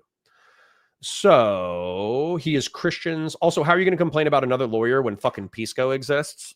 Yeah. Pisco has he has obviously distanced himself quite aggressively from DGG, which was not massively advantageous to him. So anyways, I'm sorry for yapping. I got distracted again. I got brain fog. But I think that what's happening is the Deem, he has brain fog. And so he's transmitting that through osmosis through the screen. And he's giving me brain fog, which is how chat is distracting me so aggressively today. So let's stop that. Right. And basically, the entire time, he was just trying to inject the other aspect of Avi Schleim's argument, which kind of discusses how. But Ethan was not justified. The Nakba contributed to the way in which it contributed to that, and Ethan actually Hassan was trying to communicate two major things in that the entire time, and they were in the interview that he was pulling from with Avi Schleim in the same exact interview, and he didn't, I don't know if. But Ethan was never I think Well, one of the folks, we things have our that you first- guys struggle with is that Ethan was not. Here it is. I found it. I remembered. It wasn't the Zoomer attorney. It was the Gen Z attorney. So right here, this guy. So if you want to look at the analysis, this is from 12 days ago. But it's effectively this dude. He's a lawyer. He's a state attorney. He's a public defender. He's good enough in order to get into the JAG office of the Air Force. And he's reviewing the court docs for Pixie's thing. And he can correct me if I'm wrong, but I think he says that there's effectively a 90% chance that this is getting dismissed. Suggesting that everything that happened during the Nakba was justified. His point was generally that you guys are so eager to contextualize violence on one side and attribute it to trauma, and there's no similar effort whatsoever to contextualize anti-Jewish violence or anti-Jewish persecution and dig into their reasons. But that's not true, because again, the information that Hassan was trying to inject into the discussion, which he was basically trying to fill out what Avi Schleim has to say about all of that. It contains the acknowledgement of the trauma that they went through that, but it kind of puts it into perspective. It kind of I can show you the. I'm looking for. What's your big disagreement? What's your top-down disagreement with Ethan? What do you actually disagree about? I mean, first of all, Ethan was someone who I really dug for an extremely long time. He's been really nice to me, by the way. He tweeted out a few of my videos, which was really cool. He really didn't do that very often with other people, and I found that to be super flattering. So I've never come at a place of I think sure. I may if you look at my posts about him on Twitter, I will I could see how somebody could look at them and be like, what the f- are you talking about? No, I'm not even familiar with all that. I just want to know, from a top level perspective, what are the big things that you disagree about? My mom texted me. She says, don't groom on camera and don't say that I told you to stop.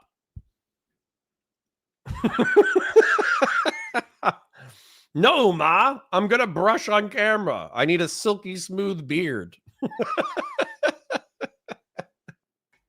It's about, hold on. I actually I'm looking because I thought this might come up. And again, this whole conversation is something that I think that I would love to talk to you about more in depth sometime. But yeah, so this is just a small list of things that I think he's done that are really reprehensible and show kind of bad faith on his part. May not be bad faith. It might just be due to him literally having some sort of mental illness and not I hate it when you guys do that. I hate it when you guys do that. I mean, I usually I hate that too, but I actually feel by saying that I am being generous with Ethan, because I would rather this behavior be explainable through something like that than it's because Hassan's community viciously savaged him and his wife. No.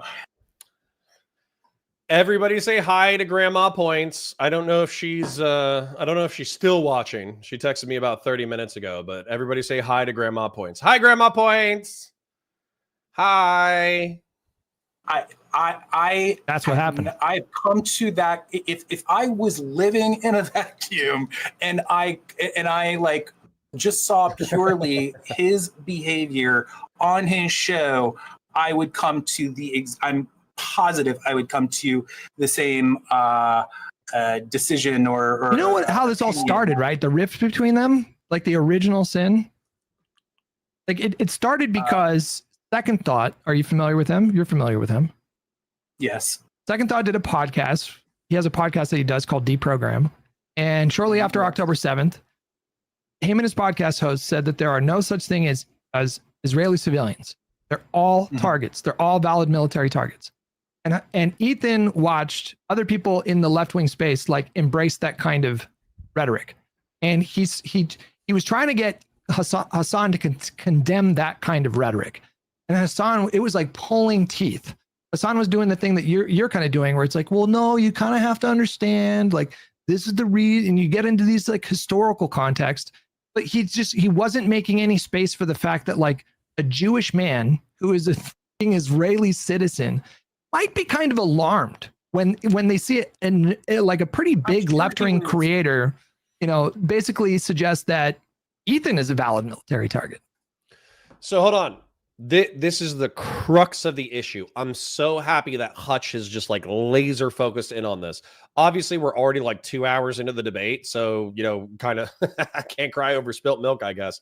But this is the crux of the issue. Okay, this is what sparked my passionate rant. With chat earlier. This is Ethan's major objection with the far left in reference to Israel-Palestine. This is my objection to the far left with Israel-Palestine. This is Hutch's objection to the far left in Palestine. And Hey, It's Vadim is presented with a choice.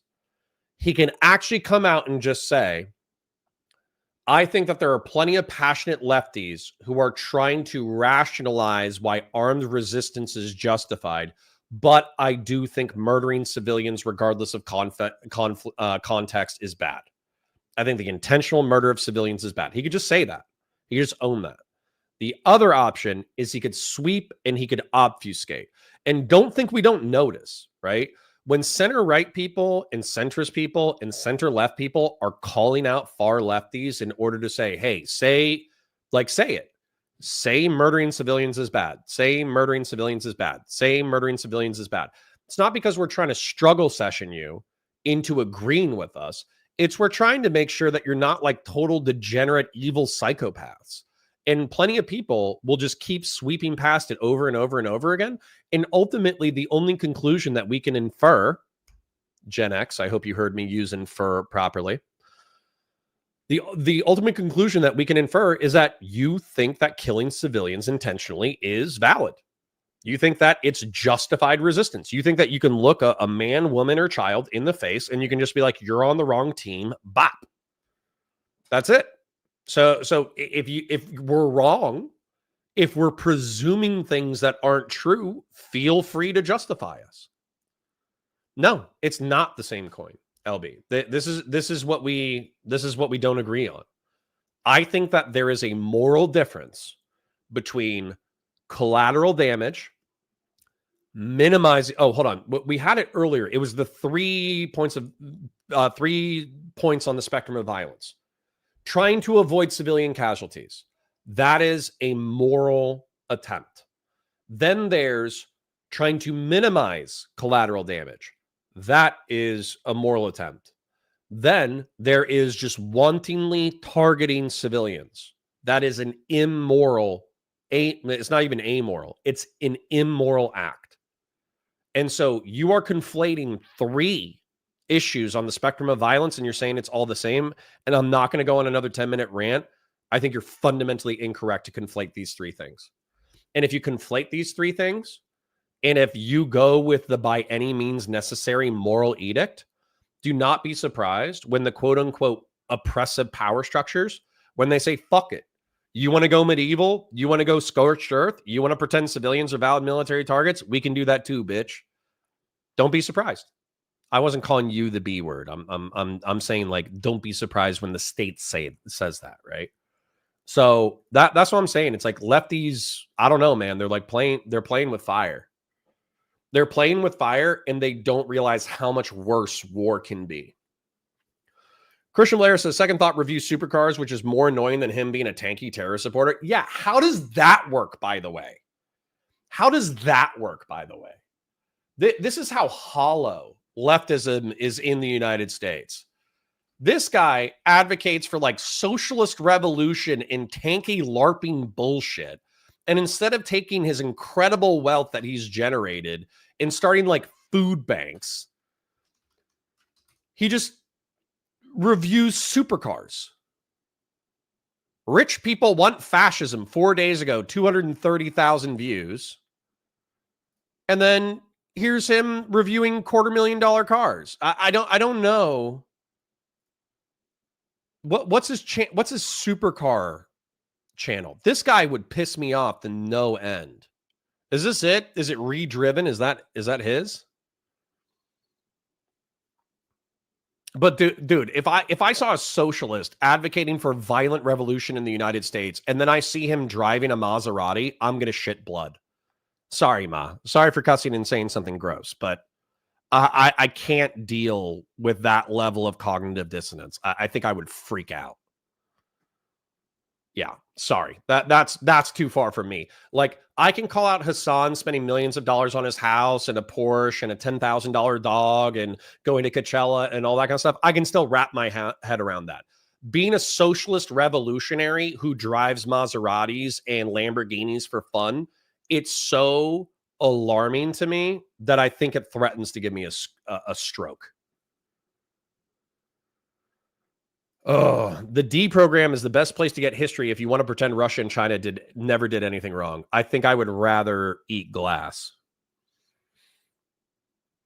I would rather eat glass. Yeah.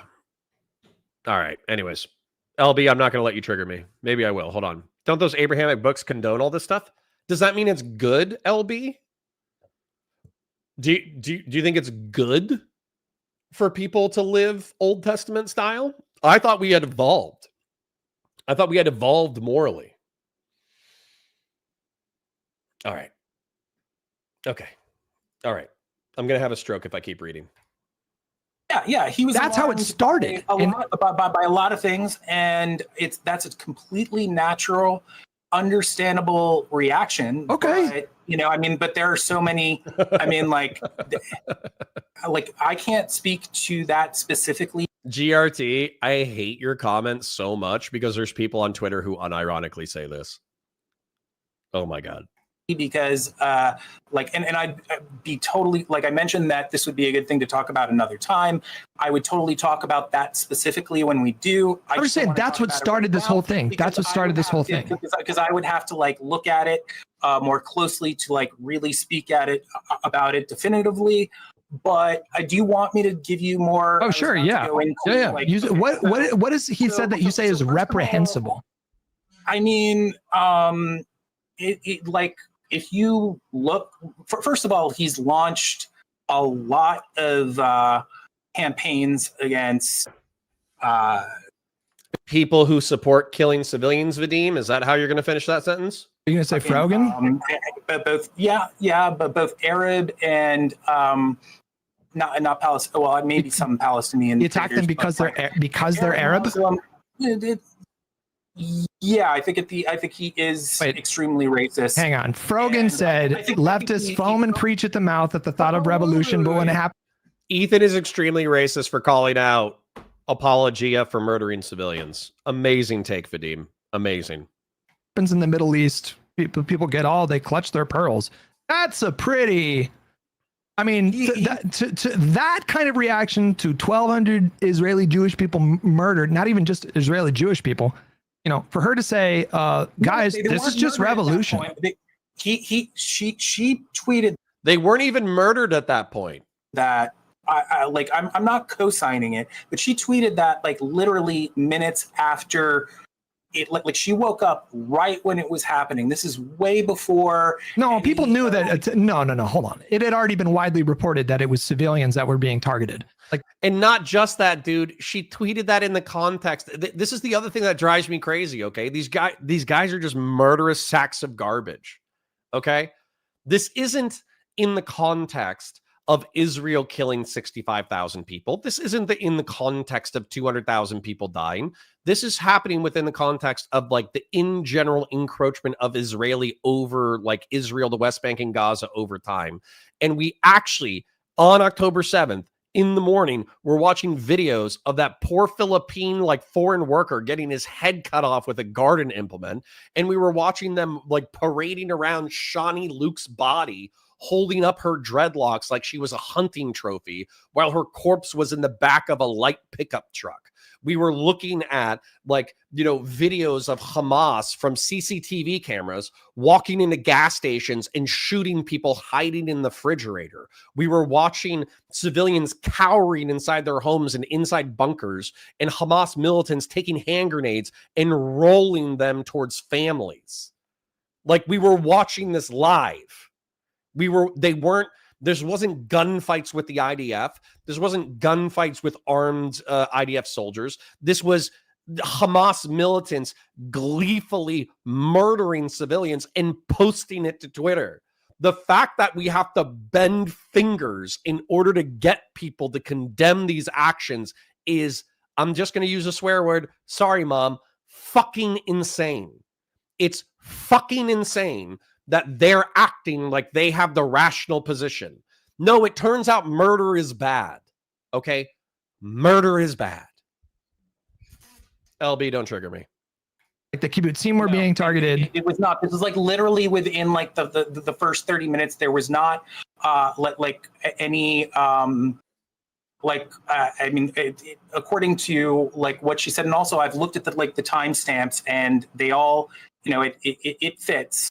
But again, like these are things that I came into this conversation like I go over my notes, and I am. You're saying he attacked her because she's Arab, and he attacked her because she said certain things. He has said so many things in relation to her that are so fucking Islamophobic and examples. I would love to hear examples. Please give me examples. Racist. Like what? I would be. Well, that's why I'm saying. Okay. I'm just giving you an overview of what the problem that I have with him right now, and if I knew that we were going to get way into this, I would have all of those. Like next time, I'll give you the answers to every single question you're asking right now. This idea that Ethan is a super racist who has attacked Frogan, who was glorifying the October 7th terrorist attacks. He has said unjustified racist attacks against Frogan. Okay, let's take that for granted. What are those comments? I don't know, bro. I would have to research it first. Come on, man. Come on. He's Islamophobic. He is pretty wild to me. He absolutely is. I mean, it's difficult not to be when you lean into something like Zionism, because the fact of the matter is that one, or any like political philosophy that at its heart kind of he called it a genocide, like he's day called it a 7. genocide. He's also gone back and forth on that so many times. He said things. He was certainly willing to concede that Israel has been barbaric in their application of violence and subjugation against Palestinians. He's never indicated anything otherwise. Listen. Let me just go through some other things, and I don't want him to go through any other things, right? You have to understand the frustration when you do like online political and debate. I know I haven't done a lot of debates recently, but what happens is there's good faith and bad faith people who engage in conversation. Okay. And some people don't have all the evidence lined up and they're being good faith. They're genuinely saying, I don't have the information at hand. I desperately want to show it to you. I know I've seen it before. I want to show it to you later. And then there are people who do this in a bad faith way, where what they want is they want to get onto a platform and say what they want to say unchallenged. And if they're challenged, they'll say, oh, yeah, I'll get that information to you later. But they don't actually care about getting the evidence in order to support their position. They just want to be able to articulate their position on a platform. And so I'm not saying that I would actually do this because I actually like it when content flows. I don't like to kill the stream, but sometimes I like to kill the streams and force people to prove what they're asserting. He has made a bold claim, which is that Ethan Klein has used his platform in order to be racist against Frogan. That's what he said. And when he asked whether or not he had evidence of it, he said he needed to go look it up. It should be relatively easy in order to go find that. As a matter of fact, let's go ahead and take a look. Ethan Klein, racist towards Frogan. Let's see if they have anything. Ethan's obsession with Frogan is alarming. Right before making AB uncomfortable. Desperate for some of that Ethan industrial ad revenue. Let's take a look at it. Why is Ethan obsessed with Frogan? He says that he hates the things she supports says, but she thinks the same way most proud Palestinians think, especially if you grew up Muslim and or Arab. I hope her mental health is okay and that her family and friends are safe. It's mind-blowing how Ethan doesn't see the attacking an openly Muslim woman constantly to his millions of followers as dangerous. She always initiates. There's always one of her tweets first. She's the one who freaked out about him unfollowing her. Does he not realize that everything isn't about him and his feelings? Like, what is he after? How hurt can he be while playing poker and begging the Try Guys to come on his podcast? Meanwhile, many of us are scared that our family members may not make it out alive. Okay, so someone's being mean to a Jew and the Jew's being mean back. That's not racism. Okay. Right before making AB uncomfortable, Ethan Klein crashes out on Frogan again, calls her a disgusting bigot, wants her permanently banned, and says she's going to have a panhandle since she can't beg online anymore. So let's take a look at it. Yeah. The fact that they have the audacity to create Sabra and make that like the staple hummus of America, insane. By the way, I found this statement very telling. She says they had the audacity to make Sabra the staple hummus. Can I ask you a question? What did she mean by they? What did she mean? Jews. What did she mean by they? Yeah, Jewish people. I'm being. Is there any other way to interpret that? Yeah, you could just interpret it like mainstream culture, but okay. And a Jewish guy who's paranoid about anti-Semitism and the worst terrorist attacks since 9/11 is a little suspicious that somebody who's attacked him over his support for the state of Israel is mildly paranoid that she's being derogatory to Israelis or Jews, which is she's done in the past. Is this racism? Is there any other way to interpret that she meant Jews by they? Being as generous and charitable as I would say that if you're being as generous and charitable as possible, you could say the United States government, or not even the government, because the government wouldn't pick the hummus of the United States of America. But you could say like the American general pop culture. Possibly can to her. Okay, she clearly means Jews, right? Mm-hmm. So she says they, and you go back to the tier list when they try to pretend that it's like, oh, it's just about hummus. What are you doing? She just said they, as in Sabra is literally Jewish food. She makes that. It is Jewish food. It's partially owned by an Israeli company. That association in her fucking brain, which proves that she is a disgusting bigot who went on stage and exhibited open anti-Semitism and lied about it. So why did you call Sabra they hummus? Fuck that. She should be permanently banned. I think that's too sensitive. That's not as far as I go, but that's not open. That's not racism. Thinking that somebody is being racist to you and then calling them a piece of shit isn't racism. Fuck that. Just a disgusting bigotry. And the way that anti-Semitism is any other Arab country. I'm not accepting that as evidence. And then this is something critical of her. And then I don't know what this is, but it's a podcast reviewing this and asking Ethan Klein to stop being so mean to Frogan. Okay. I found off of cursory research, I have not been able to find any racism. So if anybody wants to link me some racism or tell me where to find racism from Ethan Klein, feel free to do so. Citations. Orange shirt kind of sounds like Sam Cedar. You talking about Hutch? Maybe. People are so wussy. Well, I agree with you there, LB. The powers that be. Yes, she meant Jewish people is a dog whistle. Even if it wasn't, I don't necessarily care about that. Is her calling? Let's not assume. Let's not assume that she's referring to Jewish people. Let's just say that she's saying American pop culture. Is Ethan, in the context of what's going on in society right now, right to be a little jumpy about people who are critical of him? Yeah, probably. Is that racism? No. Eben says, no, that would be Zog to them. It's obviously about Jews. Oh, you guys are being more mean than I am. You guys are being crazy. Is that a white thing? Yeah, it's a white thing. Old school. Old school. You're so late, bro.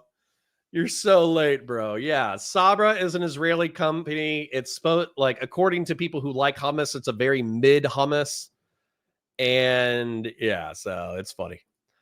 Just beyond the design says it's microaggressions. They're so small, no one can see them. Yeah, what the hell? Also, since you said all Israelis should go back to Brooklyn, that's racist. It's funny. It's racist. That's racist as fuck. Yeah, all Israelis should go back to Brooklyn. Dude, the Ashkenazi, the people from Europe, they went to Israel or they went to the United States of America. Not all the Ashkenazis went to America first. That's crazy. Okay, I'm fine with that. LB, yeah, so LB says, Connor, I'm telling you, it's a racist dog whistle. They meaning Jewish people. Well, you know what's funny about that? If I remember the context as well, that's within the and she also, I think on that same podcast, says that one of her cousins died as a Hezbollah militant and had an Xbox gamer tag with Hezbollah, you know, in his gamer tag. So yeah, you know, so pretending that she's not like fans of jihadists, I think is crazy. But then not just that, but I think that entire conversation was in the context of not only how much does Sabra suck, but also how did Sabra become the most popular hummus brand in the United States? So I really would not be surprised if she was referring to Jews. I'm trying to be extra charitable because we obviously only have like 20 seconds of context, but still. Yeah. Anyways. Are we being gas lamped, chat? Yes, you're being gas lamped. All right. Sorry. Let's continue. I wish I hadn't brought this up because, again, Sorry. Why does this gamer tag go so hard? Hezbollah Ebola 9420. That is a crazy gamer tag. I'm going to leave that up for a minute. I would be able to counter everything that you're saying if I just had. Why did she leave the tweet up? Why did she leave the tweet up? Why wouldn't she delete that tweet? Because the fact that she you know what? I don't want to speak on her behalf. Don't you think that's reprehensible though? She's straight up glorifying killing families on the kibbutzim, and if you really want to look at if you really want to go through this, we can take a look at it. I will get it for you right now. Isn't that reprehensible? Wait, hold on. He's not going to be able to answer it. Okay, let's take a look at it. Okay, so Rogan. By the way, one thing that a lot of people think that she posted. Commonly, when that tweet is reposted, there's a picture that accompanies it that shows like a field, and it's basically like the field where the rave took place, and it just looks like there's no violence in it, but there's like trash everywhere, and you can tell that some like crazy shit has gone down. Someone added that to the retweet that gets put out. Well, I'm not. It makes it look like she was looking at that and she posted it. So I don't know if you knew that. So I'm trying to find. I have all of these tweets. Like I have extensive notes on all this, but why wouldn't she delete the tweet though? But let's look at the tweet. She said something to the effect of. Let's look at it then. Yeah. Let's look at it. I just read it word for word. It's leftists preach and foam at the mouth at the thought of a revolution happening in America. But as soon as it happens in the Middle East, what they're doing is wrong. So, LB, I appreciate you that we viciously disagree on violence, and yet you are more aggressive about racism than I am. I think that's actually pretty funny. I feel like you're simultaneously like if I had to say it, I'm getting tired, so bear in mind if this is not the most charitable sentence. I feel like I have an infinitely better position on violence than you do. Like, to the point that I want to grab you by the shoulders and shake you and scream at you that your position sucks. Okay, that's where I'm at on your position of violence. Now, that being said, I feel like you're a better person than me in some regards, because I'm trying to be charitable to her being racist, and you're like, no, call a spade a spade. And sometimes I'm very naive when it comes to other people being bad faith, just because I try to be extra charitable. Now, you do ask an important question, though, which is, are gamer men sexually repressed? Yes, is the answer to that question. What's with all the X's? So the X's aren't a sex thing. It's to differentiate your tag from other people's tags. Because, as an example, I had like Irish Car Bomb as my gamer tag. But I did RO15CAR6OM6 in order to differentiate it from anybody else who took Irish Car Bomb, because other people took Irish Car Bomb. But in order to differentiate your tag, you can take a tag that's really popular, like I don't know, Gooner, right? And you can put XXX Gooner, XXX on the end, and then you can change the capitalization. And even though somebody else has the original tag, you can get a similar tag that people are only going to read the center of it. So that's an amazing gamer tag. As a matter of fact, I should do, that should be my gamer tag. Oh, you guys are getting so pissed at Vadim. I appreciate it. Oh, I love it. You're saying the XXXs are cringe? I don't know. I like them. For me, I haven't seen a XXX gamer tag in a decade, so seeing it again in the wild is actually like really refreshing.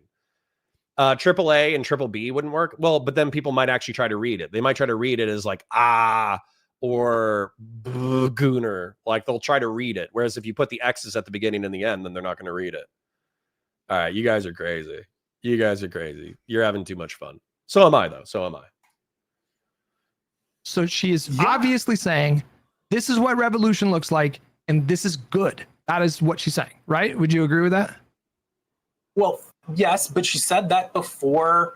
What she was advocating for there, because do you have the look there, wait, hold on, but wait, there's more to the tweet. It's actually a thread. She replied to that own tweet by putting in quotation marks civilian deaths. Okay, still, where was this energy for Palestinians all these years? This is you, LB. No offense, but this is you. Where murder of children becomes justified because of civilian deaths in the past. Whereas I would say intentionally murdering civilians is unacceptable no matter who's doing it. She knew that these were civilian, the civilians were dying. That was after, exactly. Look at that. How much after, there's at least, there's more time. Okay. Sorry, we're having an Irish car bomb controversy in chat, so let's address this real quick. GRT says the vibe is very 2006 emo coded. Well, guess what I was listening to in 2006? My Chemical Romance, Taking Back Sunday. Who else? I'm trying to think of who else, but let's face it. Oh, The Strokes, Taking Back Sunday, My Chemical Romance, Supervillains. Anyways, the point is I was very emo. I was like an angry stoner emo boy in the 2000s. Sacred Snow says, Irish car bombs are such a normalized drink name and apparently very unknown outside the US. My Brit gamer friends were incredibly taken aback and offended by it. So I like Irish car bombs hits different with Brits. I did that once where I was drinking with Brits and I ordered an Irish car bomb and they were like, what is wrong with you? And I was like, listen, man, let's just say, as much as I'm moral frogging about, I don't know, murder of civilians right now, I was not willing to tolerate the moral frogging about Irish car bomb. I'll admit it. I used LB's line of argumentation to justify the name being called Irish car bomb, because I was like, listen, if you didn't want Irish car bombs to become a popularized thing in Irish culture, like I'm ethnically Irish, right? If you didn't want that to be a thing, then I don't know, maybe you shouldn't have starved tens of thousands of people to death in the 19th century and forced them to flee their homes to a new world. And maybe you shouldn't have conquered like 25% of a country and just held on to it for a few centuries, right? Like I didn't kill a few 100,000 people through starvation, and I also didn't even kill any, what is it, like Protestant paramilitaries or, British soldiers. I haven't done any of that crap. I'm not guilty of any of that. I'm just guilty of ordering an insensitively named drink, blow it out your butt.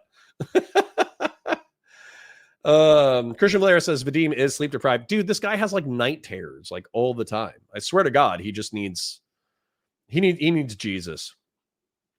Ironside is X is just a cool letter. You got like X-Men and stuff. Sure, I agree with you. Base. Connor pulled up that Uno Reverso. Yeah.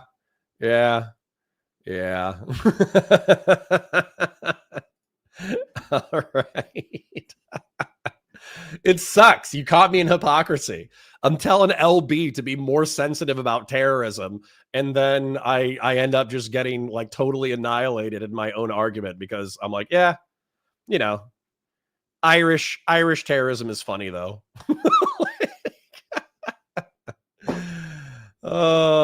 Do I need help? Yeah, LB says, listen, I'm an 80s baby. Tragedy can still be funny like slavery jokes if it's done well. Do I need help? Yeah, I think we all do. I'm sorry for interrupting so much, but we're having fun in chat.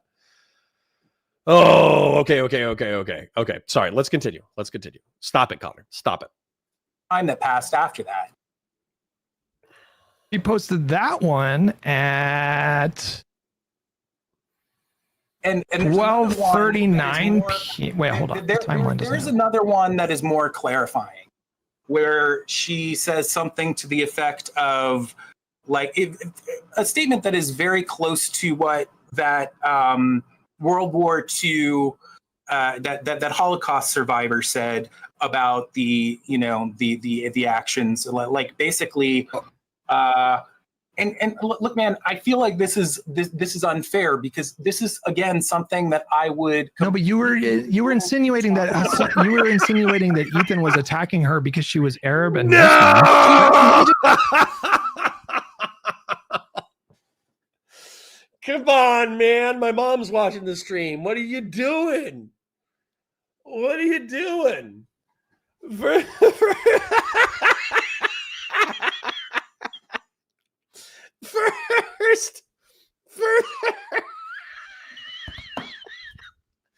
First I get caught brushing my hair and beard, and then AF Racing says they're after me lucky bombs.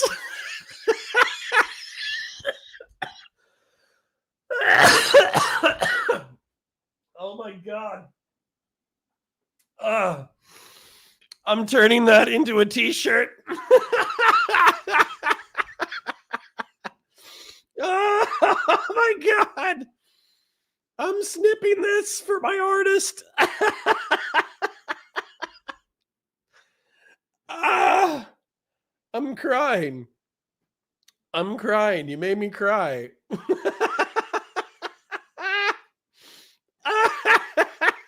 Oh, shit. I'm sorry for laughing in your ear so hard. I know I'm being fucking annoying. Okay? I know. I'm just imagining the t-shirt. We're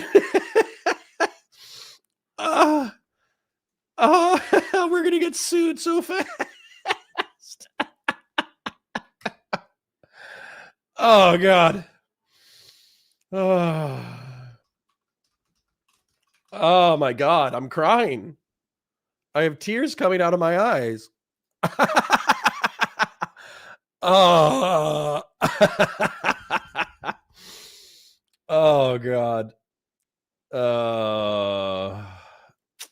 LB says, got a jet, folks. Be well. Thanks for hanging out, LB. Even if we got a little spicy easier. Okay. Ow. I laughed so hard my jaw hurt and my I peaked. Take care, guys. I laughed so hard I had like almost the verge of like muscle spasms in my face. My jaw hurt and I cried. I'm so that is fire merchandise. That is fire merchandise. AF. If I don't know how big of a channel we are, right? Like I don't know how big we're going to be in the future. But let's just say a few years down the road, let's say we got a few 100,000 subs, we're making good money, we're paying bills, we got some extras, and I have a merch store. And let's say the merch store has their After Me Lucky Bombs t-shirt, and it's the Lucky Charms guy, obviously drawn a little bit differently in order to avoid getting sued. And it says they're After Me Lucky Bombs, and he's wearing like a suicide vest, and he has like an Armalite, and he's wearing like a Irish flag bandana or some shit. And let's say that those things sell like hotcakes. Let's say we literally sell like hundreds or thousands of them. And so as a result, I've made like $5,000 off of their After Me Lucky Bombs t-shirts. Please email me and I'm going to send you like 20% because that was amazing. All right. Anyways. Let me just ask you, if you hold on, let me just ask you a question. If you were a dual citizen, United States, Israeli, you had family in Israel, and you woke up at 4 a.m. to news that they were killing people indiscriminately on the kibbutzim. You were witness to the abject barbarity of what happened that day.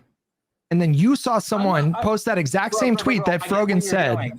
I'm asking you, like, how would you feel? I'm trying to get you to empathize with Ethan. Like, how would you feel? Yeah. Like, I totally understand his gut reaction there. I'm talking, when I'm saying that, like, I'm talking about, like, a prolonged,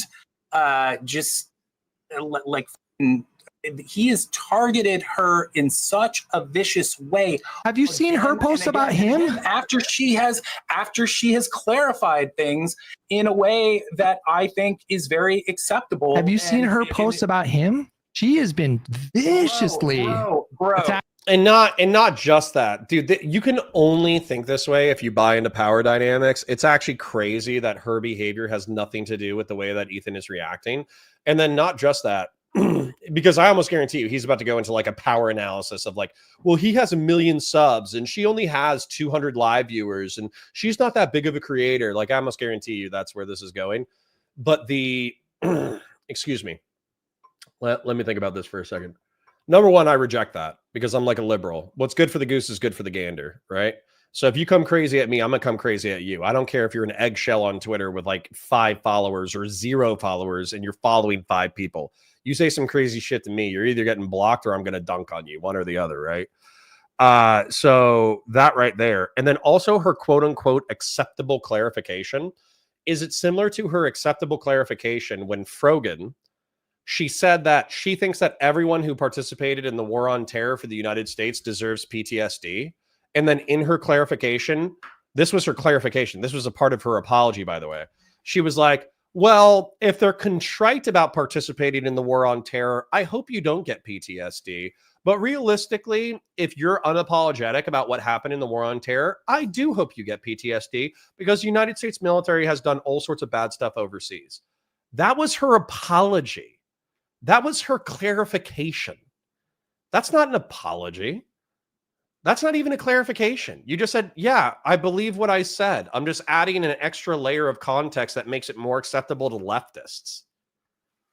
That's crazy. So let's see what Vadim has as a backup thing. My guess is power dynamics analysis. Attacking him. This is not like, what's that? He quietly unfollowed her like before anything. And she had a reaction. She's been viciously attacking Ethan and his wife since the start of this conflict. He has been again. This is not fair to me right now because this makes it look like I am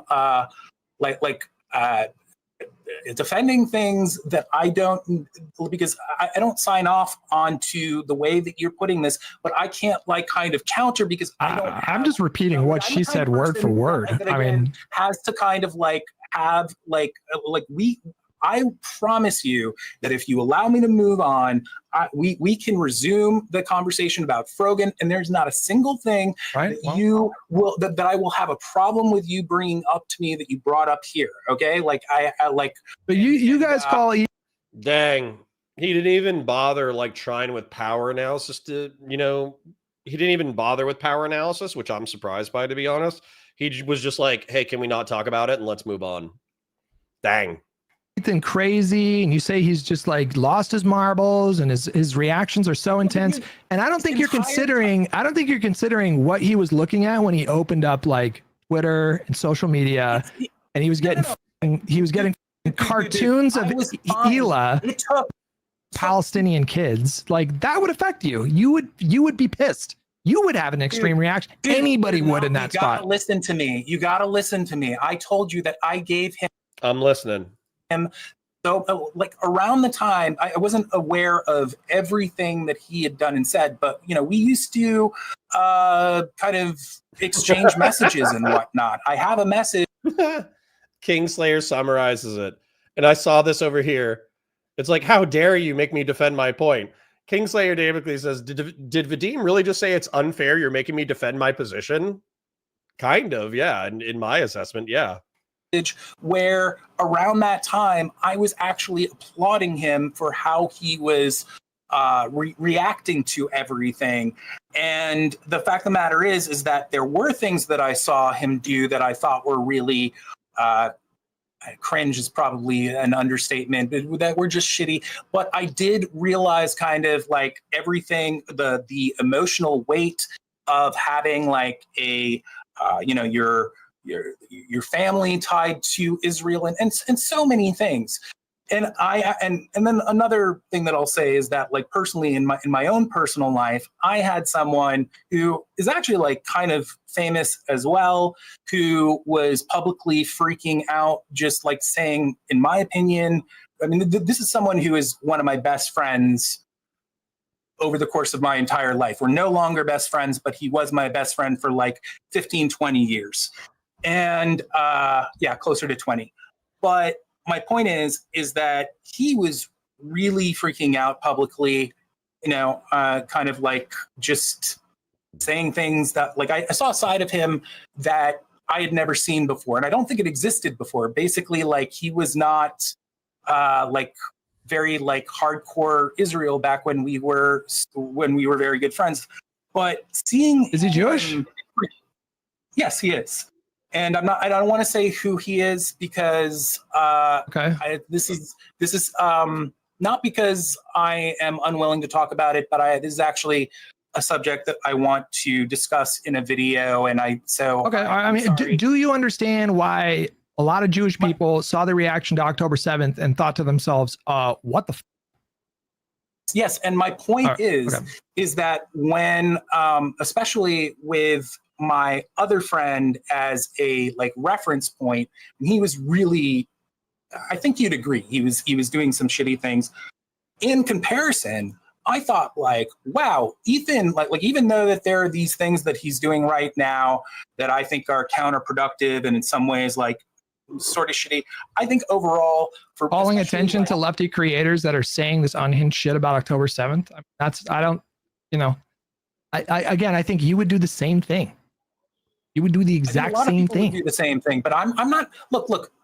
By the way, I am not. None of this is. I mean, very little about this is has to do with his initial reaction to October 7th. This has to do with just I understand it evolved and it got more aggressive, but you understand that, like, for example, Hassan had to nuke his entire Discord because his Discord was saying, like, when I say like the height of unhinged, like direct, like rhetoric directed at Ethan and Hila, and it got so bad that Hassan had to nuke his own Discord. And then when Ethan brought it up to Hassan played this game where he's just like, well, it's just there's so many people and there's only so much I can do, and honestly, what do you expect them to say when you're saying the things that you're saying? That to me was reprehensible because Hassan had a Jewish friend that was telling him like, hey, I'm seeing like people are posting animations of my wife, Palestinian kids. They're calling me a genocidal war pig. They're telling me they're accusing me of supporting war crimes. And these are people in your community. Can you do something about it? And Hassan played this fucking game when there's the footage of him asking XQC to moderate his own community. I mean, it was such bullshit. Like, to me, when I look at that, I see Hassan making no effort to understand. like why Ethan was getting alarmed. It started as him just being like, what's And I, coming from the outside, right? I think my frustration with this too is you have to understand how much concessions we see Ethan give. Ethan says that there should be a negotiated peace. He says that there should be a two-state solution. He says that the blockade on aid needs to end. He says that he's saying that Israeli military actions in Gaza are horrific and he hates them all and he despises them. He says that Bibi Netanyahu is a war pig who is gluttonous in order to consume as much territory as he possibly can, and he's effectively a genocidal freak that needs to be held up in The Hague. These are positions that are so lefty. I don't even hold these positions necessarily. I think you can criticize Israel. I think you can criticize their operations in Gaza. I think you can be hostile to them. I think that you can, talk mad smack about them. But to just say, like, how do I phrase this? That, like, Israel is one step away from being the Nazis. I think it's too far, right? We even had some people in chat asserting that earlier today. I think it's too far.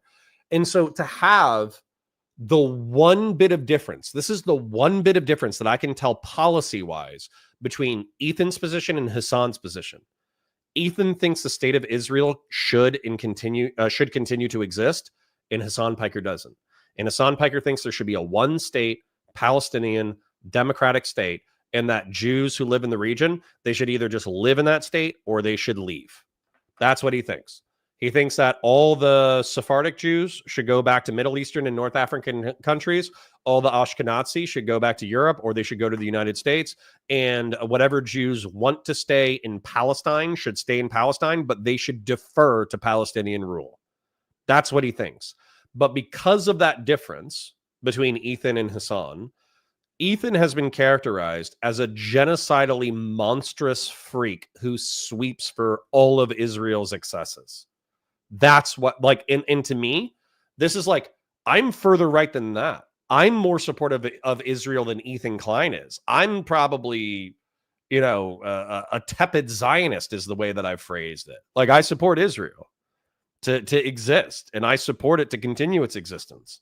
I would like for it to freeze its current borders and have an international military and economic development plan in order to develop a Palestinian state. That's what I would do.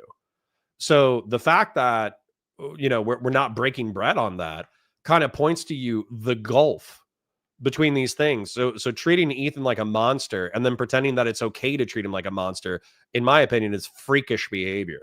And I don't think that Vadim realizes how far left he actually is. Vadim will justify now. We shall see. We'll give it an opportunity to. Grassroots says, Hutch actually has the gift of not just being a weird, brain-rotted, feral animal. True. I should send him a snapshot of that comment. I'm not even terribly fond of Hutch, but he's just right by not being an awful, full-blown psychopath. Dude, I had a conversation with Hutch, and I'm just going to be real. It wasn't my favorite conversation. I was like, yeah, I don't hate trans people. I don't hate blacks, and I don't hate Hispanics. And he's like, oh, I think you're a progressive then. And I'm like, that's not what progressivism means. That's not what conservatism means. And he's like, yeah, but like, you're chill with trans people, right? And I was like, yeah. And he's like, well, then you're progressive. And I'm like, no, it's not what that means. Progressivism is not when chill with trans people. That's not progressivism. Anyways, so I found his political analysis in our conversation lacking. I also found his takes on guns absolutely like uber cringe. So, Hutch and I, we're friendly. I like him. We hung out in Milwaukee, I want to say. So he's a cool dude overall, very cool dude. But I did not like my conversation with him. But the point is that I think Vadim thinks that Hutch is more progressive than he is. And that's the rift, because Hutch, as far as I can tell, he lines up with Ethan and he's sympathetic to Ethan. He thinks the Palestinians have sacred land. Interesting. Biz D says, when Asmongold said the racist shit about Palestinians, Hassan was incredibly charitable to him. I don't know why he couldn't give that charity to Ethan. Sure. Which is funny, given that he comes from COD. Call of Duty? That's interesting. That was hippy dippy? No, it was a one-on-one conversation. He was saying something about guns on Twitter, and I think I said, like, hey, I don't know if I initiated it, but if I remember correctly, I think I said, hey, I want to talk to you about guns, and he was like, cool, come on stream. And then we had a combo. but we talked about politics. And then he was like, you're a progressive. And I'm like, no, I'm not. And he's like, yeah, you are. You like blacks. You like Hispanics. You're chill with the trans. You're progressive. I'm like, no, it's not what that means. And then I explained it. And then he still didn't like what I said. Sacred Snow says, to the lefties, Ethan is a Nazi soldier, you're Hitler, and Fuentes is like Wolfenstein Hitler in a mech suit. I think I'm just in the art mood now, because now I'm picturing Nick Fuentes in like the mech suit from Wolfenstein. That would go hard. That would be some good Groiper art. I'm gonna Google that while I let the content continue to play. Talking about a lot of things that I would be more than happy to kind of address. It's just like I'm the kind of person who has to look at things freshly in order to kind of like really speak to them substantially. Maybe there are some things that as I go on, because I'd like to go on and explain more things that, you asked me like the problems that I have with Ethan, and I really only got to say like one thing, and haven't been able to say any more since. All right, fine. But what are some other examples of like you said he said reprehensible things. Like, can you give me more examples of that? Look at your screen. Oh, he's called Jewish Voice for Peace, disgusting propaganda, pretty much every single. Oh my God. Listen, I'm not going to do this, because I don't think you could buy it and wear it. But I think it would be so funny to like take that. This is what I was picturing. I was picturing this. Imagine this, but then just like Nick Fuentes' head on it and like turn that into a t-shirt. I think that would be sick. But I also think it would be even funnier to do the glass one. Like this one where it's like Hitler's head in like a glass cockpit or jar, and he has 4 miniguns on a mech suit. This with Nick Fuentes' hat, or excuse me, hat. This with Nick Fuentes' head, and maybe you would shave Nick Fuentes or give him like a Hitler stash so people knew the reference. But this would be hilarious. This would be awesome merch. Somebody get Razzle Cherry. Somebody get Razzle Cherry. Because this with Nick Fuentes' face, either the modernized version or the classic version would be fire. Sorry, I'm getting tired. It's like late. It's late in the stream. I normally stream like 5 hours, so my brain starts to meld after a while. Let's give him another few minutes, and then we'll give it a wrap. Jewish, if activist who is actually like fighting for, or maybe fighting isn't the right word, but is advocating. Ironside says, dang, I didn't know progressive was just not being arse-learned about culture war bullshit. Yeah, that's me. He said you're cool with blacks. Are you sure Hutch is progressive? No, that's me reframing it. Progressive grill hottest Cotter, true. How was this a real game? Because classic Wolfenstein was dope. Twink ass would try to dox you. Maybe. I don't know. Fuentes and I we had a nice combo. Connor, as a vet, what's your thoughts about trans people serving in the military? Listen, I don't. If you're getting excluded from the military for having ADD or ADHD, I don't think you should be able to serve in the military with gender dysphoria. That being said, I'm not like I don't think it's going to be the end of the republic if we have trans service members. So hold on. Actually, this is an important question, so I'm going to go ahead and answer it full. Deployment is what the military is supposed to do. Okay? Let me show you what the military is supposed to do. I'm going to mute it. But I know what to do. What was it? It's the Operation Phantom Fury music video. So this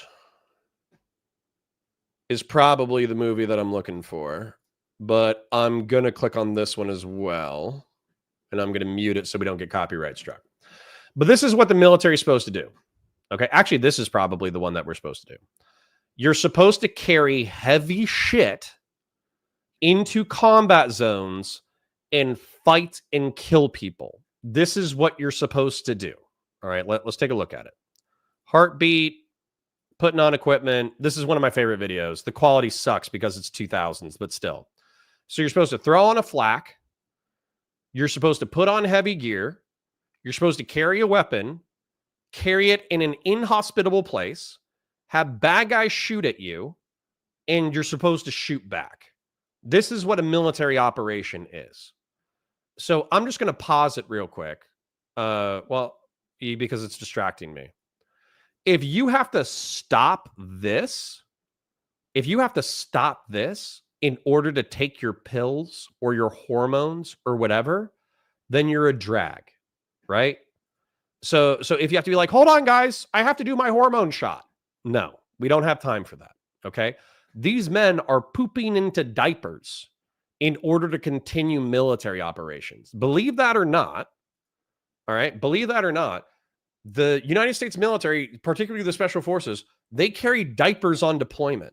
So while they are in a vehicle for like 40 hours at a time, 50 hours at a time, they are shitting themselves in order to continue military tempo. Okay? So Jeff Lewis is bringing something up that I'll address momentarily. So effectively, if your neo-vagina is having health issues, that makes you non-deployable. If you have to take hormones in order to subsist, you're non-deployable. So anything, physical, mental, whatever, that takes away from this, you're an inconvenience. And I'm trying to think of how to phrase this. Your personal issues are less important than the mission. Should they serve? Yes, no. Well, hold on. There's actually a question that's before yours that I think answers the question, okay? So, hold on. AF says, if a person can pass a standard and maintain it, they should be allowed to serve their country. Okay, but ADD is not passing the standard already. Being medicated for ADD and ADHD is not the standard. So how are you going to argue that people with ADD and ADHD are incapable of serving their country, but gender dysphoria isn't more intense than ADD or ADHD? Seraph says Vet TV's Planet Service member is what we really do. Maybe. Ironside says, as a vet, I'm not really for trans people serving, but the way Trump admin is treating trans service members already is abhorrent. I'm with you. Grassroots says, entirely depends on the role. That's kind of what I was getting at. Jeff Lewis might be getting to it momentarily. Can tell me, but my mother did shoot and kill people, and she carried an M42 as a 5-foot woman. Do you mean a 240? Oh, M4. Excuse me. Jeff Lewis says, Connor, in the Navy, we aren't looking for infantry. We're looking for someone who can sit for long hours in a smelly metal box and type on a keyboard or use a joystick. You can join the Air Force. You can join the Navy. You might even be able to join the Army, and maybe you can join the Marine Corps as a pogue. That's what I would say. If we open the U.S. citizenry to, I'm sorry, I'm mulling my words because it's getting late. To conscripted federal service, we're keep all the trans stateside. You can make an argument that they could do support roles. There are plenty of non-combat trades. There you go. Connor, stop performing my question. If a person can cut the mustard, should they serve? Yes, no. Depends on what. So I'm going to reform your question one more time.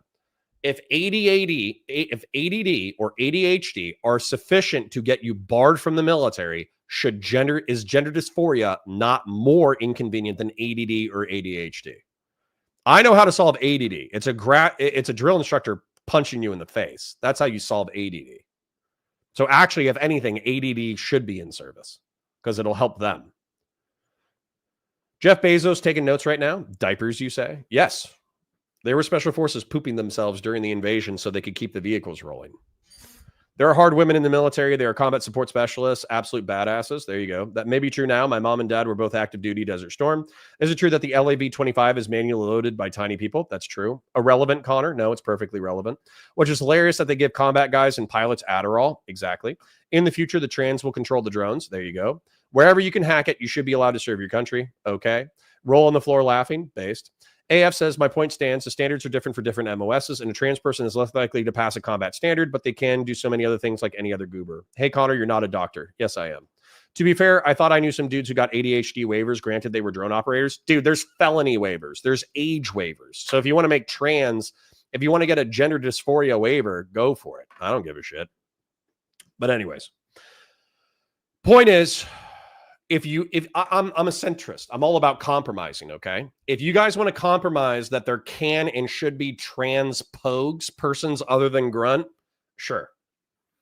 But we're not stopping combat operation. You know, crying is not an emergency. You know this thing? Crying is not an emergency.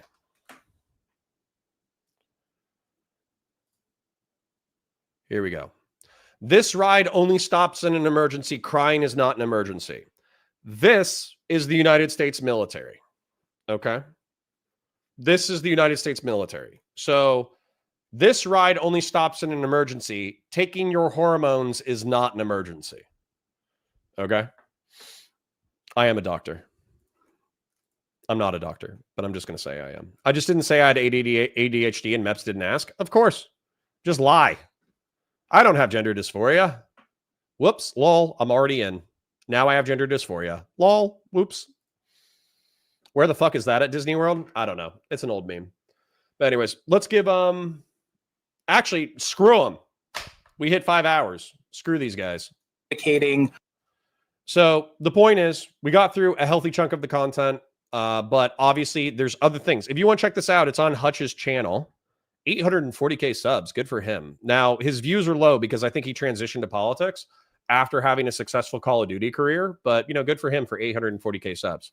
But Mudahar and Lonerbox jump in later. So if you're like, hey, Connor, I really wanted to hear the end of this schizo debate. Here's like a 10 to 20 minute segment right here, 320 to 345. Here's 20 minutes of Lonerbox. Here's another 20 to 30 minutes of Mudahar. Then I think that Vadim jumps out, and then it's a wrap up with Muda and Lonerbox. So if you want to take a look at that, take a look at that. It's obviously all libs ganging up with each other in order to beat up on a poor leftist. Why didn't they think about the power dynamics? Why did they beat up on a leftist so hard? But let's summarize it real quick. In summary, what ended up happening was Vadim has 5-year-old talking points from the progressives that nobody really likes anymore. At least nobody in the no liberal and no centrist likes Vadim's talking points. They were more tolerated 4 or 5 years ago when social media was dominated by progressives. And so as a result, he tried to renegotiate Mandela's legacy to be more violent than it was. And Hutch and I didn't like it or agree with it. We had an awesome Iraqi geopolitical rant in the middle. I have been fighting LB all day. It's okay. She's a great gal, so we're not going to take it personally. Biggin Gaming was a little spicy towards LB in chat, but we also love Biggin Gaming. Biggin Gaming's a good dude. I think we got demonetized halfway through because we were watching copyrighted content, and so that killed super chats. But I do want to thank Chris for donating via PayPal. There might be another PayPal donation I'm going to have to check. And then we also got a donation from Grassroots Hegemon. So realistically, I deeply, deeply, deeply appreciate your guys' financial support. And I also support your viewership. While we're in the 40s right now, we were averaging around 50. And I think we even got into the 60s today, which is a new channel record for Valor. And so as a result, I'm pretty happy with that because we need to keep pushing for the next 5 months in order to make sure that not only are we getting sweet, sweet AdSense revenue, but we're also streaming to a bunch of beautiful 3,000 IQ, super smart people. So I'm excited. I'm ecstatic. I had a beautiful Friday with you fine, fine, fine people. Grassroots says, I did mean M4. That was a screen crack typo. I figured. I was trying to think because like a 240 is like a 30-pound machine gun. So if you're like a 5 foot tall woman, you definitely don't want to be carrying a 240. That would be horrible. But a 10-pound M4 with attachments wouldn't be too bad. AF says there are no women in tier 1 units and no one loses their minds over that fact. Well, you should have been on Twitch and YouTube politics a few years ago. There was 100% people losing their minds over me arguing that there shouldn't be female infantry. They 100% were yelling at me like crazy. Do you guys who game as girls have gender dysphoria? Matter of fact, LB, I'm more prejudiced against that than I am against gender dysphoria. If you want to be a trans pogue, that's fine. If you want to be a dude who plays video games as a female character, like if you play Lara Croft Tomb Raider because you like the violence and then it just so happens that she's the protagonist and you can't change characters and she's got boobs, I don't care. Same thing with that Star Wars video game that came out. If you're really into Star Wars and you wanted to check that out and that the protagonist is just a chick, I don't care. But if you have the option of being a dude and then you pick a chick and you're imagining yourself as the chick and you're a dude, that's more alarming to me than an out and out trans person, because at least an out and out trans person isn't coping, right? That's sus. That's a red flag for me. Vadim called Lonerbox a useful idiot. Well, bring receipts next time, Vadim. Bring receipts. Sacred Snow says, have a good day, Connor. Thanks for the base Geopoll rants. You're welcome. Thank you for hanging out and listening to them. Connor, heart, I appreciate you. Thank you for hanging out, LB. Even if you were the lightning rod of my wrath today, I appreciate you hanging out, triggering good conversations in chat, even if you infuriate me in a good way, to be clear. Jeff Lewis says, good stream, Connor. FYI, in the Canadian Armed Forces, ADHD and trans surgery are covered. Cool. And good looking. We're mad good looking. Always remind me of that at AF Racing. Whenever I say that we're crazy smart, remind us that we're also handsome. Ironside says, when I was going through the TACP pipeline, a woman tried, God bless her, but she didn't make it. Yeah, dude. Special Forces is hard as shit. Oh my God. The other day, there was somebody who was talking about like ranger selection, and they were talking about doing an unknown distance course. And the unknown distance course was 12 miles of humping during the day. I'm not sure if I'm getting this correct, but then it was another 32 miles at night. 32. Do you understand how bad that is with a ruck? Dude, even if it's a 50-pound ruck, okay, a 50-pound backpack, 12 miles is a full day of walking. If you're walking 3 miles an hour, whatever, 4 miles an hour, it's going to take you 3 or 4 hours to do that. And that's a shitload of energy burned. If you're talking about 32 miles over the course of 12 hours, can you do it? 100%. Is that going to be to the point that you want to kill yourself because of how bad your feet and back and blisters and brain are going to be after doing 40 miles in one day? Think about that. That's a marathon, bro. He's doing effectively 2 marathons in a day. I would hate myself. My old infantry friend, he said, if you want to be hard, you got to live hard to be hard. And I was like, I don't want to live hard. I want to be soft. I want to be dad bod. He said that to me in my mid-20s, so I was excited to soften. Don't we have female Rangers and Green Berets now? I don't know about Green Berets, and I think all the female Rangers are people who went through Ranger school. They're not bat boys. So this is a differentiation in the Army, and it is something that causes bar fights. You can get a Ranger tab, which is you went to like a hardcore survival school, and there are females who have passed the survival school. But being a Ranger, an Army Ranger, and being a bat boy, battalion boy, means that you served with the 75th Ranger Battalion, which is a specific unit that effectively supports Special Forces. They're considered kind of Special Forces because they do have like some of the most hardcore training in the Army, but they themselves have to keep up with like Delta, right? That was the whole thing in Mogadishu with the Rangers being like the, I don't want to say line infantry, but they were the more generic infantry that were going in after Delta to pull security for Delta, and they were inserting via helicopters and exfiltrating via vehicles. Those were Rangers. LB says, no, as a progressive, I say it's a fantasy and you do you. Yeah, well, that's why we are not the same. We are not the same. We have fun, but we are not same. TACP, nice. That's JTAC now, right? Dude, JTACs. Everybody loves JTACs. Being able to call air in accurately makes you everybody's best friend. Biggin said, Lonerbox was used. Okay. Lonerbox was not happy with that, obviously. Yeah, of course. I should probably watch that, to be honest. I don't know if we will, though. We might do it later. Am I hungry? I'm always hungry, baby. All right, I'm wrapping up. All right. Jonah Boy says, what? Yeah. So Jonah Boy says, I changed my guy to a girl in the Monster Hunter world because my armor set at the time looked so I'd rather look at girl butt. All right, that's acceptable. Acceptable. We have a Jonah Boy exemption. Having a chick character allows me to control a woman. Oh, well, when you put it like that. When you put it like that. LB says 90% of men in the military can pass. Doesn't mean you can't have all women or co-ed infiltration. Listen, okay. You know the other thing, LB? You know the other thing? Just being real while we're towards the end of stream. So the other thing is when you have mixed gender units, you have sexual shenanigans.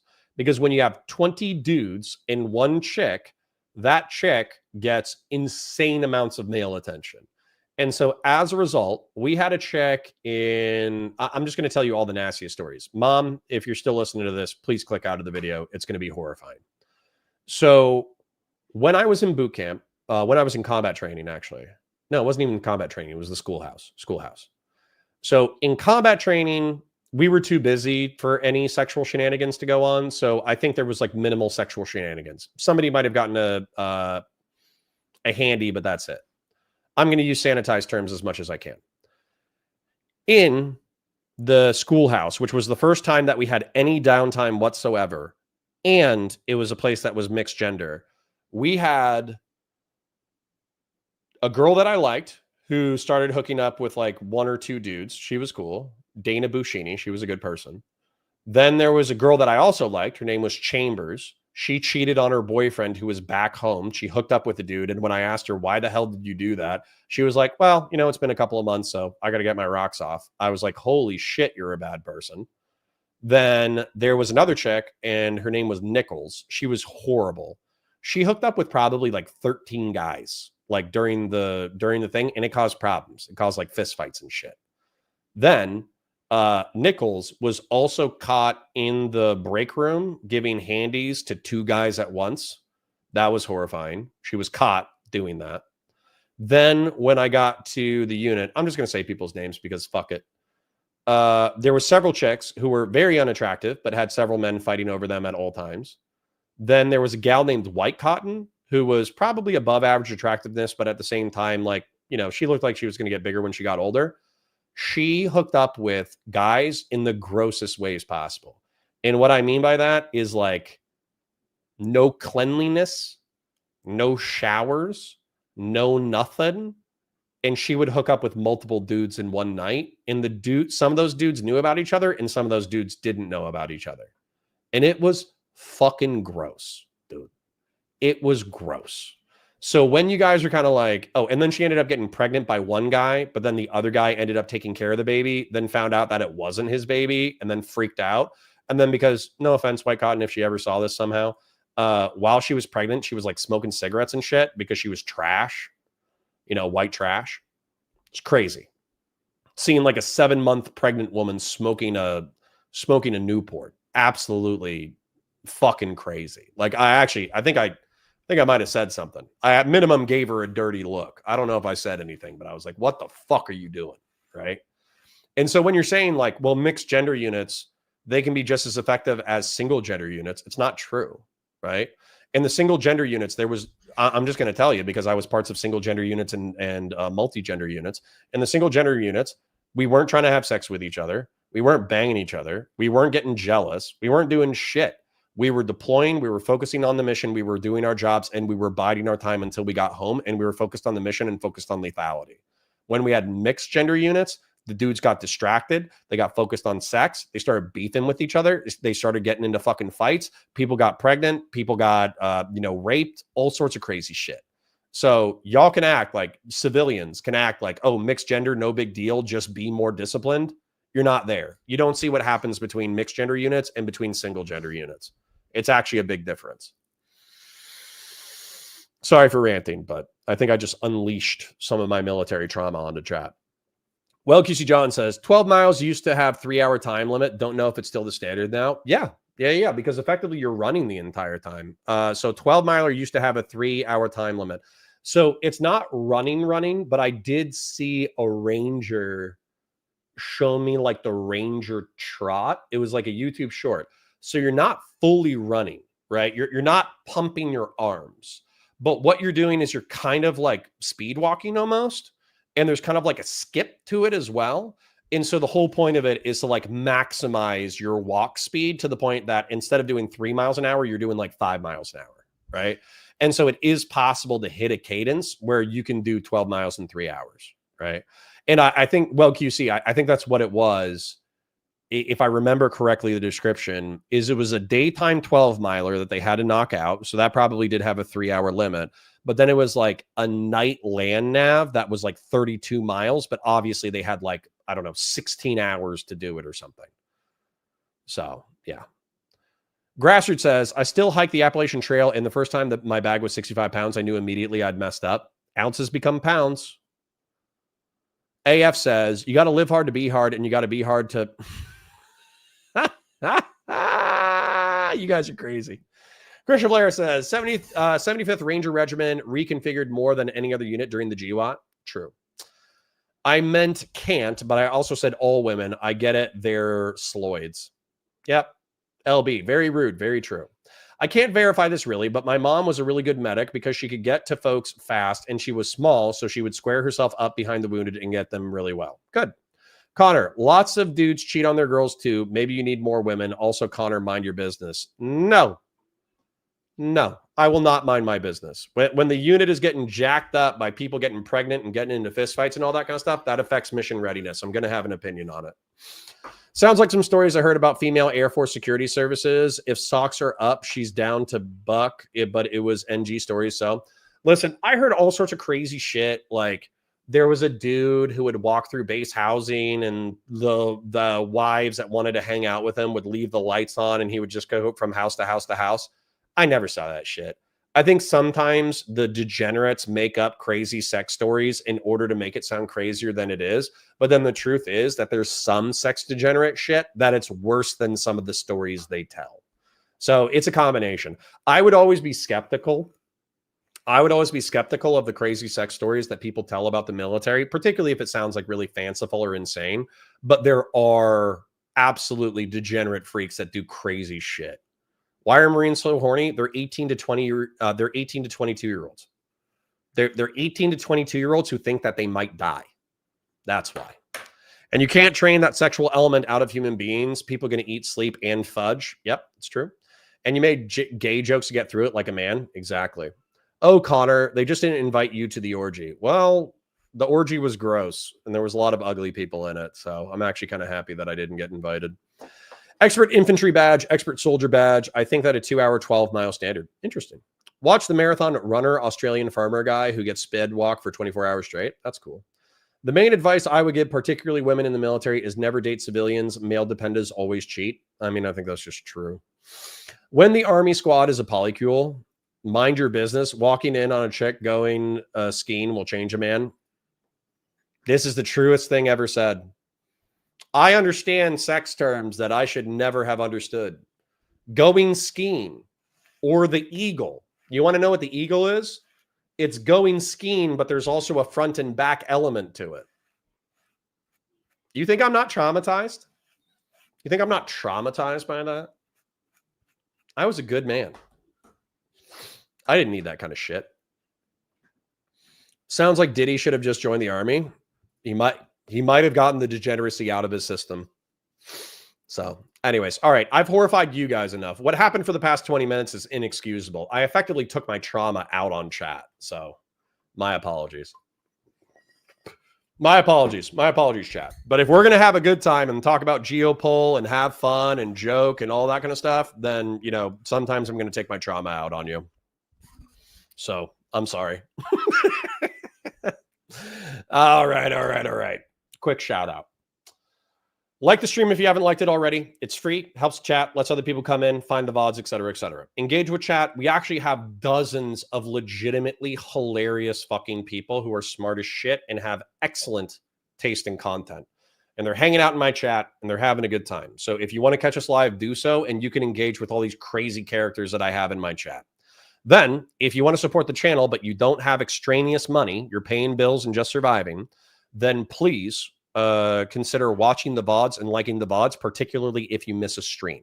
your AdSense, while your individual viewership over the course of a few hours is not, it's going to be a few cents. If tens of thousands of you watch me, then what ends up happening is it adds up to hundreds, if not thousands of dollars. And so as a result, you can help the channel in that way. If you do have extraneous income, or you really, really, really enjoy the content, become a YouTube member on the Counterpoints channel, and or become a YouTube member here once we turn it on. And then when we're remonetized, after I get rid of all the copyrighted content, do a super chat. So I want to thank Grassroots Hegemon for the donations that he did earlier today. I do appreciate it. And then I also want to thank Chris for doing the PayPal donation as well. It is greatly appreciated. So you did make the world a worse place, but it was also funny. Okay.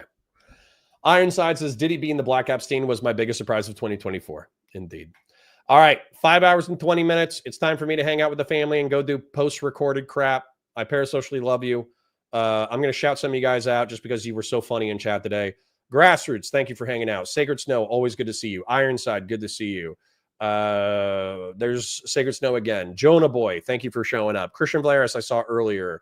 Andrew Paris, thank you for being here. Ironside, again, thank you for being here. LB, the MVP of the stream, because she triggered me into a crazy rant and created 20 minutes of geopolitical analysis that I think was a fire rant. Sarah, thank you for being here. AF Racing, thank you for giving me their After Me Lucky Bombs merchandise idea. Hit me back in 5 years. If I'm a multimillionaire or even 100,000aire and I'm making money off of your merchandise, I'm going to give you a cut. Will QC John, good to see you, brother. Good to see you. Big in Gaming, thank you for tolerating LB. I know she's crazy, but you know, she's fun. Old School, good to see you again. Checking it out. Jeff Lewis, always good to see you, brother. Thank you for coming out. I'm trying to check and see. Lots of repeat names here. But anyways. Parasocial love to you and yours. I hope you have a beautiful day. Bye for now.